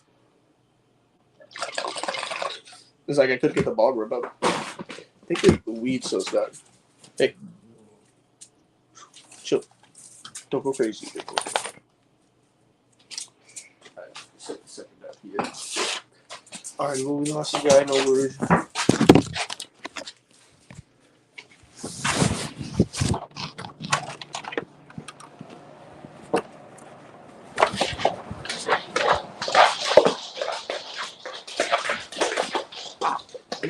What the fuck is wrong with you? What are you doing? Damn, dude. Stop breaking stuff, dude. Damn. I hate this dog sometimes. It's bad.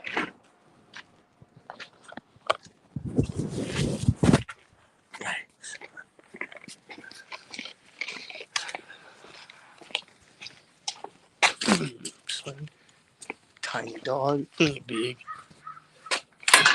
Alright, so we got the little worm farm over here. So we're finna just get a ton of these worm castings because it makes more sense. I don't have a place to prop you up, so I'm just gonna set you up here and get this going. You can check out this morning sunlight, which is nice.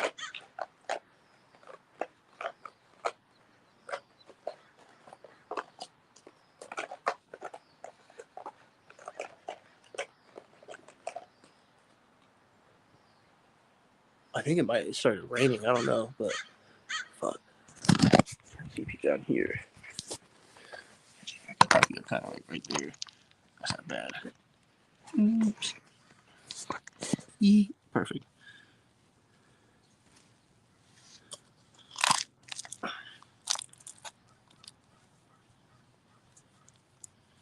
Mm, mm, mm, mm, mm, mm. Oh, 1 second. I gotta go find something.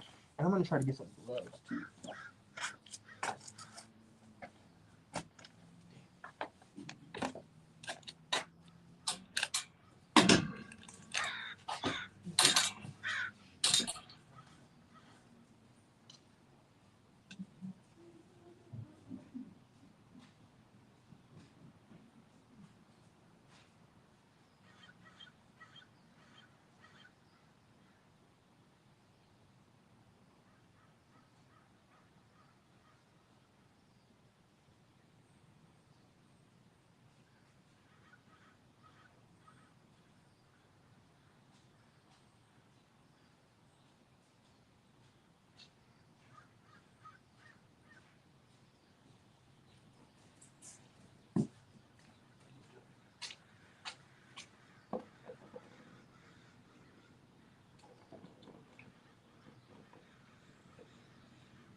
Alrighty, we're back. So this is a 1 gallon. I mixed in the bottom half with some peat moss. I'm just gonna mix some in with these worm castings in to this, and then we'll just do worm castings here on out. Mix that in. Mix that in. It's fucking cold. You can see there's fog all around me and shit. It's fucking cold, dude. Damn.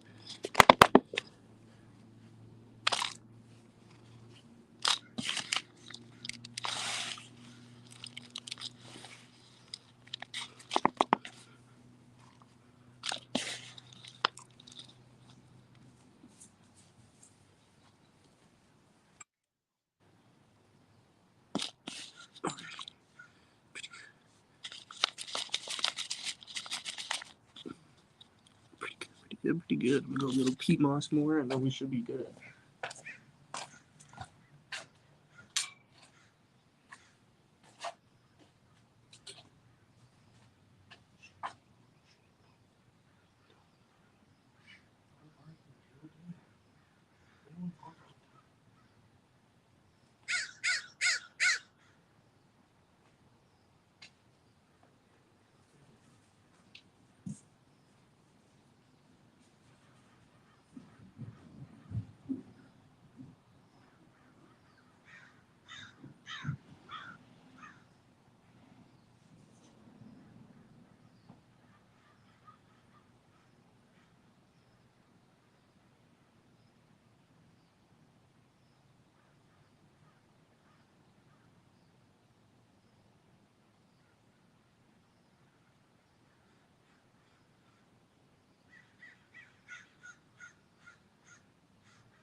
Alrighty. Okay, so I got a little more peat moss. Sorry, I had to go run inside and look for something. Because I said gloves too. I did not find them, but got a little more peat moss though. A little more of the wormies, no worm castings. This is high in nitrogen because I threw a lot of blood meal. It has a lot of calcium and phosphorus because I threw bone meal down, and it has a lot of potassium because I threw some alfalfa meal down. So that also gave it nitrogen and more phosphorus as well too. So these worm castings are pretty good. They also have azomite, some glacial rock dust,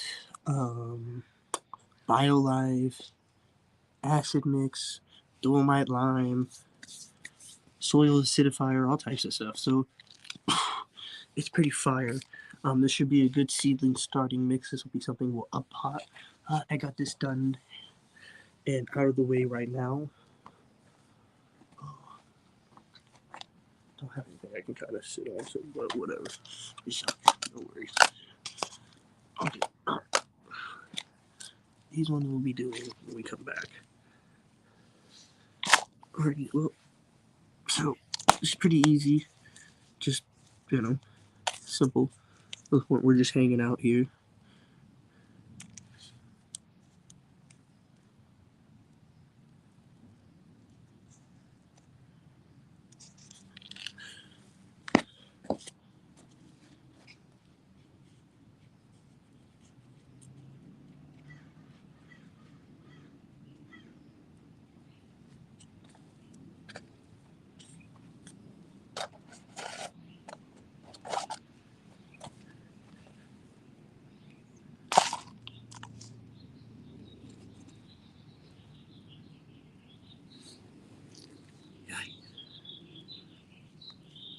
It's cold outside.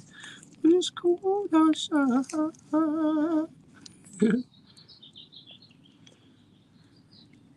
When it's cold outside. I should go fuck in the house. It's cold outside. I should go fuck in the house.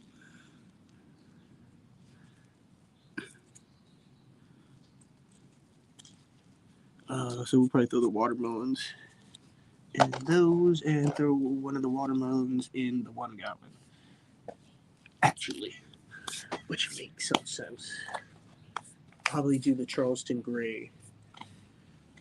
If it was the most rooted, would make sense. We'll fill out the other pots. I'll pot some peppers.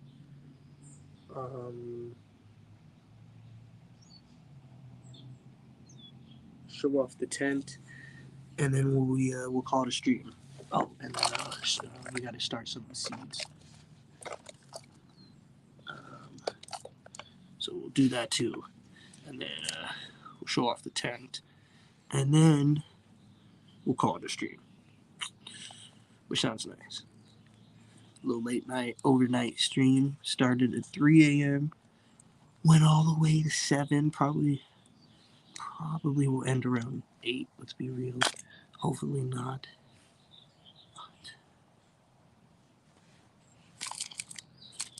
We'll probably go into the room to start the seeds. Transplant. No. Not to disturb nobody. And I don't want nobody disturbing me. So, we're chilling. And I think the watermelon, that Charleston Gray, is going to really like that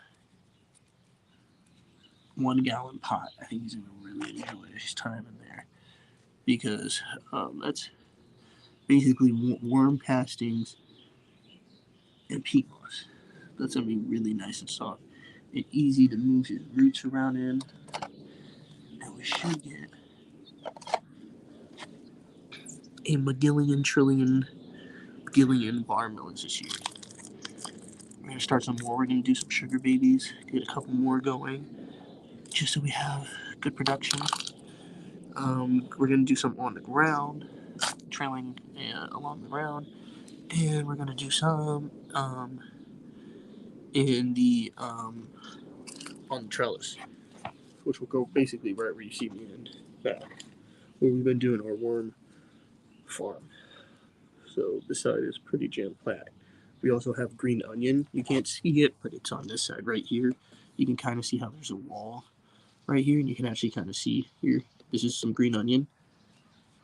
We did that to keep pests away. It also flowers in the spring, which also will be kind of like an early indicator for bees, which is nice to get them out. And I think they look pretty. Green onion looks really pretty in the spring. So, young little boy. Young witchy boy. Ooh, worm. Nice. Liddy. Throw that into 1 gallon. Why not? And we'll just let that one try to figure it out and see if it crawls into it. If it crawls into it, we'll leave it. If it doesn't, we'll take it out.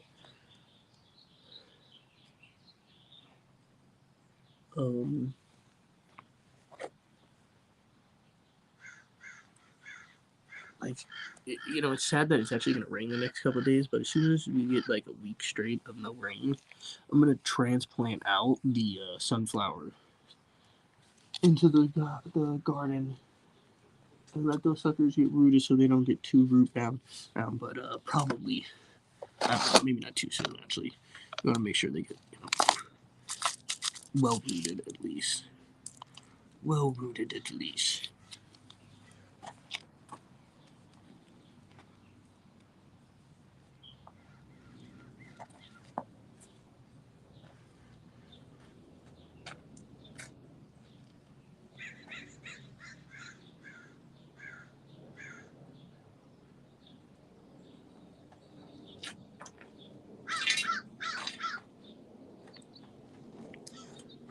Looks like we got some of the wildflowers from last year. Some of them are already sprouting. We're gonna have to throw some more out. So even some more sunflowers. We gotta get some more sunflower seeds. And like I said, I do want to do some of the organic popcorn seed. If you go buy organic popcorn seed, you can just grow that, I guess. So I'm gonna do. No worries.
Sounds like somebody's watching Gumball. It's kind of funny. Alright, so this little worm casting mix should be packed and charging well enough to get everything going until we up pot. Or hopefully just transplant outside. I'm gonna try to just leave these in their pots. And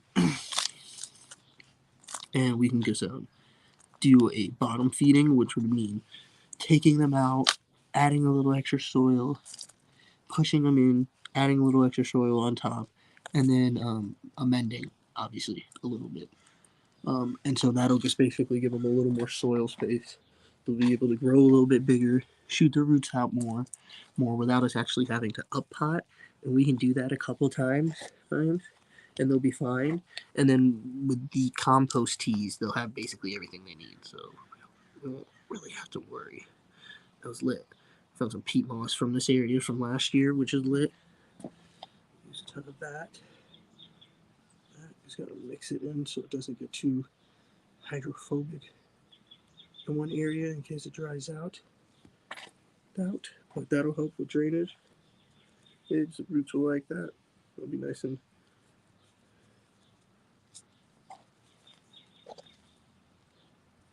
And none of the soil's dropping out. And it's pretty good soil, man.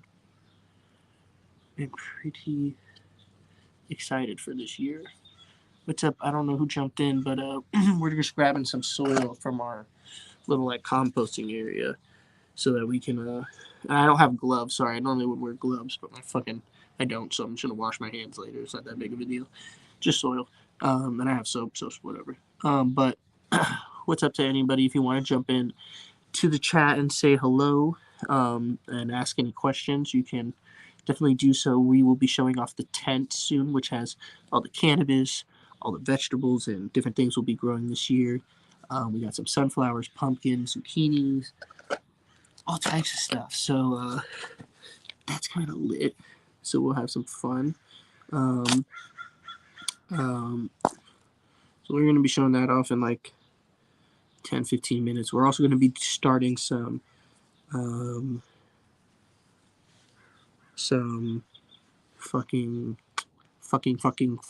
no, I'm just kidding.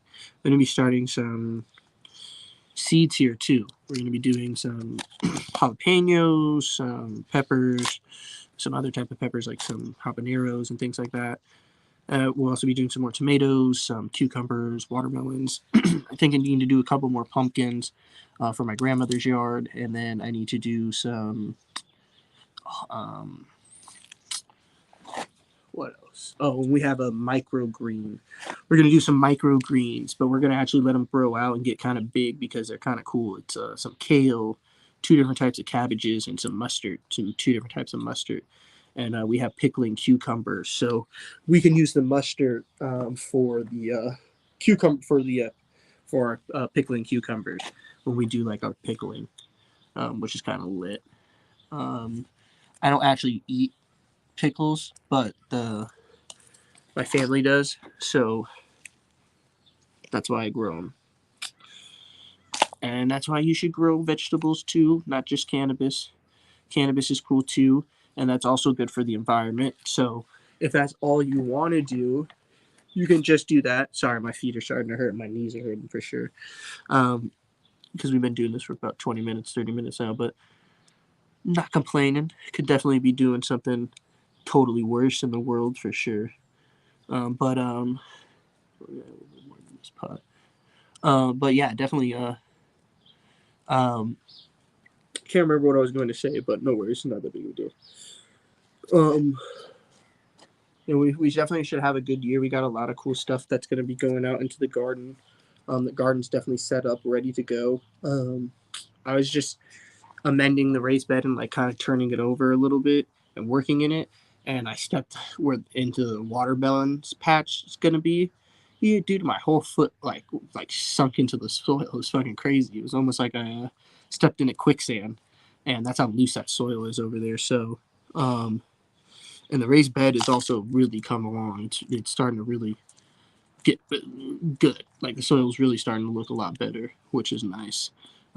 Because obviously I grow organically, and the soil is the key to the organic grow. It's weird. Like loud ass chimes all of a sudden. Hold on. Alright, this one's trying to escape. We'll put it back into its home. But yeah, alright, so these are all the pots. I think I'm good. You just kind of pat this a little more. But yeah, the raised bed's starting to look really, really good. Easily fit 2 plants in there. This is like a 7x3, so it's like 3 feet long, 7 feet wide. So it's long. It's pretty long, but it's really wide. And so it has a lot of depth to it too. Like it goes down deep. The soil goes down deep. So, and I already did so. So I did some calculations. The other day with so I basically added up all the fertilizer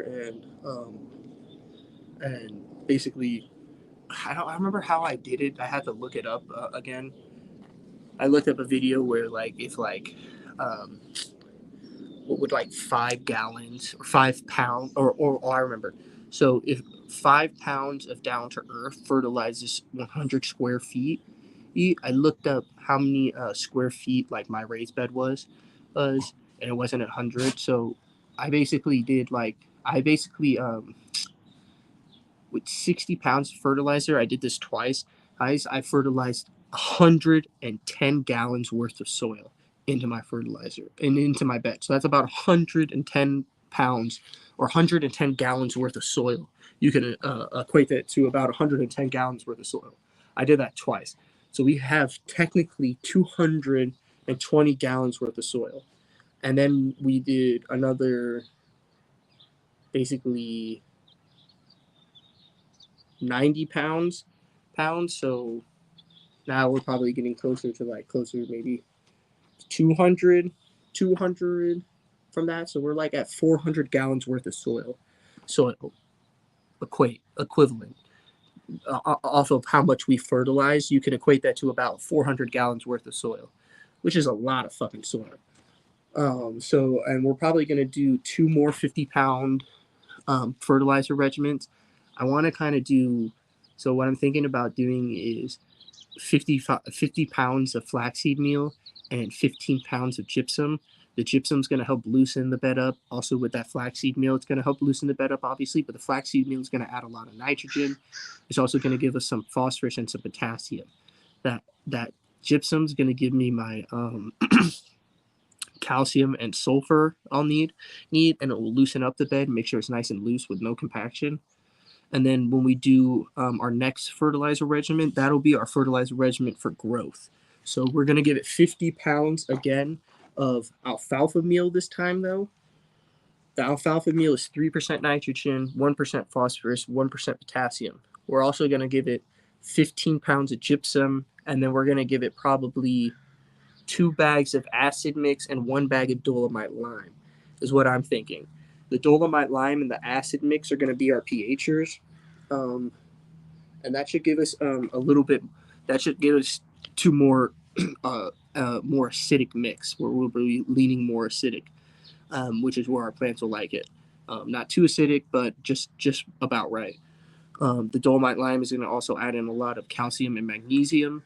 Acid mix from Down to Earth adds in 4% nitrogen, 3% phosphorus, 6% potassium,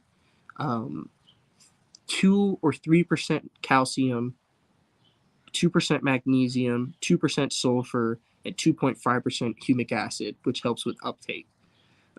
So all in all, I think that the 15 pounds of gypsum and the 50 pounds of alfalfa meal should be good enough for veg for the whole year, since all the stuff we already did. And I can go over all that if you want.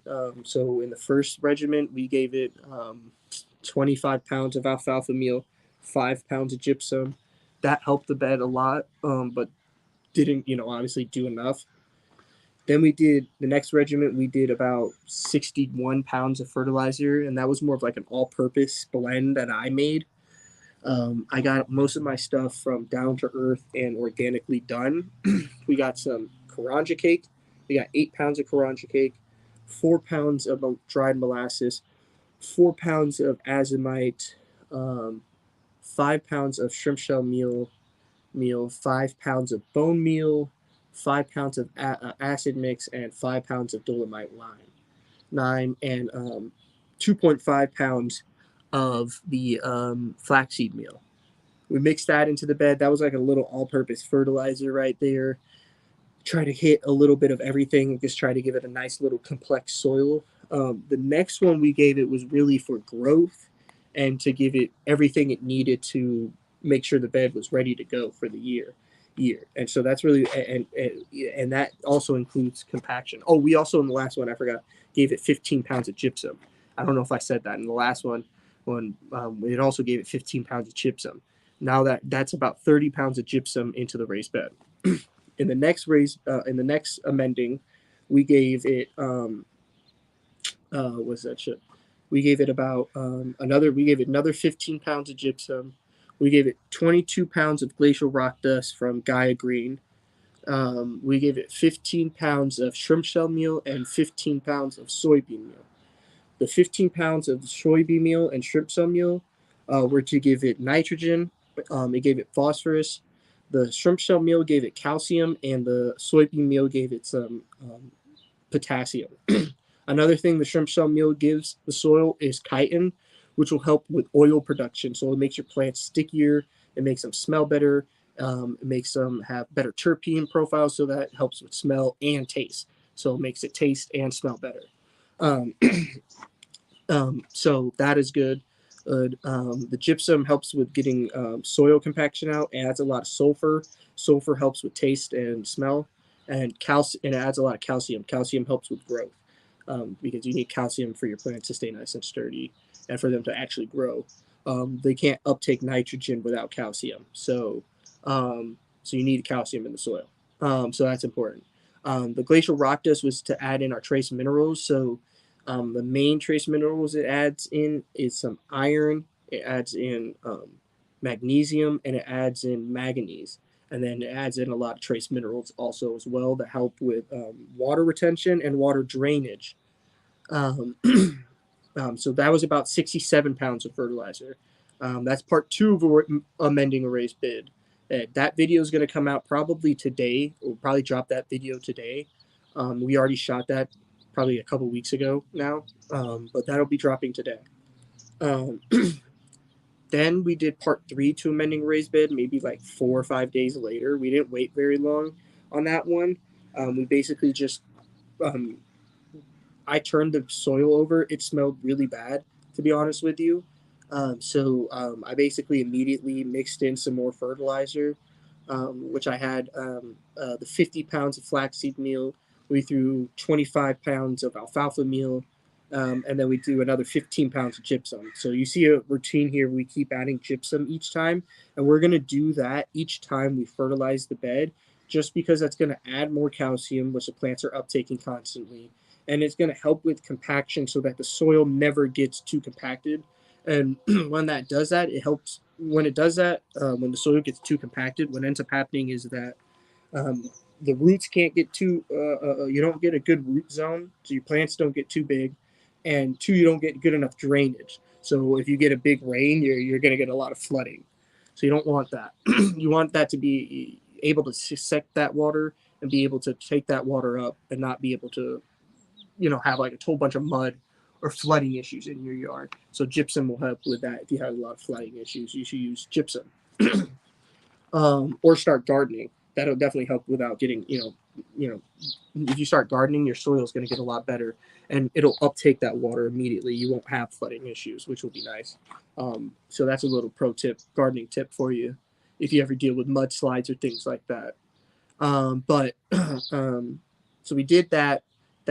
We mixed all that in. That really got the bed to heat up, and the bed was going crazy. I think we got about another 130 pounds or so, really, per se. Actually, it's about 100 and...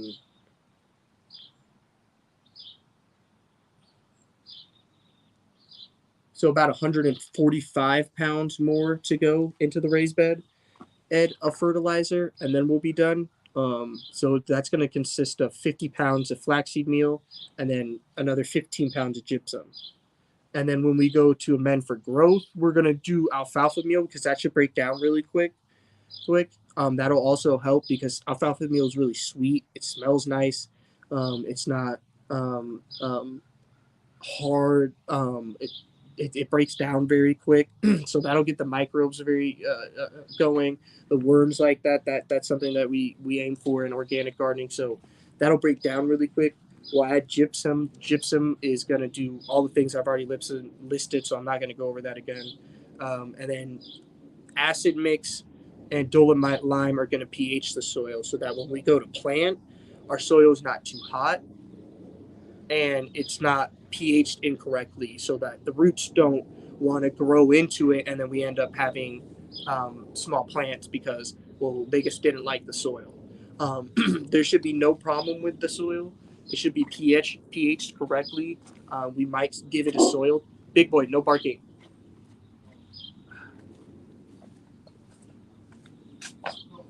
Here, I'll take her. Just let her come here. Ghost, come on.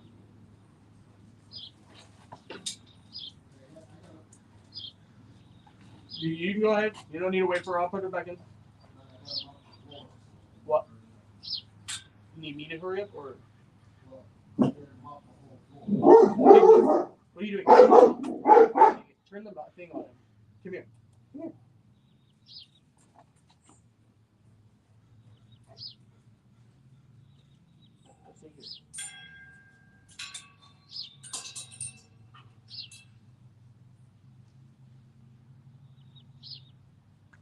Stop barking.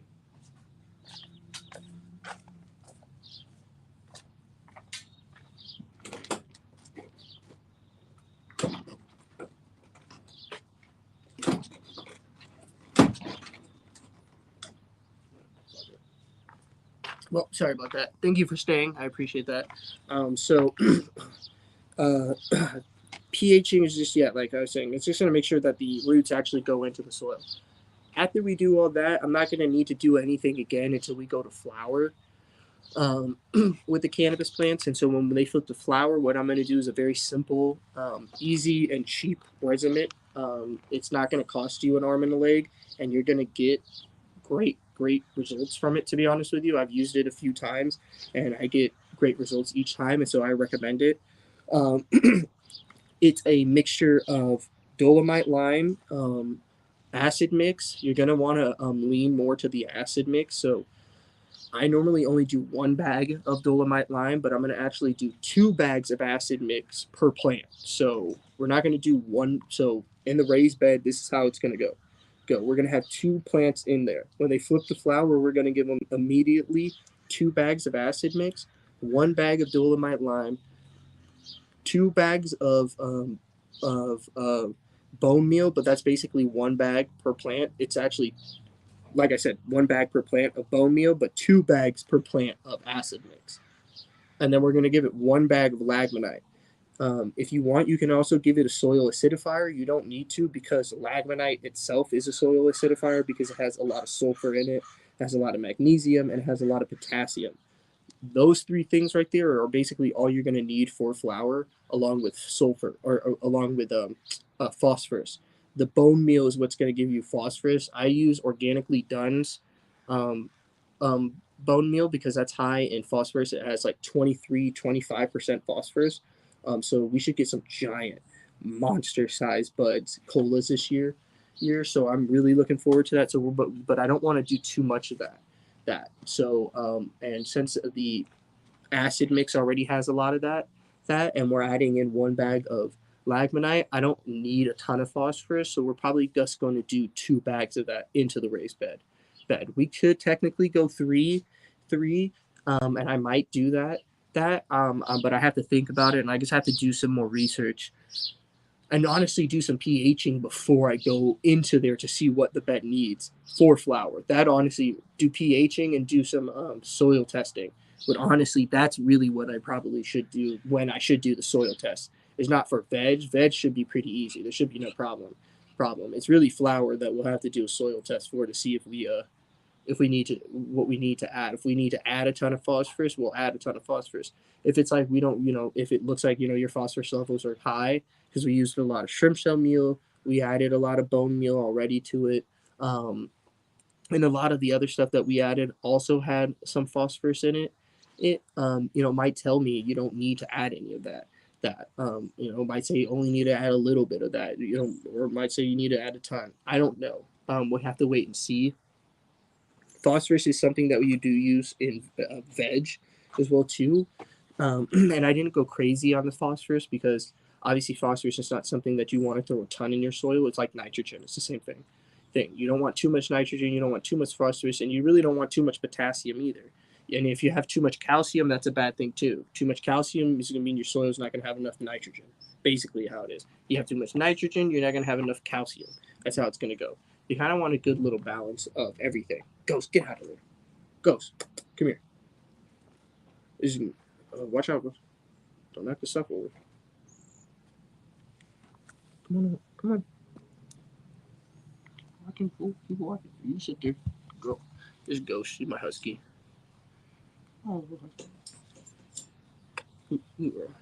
Oh, get dirty though. Get real dirty. Shh, guys, don't bark, please. I'm gonna bring Ghost inside, and then I'll be right back, guys. Come on, Ghost. Buddy, stop. Stop. Be quiet. Be a good boy. Sorry, Ghost.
Already, I'm back. Hopefully, you're still there.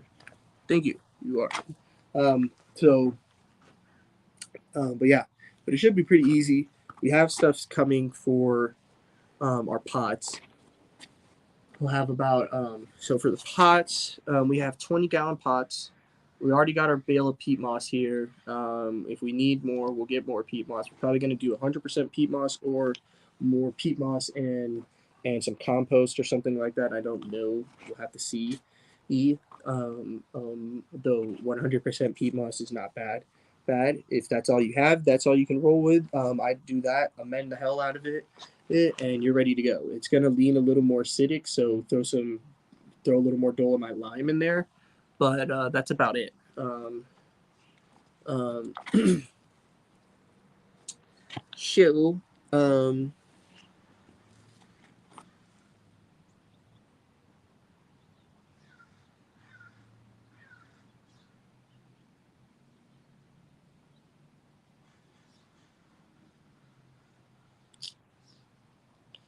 But that's about it. Like I said, we're gonna go inside probably in a few minutes. I don't know, probably in like 20, 30 minutes. I'm probably just gonna chill out here for a bit.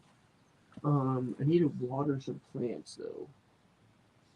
So I might go do that. Because my dad's inside and I don't really like moving the plants and doing stuff when he's here because he's kind of a butt clown with it. But whatever. It's not that big of a deal. Everything is in a safe place, I think. I'm gonna go grab a drink, so I'll be back. And I'm gonna go pee, I think, too.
Alrighty, well, sorry guys about the last few minutes not being here. I just had to clean up and do some stuff so that the electrician can come over and fix some of the electricity that blew up in the fucking bathroom and knocked out my lights too a bit. So I had to kind of rearrange things. So hopefully they work again and I can use my air conditioning unit again because that definitely helps at night. So, but sorry for the crappy angle. I'll check you guys out later. I might do a stream later tonight or tomorrow. We'll see how it goes. Check you later. Peace.